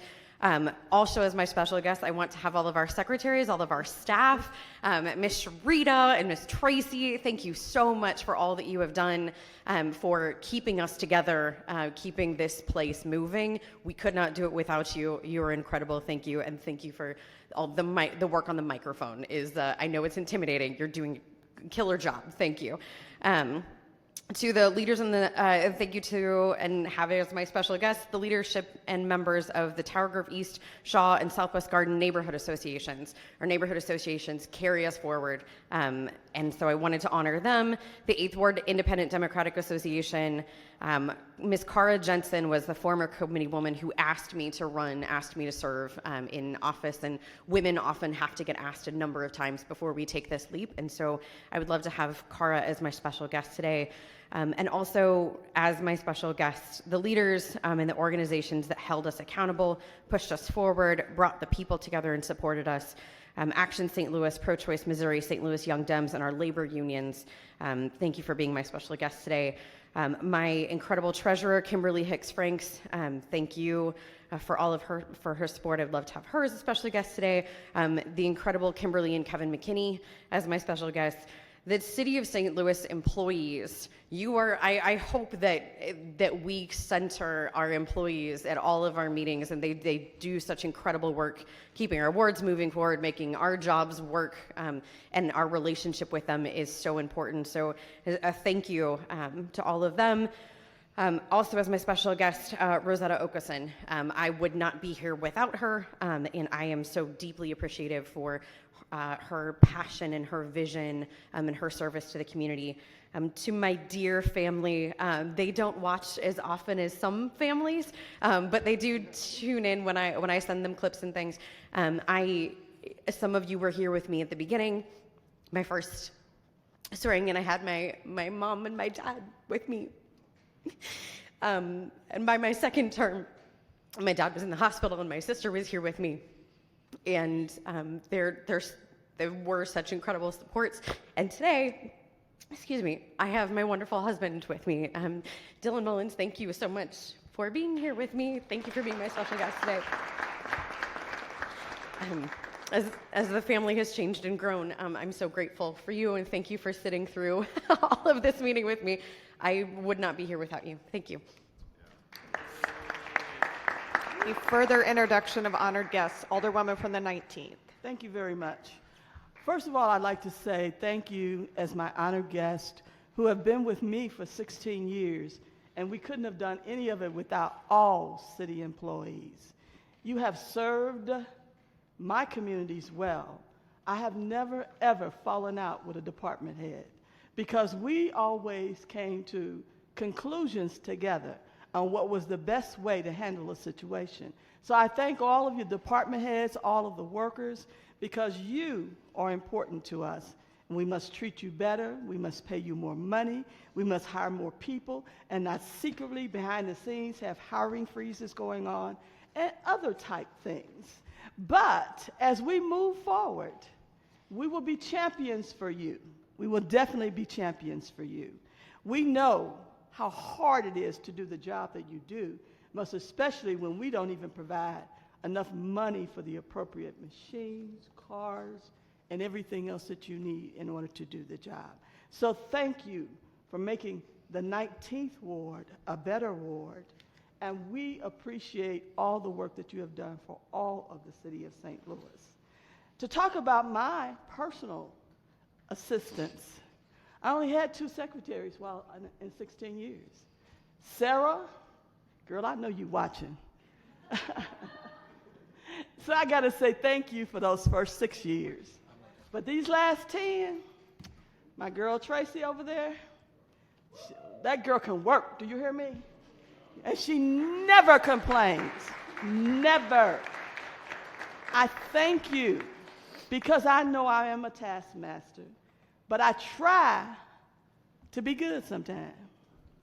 But you know, you're going to see it coming. And you know I'm going to follow up. And you know that I expect everybody to be treated equally as well. It doesn't matter what title they have or don't have. They are all important. And I appreciate you serving with me and helping me do a good job. Thank you, Tracy. Further introduction of honored guests, Alderwoman from the 14th. I would like to finish with... Sorry, I thought that was... I would like to finish with Terry Kennedy, who was a mentor to all of us when we came in. whether he was still an alderperson or in his current position as the clerk of the board, I hope and pray that the respect that he is due is given. I hope and pray that he can help guide us with the changes that you want to make so that they are appropriate and fluid. I hope that, and I will pray for you, that we have the opportunity for this city of St. Louis to not be an embarrassment every week in the newspaper. I hope and I pray that as we leave here, those of us who are leaving, that we can be supportive and not embarrassed. I hope and I pray as we continue to make this city what it should have been a while ago and can be in the near future, because there's no excuse for it not to be other than egos and unnecessary nonsense. But we will pray and we will be supportive. To all the residents in the 19th Ward, you don't even understand. These are people who were strong leaders. They took the education that was provided to them to do whatever they wanted to do. When you talk about Gate District West, they built new homes. They did it in a diversified, racial equity inclusion way, which means that they had small developers, they had large developers, they had young developers, they had white developers, they had black developers, they had habitat, they had the most expensive townhomes built in that area in a long time. They had regular homes built there at the 250,000 range. But they had everything. And even when people said, I don't want no habitat houses in my neighborhood, now those folks are good neighbors that live next door to each other. They go shopping together. They buy each other gifts. They have dinner together. You can't tell one family or resident from another. And that's how it should be. We have to respect and allow the people to make decisions for themselves and educate them so that they can. Because they don't need every thought coming from you. Because you don't live on a block every day. You need it to come from them and support them.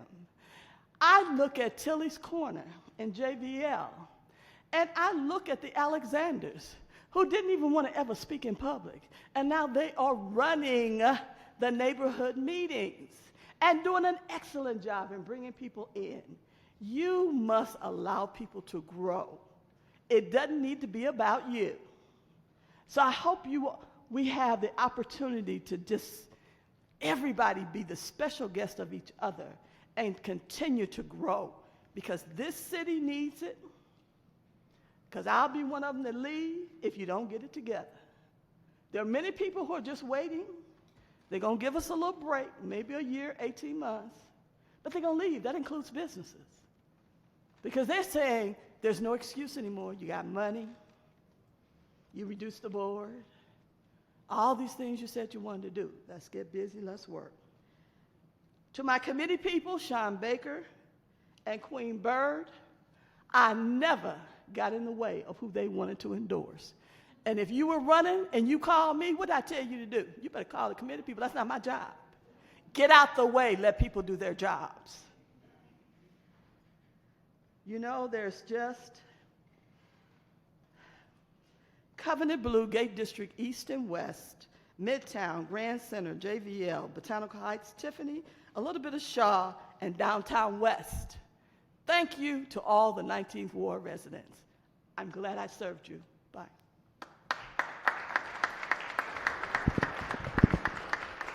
Alderwoman from the 14th.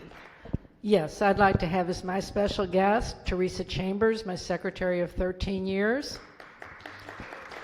And I would also like to recognize our clerk, the inimitable Terry Kennedy, who has provided exquisite leadership in his role as clerk, and I appreciate that. I was sorry he wasn't here when I first came down, but he's taught me a lot. I would also like to recognize the Bevo Sid Community Improvement District, Better Bevo Now, who has maintained their leadership in the community and is growing better by the day, Southampton Community Organization, and the Kings Highway Business District. The seeds are planted, the place is growing, and I wish the best on them, and I appreciate the support that the people of the 14th Ward have given me for the past 13 years. Thank you very much. Any other introduction of honored guests? Alderwoman from the 1st. Madam President, members of the board, I want to say amen to the Alderwoman from the 19th. For many years, I've been married to the committee man of the 20th and then 1st Ward. People always come to me and they want me to endorse. And I always say to them, you better talk to Sterling, because if you don't get an endorsement. And we know our places. And when you're in the same household, you really have to know your place. And in that vein, I want to say to you, everybody was so worried about me for the March election, and they called me and they worried. Let me tell you who my warriors were. To the best committee man in the world, and the longest serving committee man in the world, 1st Ward Committee Man Sterling S. Miller. The next person, 2nd Ward Committee Man Larry Middlebrook. Next person, 2nd Ward Committee Woman Irma Jefferson. Next person, 4th Ward Committee Man Ed McFarland. 4th Ward Committee Woman Caroline Moore. 18th Ward Committee Man Pastor John Watson. And 18th Ward Committee Woman Yolanda Yo-Yo Yancey. These were my warriors. When March 7th came along and you saw that score and all you people were worried about me, these were the people that beat the mayor and the president of the Board of Aldermen and the treasurer, not some other big people. Then all the other people came on board. But these are the people who did their job. They endorsed me. They worked with me. We had an amazing victory. And these are my special guests, along with the Alderwoman from the 4th Ward. This was the group of people. We didn't have a big names, but we had the right names, because we're in North St. Louis, and we're North St. Louis proud. And I'm proud of all of them. And Lisa Middlebrook is lucky to have a daddy like that. And I just want to thank them and say, if people would learn not to get out of their lane, I'm going to steal that from you, and stay in their own lanes and understand there's some queens of North St. Louis. Okay, there is a queen. And when you come for the queen, the beehive comes. So for me, that has been the committee people. Now, all these other people, I'll talk about them tomorrow. But the people who did their jobs was the committee people. And that was a very important thing. And these are my special guests, along with the Alderwoman from the 4th. And I do thank them. Any further introduction of honored guests? Alderwoman from the 17th. Thank you. I'd like to honor my special guest, Tulia Hamilton. She was not able to be here. She had to leave. I also want to honor my special guest, the Forest Park Southeast Neighborhood Association. You did a tremendous job helping me in terms of community engagement, and I want to acknowledge you for that. Also, the Forest Park Southeast Redevelopment Review Committee and the Infrastructure Committee. I also want to acknowledge my supporters and my volunteers, and another special guest is Dan Pate. I also want to acknowledge Kaylina Minke. Again, I want to acknowledge President of the Board, Megan Green, for inviting me to run as an alderperson. I have gloriously served this city and want to just acknowledge everybody in terms of having you and honoring you as my special guest. Thank you. Any further introduction of honored guests? Alderman from the 3rd. Thank you. For the last time for a while, I'd like to have as my honored guest my mother, Lucinda Frazier, the committee woman of the current 3rd Ward. This is the 14th, something like that. Tim Person, my brother, former Mayor Freeman Bosley Jr., my dad, former Alderman of the 3rd, Freeman Bosley Sr., my sister, State Representative Lakeisha Bosley, and all of my residents, every single one of them that took the time out to come outside and vote, whether you voted for me or not. I give you all the honor for coming out and voting. So thank you all. I appreciate y'all. Peace. Any further introduction of honored guests? Any further introduction of honored guests? Alderman from the 25th, you are recognized on the approval of the minutes.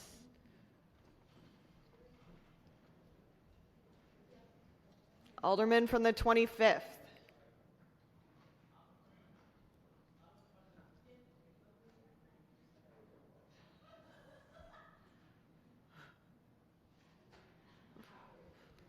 Alderman from the 25th, you are recognized on the approval of the minutes. Thank you. It is indeed my tie. Thank you, Madam President. I move that we approve the meeting minutes. It's been moved by the Alderman from the 25th, seconded by the Alderman from the 12th, that we approve the minutes from Friday, February 10th, 2023. Any discussion? Seeing none, all those in favor signify by saying aye. Aye. Opposed? Motion carries. Report of city officials. Report of city officials can be found in A, B, and C of the agenda and has been placed in the aldermen's mailboxes.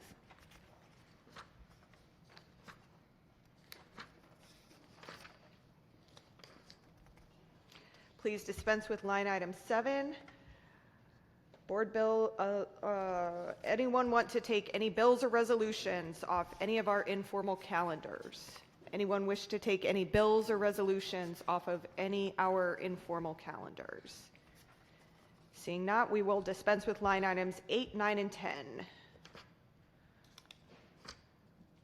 First reading of board bills. We have none. Reference to committee. We have none. Second reading and report of standing committees. We have none. Report of special committees. We have none. Perfection consent calendar. We have none. Board bills for perfection. We have none. Then we will dispense with line items 11 through 16. Third reading consent calendar. Board Bill 141 as amended, 154 as amended, and 156 as amended. Alderman from the 25th, you're recognized on the motion to adopt the third. Alderwoman from the 1st. Please take Board Bill 141 as amended off of the third reading consent calendar and put it on the third reading calendar. Thank you. Madam Clerk, please make note of that. So noted. Alderman from the 25th, you are recognized on the motion to adopt the third reading consent calendar. Thank you, Madam President. I move that we adopt the third reading consent calendar. It's been moved by the Alderman from the 25th, seconded by the Alderman from the 12th, that we adopt the the third reading consent calendar. Any discussion? Seeing none, all those in favor signify by, roll call. Madam Clerk, please call the roll. Alderwoman Tyus. Aye. Alderwoman Middlebrook. Aye. Alderman Bosley. Aye. Alderwoman Evans. Aye. Alderman Page. Aye. Alderman Coder. Aye. Alderwoman Rice. Aye. Alderman Gunther. Aye. Alderman Balmer. Aye. Alderman Lappy. Aye. Alderman Stevens. Aye. Alderwoman Schweitzer. Aye. Alderwoman Howard. Aye. Alderman Oldenburg. Aye. Alderwoman Peel. Aye. Alderman Todd. Aye. Alderwoman Davis. Aye. Alderwoman Spencer. Aye. Alderwoman Keys. Aye. Alderwoman Walker. Aye. Alderman Vaccaro. Alderman Narayan. Aye. Alderman Cone. Aye. Alderwoman Clark Hubbard.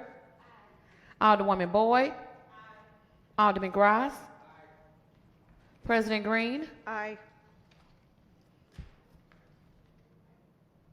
Alderman Vaccaro. 26 aye votes. By your vote, you've sustained the motion from the Alderman from the 25th and have third read and finally passed the aforementioned bills. Third reading, report of engrossment, and final passage. Madam Clerk, if you would please put Board Bill number 180, Committee Substitute as amended, on the informal calendar. So noted.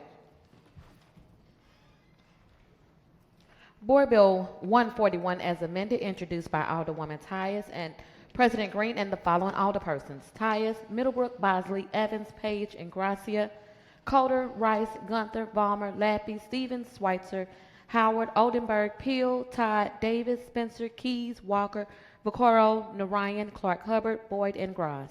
An ordinance recommended by the Board of Public Service authorizing the 2022 St. Louis Works and 50/50 Sidewalk Program citywide, providing for the construction and reconstruction of gutters, streets, driveways, spot curbs, sidewalks, alleys, traffic controls, beautification, tree planting, resurfacing, and related engineering adjustments listed herein, appropriating $9.8 million from the Street Improvement Fund, containing sections for the description of the work, approval of plans, specifications, work and material guarantees, estimated costs from city funds and supplemental agreements and reversions of authorization, applicable state and federal wage rate requirements, equal opportunity provisions, the mayor's executive order, contract, advertising statutes, and a public work emergency clause. Alderwoman from the 1st, you are recognized on the third reading and final passage of Board Bill number 141 as amended. And one of the reasons, first reason I wanted to take that off of the consent calendar, because it should be 21, 22, and 23 St. Louis Public Works. I wanted to make sure that we have the right bill before us because they gave us all three.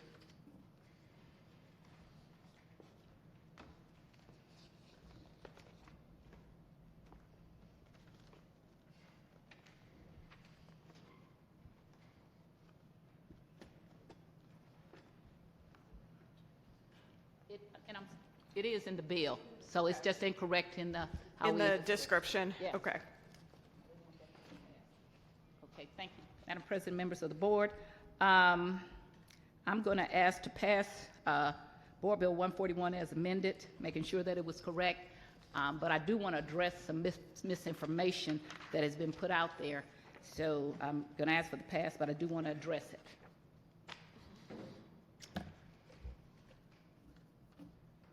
Can I continue? You may proceed. Okay. Board Bill 141 has been a really funny, probably the most weirdest board bill I have ever introduced. And that is because when you have people who don't know what they're doing and they don't know how to do their jobs, they put lies out into the press. So Nancy Cross put out into the press, and the Alderwoman from the 13th knows this is a lie because she's on Streets Committee, that I was holding up 2 years of this wonderful board bill. So we had hearings in which Kent Flakes, who does the budgets, after she put that lie out and put it in writing, came to the meeting and against his own interest said, no, you couldn't have done that because I didn't do one of the years, so you surely couldn't have done 2 years of holding up any board bill because we didn't even have the budget done. I say that because for a person to make over $150,000 in the city of St. Louis and be the director of operations, and that's their responsibility to make sure that that budget got done, but you try to put that lie out on me, I'm going to talk about it every week at this board until she says I'm lying, I lied, and I take it back. Every week I will introduce a resolution and we will talk about it. Nobody ever has to talk about Sharon Tyers holding stuff up because I'll get in the middle of Kings Highway and Natural Bridge and say if I'm holding things up. So that is a lie, and the Alderwoman from the 13th knows it is a lie because she was there. The second lie was then about the other year. At that time, it was 2 years that I wouldn't call the director of streets back. So she came to the meeting and said, yes, Alderwoman called me back because when I couldn't get her, I called her secretary, who I've been dealing with for 30 years. So that's the second lie that Nancy Cross, who makes $150,000 as the director of operations, told. So instead of her having the good grace to withdraw that letter and say, I don't know my job, she just pushed this. They shopped it from the mayor's office all around, thought it was going to be something in my campaign. In fact, some people put that out, and they're going to see me in court because I want to thank the young man from the 5th, Channel 5, the new Mike Owens is what I like to call him. He actually came out and did some investigation. I love investigative reporting because I don't have to hide what I'm doing. I have leftover emails and correspondence back and forth, and I just will say, yes, I'm holding it up. But Justice Lewis Reed And Jeffrey Boyd did a couple of years ago during my campaign, and then Channel 2 had to run a retraction. The people who all put out that I held up something ought to put a retraction before we go to court, because it's going to be awfully embarrassing to them. And so I want to say Elliot Davis ran 3 retractions after he wrote that lie on me. So I'm going to tell all the people who've been lying on me, here's a little secret. And this shows how really we got people running the city that don't know what they're doing. And I let them lie. They shopped it to Channel 5. They shopped it to the Post-Dispatch. They shopped it to Riverfront Times. Sharon Tice is holding up all this money. And they actually put literature out, but I know who put that literature out, and she's going to pay for it, and her PAC is going to pay for it. And here's a little secret.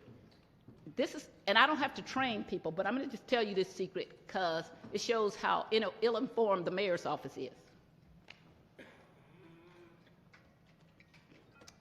Not one single alderperson can hold up any legislation that the mayor wants to introduce.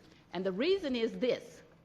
The mayor can introduce our own legislation. Both our rules and the charter say that. So if I did say I was going to do it and didn't do it, I'm not going to use the street language. I'm going to just say uninformed person. All you had to do was introduce your own to try to make it like I'm holding something up. And then the press started laughing at him and said, well, Alderwoman, why didn't you say that? And I said, because I just want to see how long they were going to tell these lies and who was going to put it out. Because you have to try to make something up for me because I'm so out there with it. And this is the funny thing, when they told people that, the people in my ward, because they put it on pieces of paper and passed it out in the last week, they said, well, if Ms. Tice is holding up, she must be doing it for a reason. And I kept saying, but I didn't. They said, but that's okay, Ms. Tice, if you did, then it must be for a reason. Here's the other lie, the implication of the lie. I never told them I was going to introduce the board bill. They can't make us introduce board bills. My husband told me don't call them stupid. He said, that's not nice. I'm not nice when you're not nice to me. That's stupid to me, okay? You are stupid when you put out lies about people like me who know the rules. You can do the point of order all you want to, then I'm going to ask you to next I'm going to ask you questions. Okay, so if you do that. There has been a point of order. Alderwoman from the 13th, what is your point of order? I think we need a motion. You are correct, Alderwoman from the 1st. There has not yet been a motion on your bill. Okay, my motion, I said I'm going to move to pass Board Bill 141 as amended. Okay, it's been moved by the Alderwoman from the 1st, seconded by the Alderman from the 3rd, that we third read and finally pass the Board Bill 141 as amended. Alderwoman, you may proceed. Please Thank you. If the Alderwoman from the 13th would yield questions. So she wants to be in the middle of it. Alderwoman from the 13th, will you yield to questions from the Alderwoman from the 1st? Yes. Thank you. Are you on the Streets Committee? Yes. And were you at the meetings that I just talked about, what Mr. Flakes talked about? Yes. So did he not say that I did not hold up anything because he had not done one of the board bills? For 2021, I believe. Right. And then were you at the meeting when then Ms. Williams came back and said, oh yeah, I did call her secretary. I don't know if you remember that or not. I do not. But do you know that our charter says that the mayor can introduce our own board bills? Yes. And our rules? Yes. So no alderperson can hold up any bills, can they? Unless they introduce them. We certainly try on this board. Let me take this back. Let me say it this way. Unless they introduce a bill that they hold up, there's no one that can stop the mayor from introducing a bill. True. So if they didn't introduce their own bill, who is that on? That would be on them, yeah. So, and do you know who Nancy Cross is? I do. And Nancy Cross is the Director of Operations, correct? Yes. And so when Mr. Kemp Flakes didn't do a whole year's worth of budgets, now, I knew that, and I could have started a war with them. This is why you don't start a war with me. So when he doesn't do it, it goes to the Director of Streets. Do you know who the Director of Streets reports to? Yes. Who is that? Director of Operations.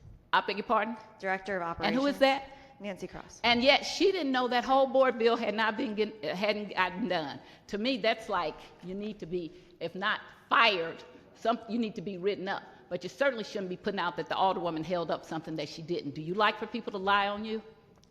And I don't either. Thank you very much. Again, This came out in my race.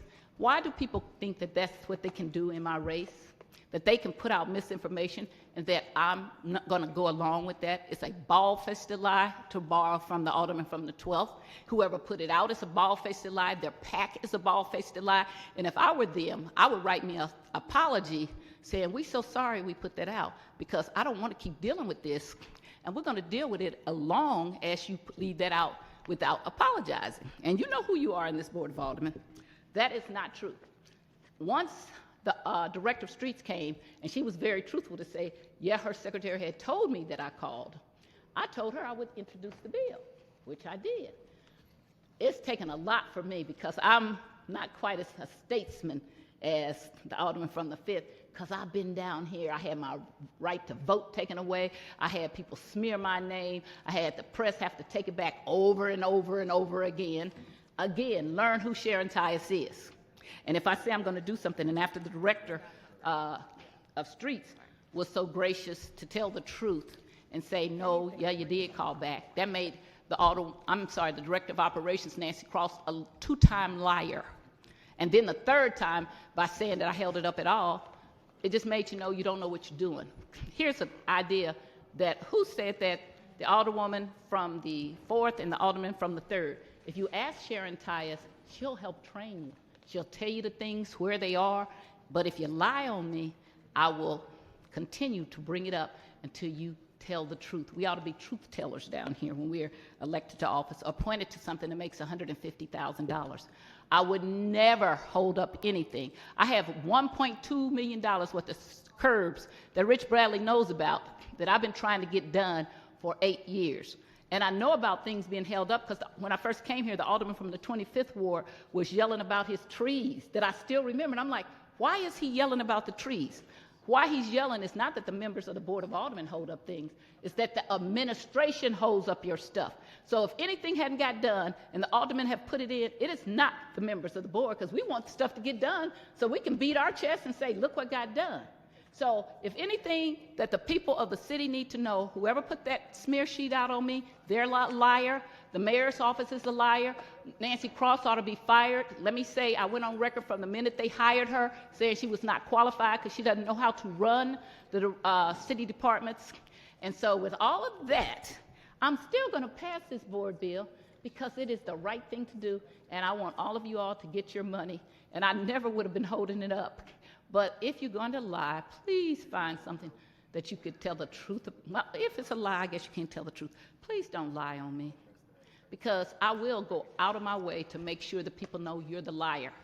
So there will be more things coming forth on this, exposing the PAC that put those lies out, exposing who the PAC was made in front of, exposing the PAC was made for, and exposing that you should not be in leadership if you don't tell the truth.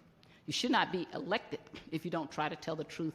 And when things such as this are so easy to find out by you just watching the tape of the Board of Aldermen, then you put it out anyway, that is when you can actually sue elected officials in their personal capacity and non-elected officials and hold them for libel, slander, and other things. So I did not hold this bill up, and you cannot make me introduce a bill, and I'm introducing it now. And I'm asking for you to third read and finally pass Board Bill 141 as amended, with the caveat that until I get apologies from all those people who put lies out on me, I will be doing a resolution every week to talk about it. And with that, I'd ask for third reading and final passage of Board Bill 141 as amended. It's been moved by the Alderwoman from the 1st, seconded by the Alderman from the 3rd, that we third read and finally pass Board Bill 141 as amended. Madam Clerk, please call the roll. Alderwoman Tyus. Alderwoman Middlebrook. Alderman Bosley. Alderwoman Evans. Alderman Page. Alderman Coder.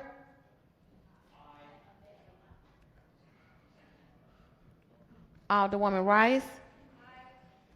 Alderman Gunther. Alderman Balmer. Alderman Lappy. Alderman Stevens. Alderwoman Schweitzer. Alderwoman Howard. Alderman Oldenburg. Alderwoman Peel. Alderman Todd. Alderwoman Davis. Alderwoman Spencer. Alderwoman Keys. Alderwoman Walker. Alderman Vaccaro. Alderman Narayan. Alderman Cone. Alderwoman Clark Hubbard. Alderwoman Boyd. Alderman Grice. President Green. Aye. Alderwoman Evans. Alderman Vaccaro. 25 aye votes and 1 no vote. By your vote, you sustain the motion for the third reading and final passage of Board Bill 141 as amendment. Second reading of resolutions. All other business being suspended, the president shall affix her signature hereto to that these may become law. Are they out of order? Okay, go right ahead. Report of engrossment for Board Bill 154 as amended, 156 as amended, and 141 as amended. All other business being suspended, the president shall affix her signature hereto to the end that these may become law.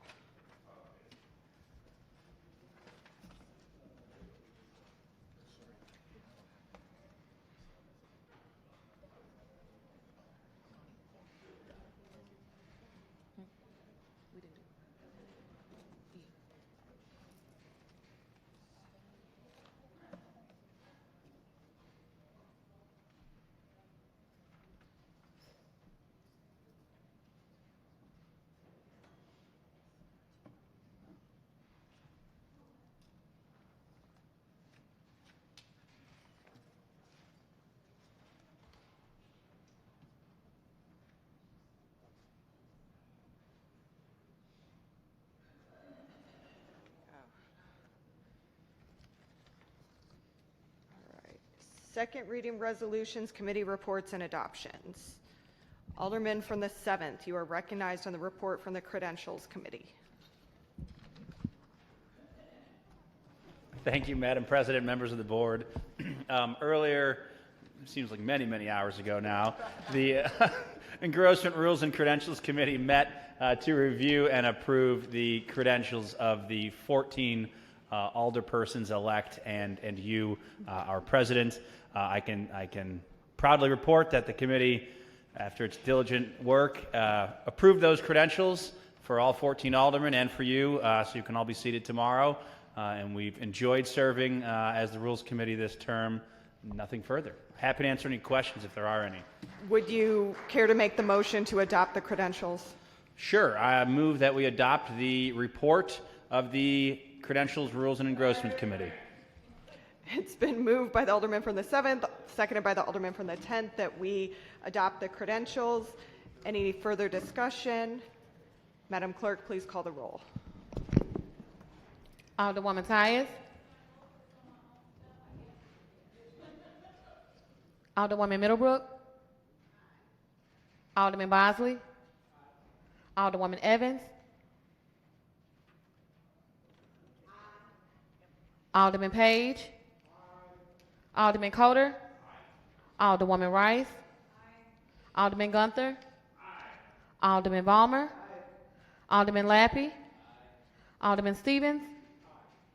Alderwoman Schweitzer. Alderwoman Howard.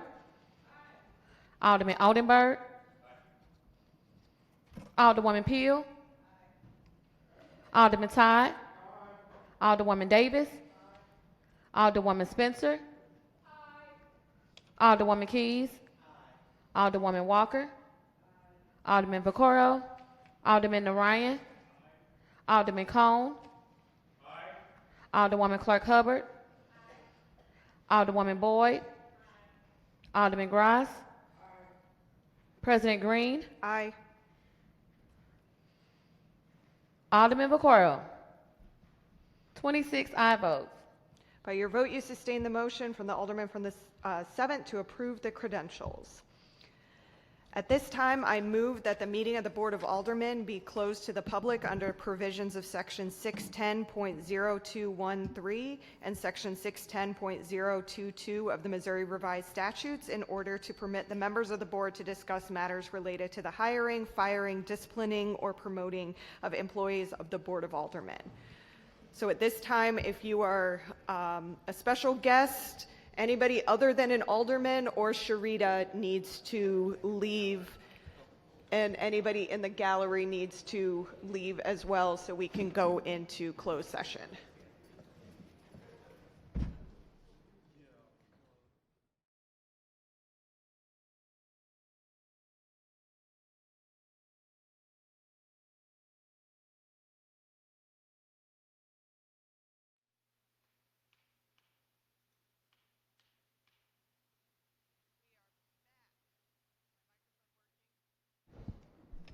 Now it is working. Okay, and we are back. Miscellaneous and unfinished business. We have none. Announcements. Tuesday, April 18th, 2023, full board meeting, 11 a.m. in the chambers. And that's the extent of the announcements. Any further announcements? Any further announcements? Alderman from the 11th. To congratulate my predecessor, Sarah Martin, and her husband, my committeeman, Jake Hummel, on the birth of their child during the break. Thank you. Alderwoman for the 8th. Thank you, Madam President, members of the board. I would like to wish a very happy birthday to our dear colleague from the current 25th Ward, Mr. Shane Cohn. Alderwoman from the 2nd.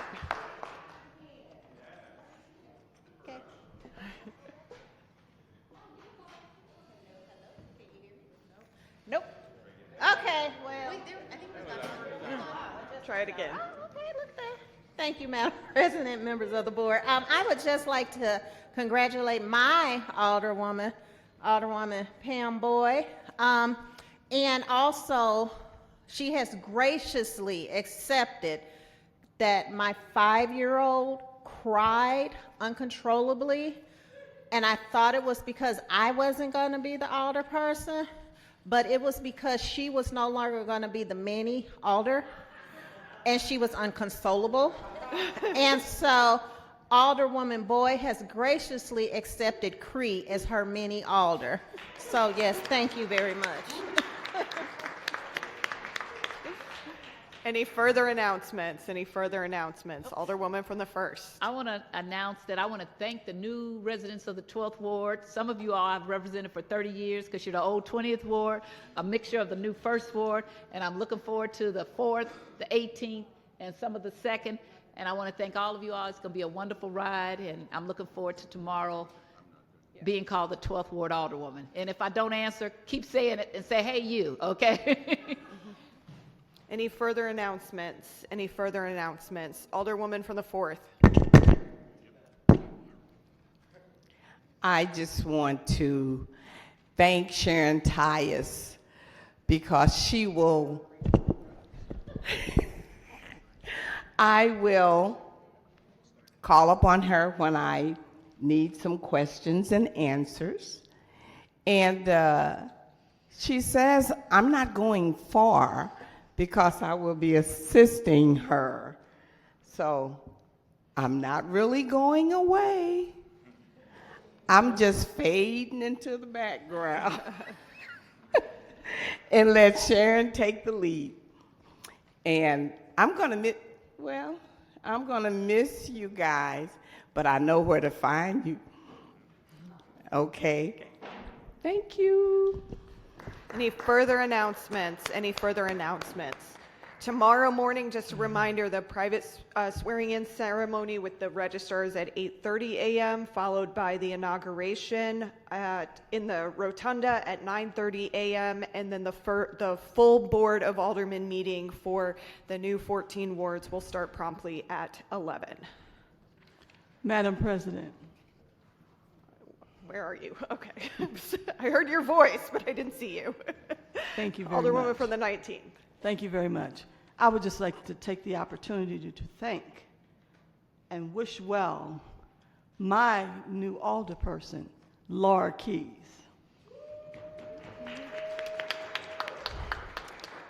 She has been on a journey of truly wanting to not just immerse herself, but to truly know and begin to love and spoil the residents of the 19th Ward. Those were the first questions they asked her when they met her. Are you going to spoil us like Alderman McMillan did and Alderwoman Davis? And her answer was yes. And on occasions, I'll help you spoil them. Because they need it, they deserve it, and they work well with and for you to make you the best. Congratulations. Any further announcements? Alderman from the 25th, you are recognized on the motion to excuse.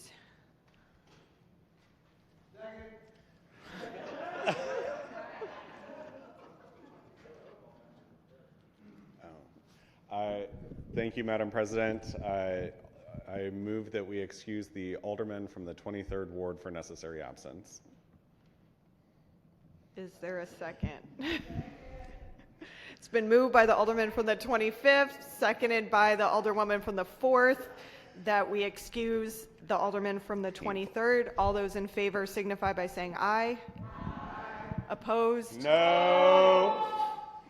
Still going to say motion carried.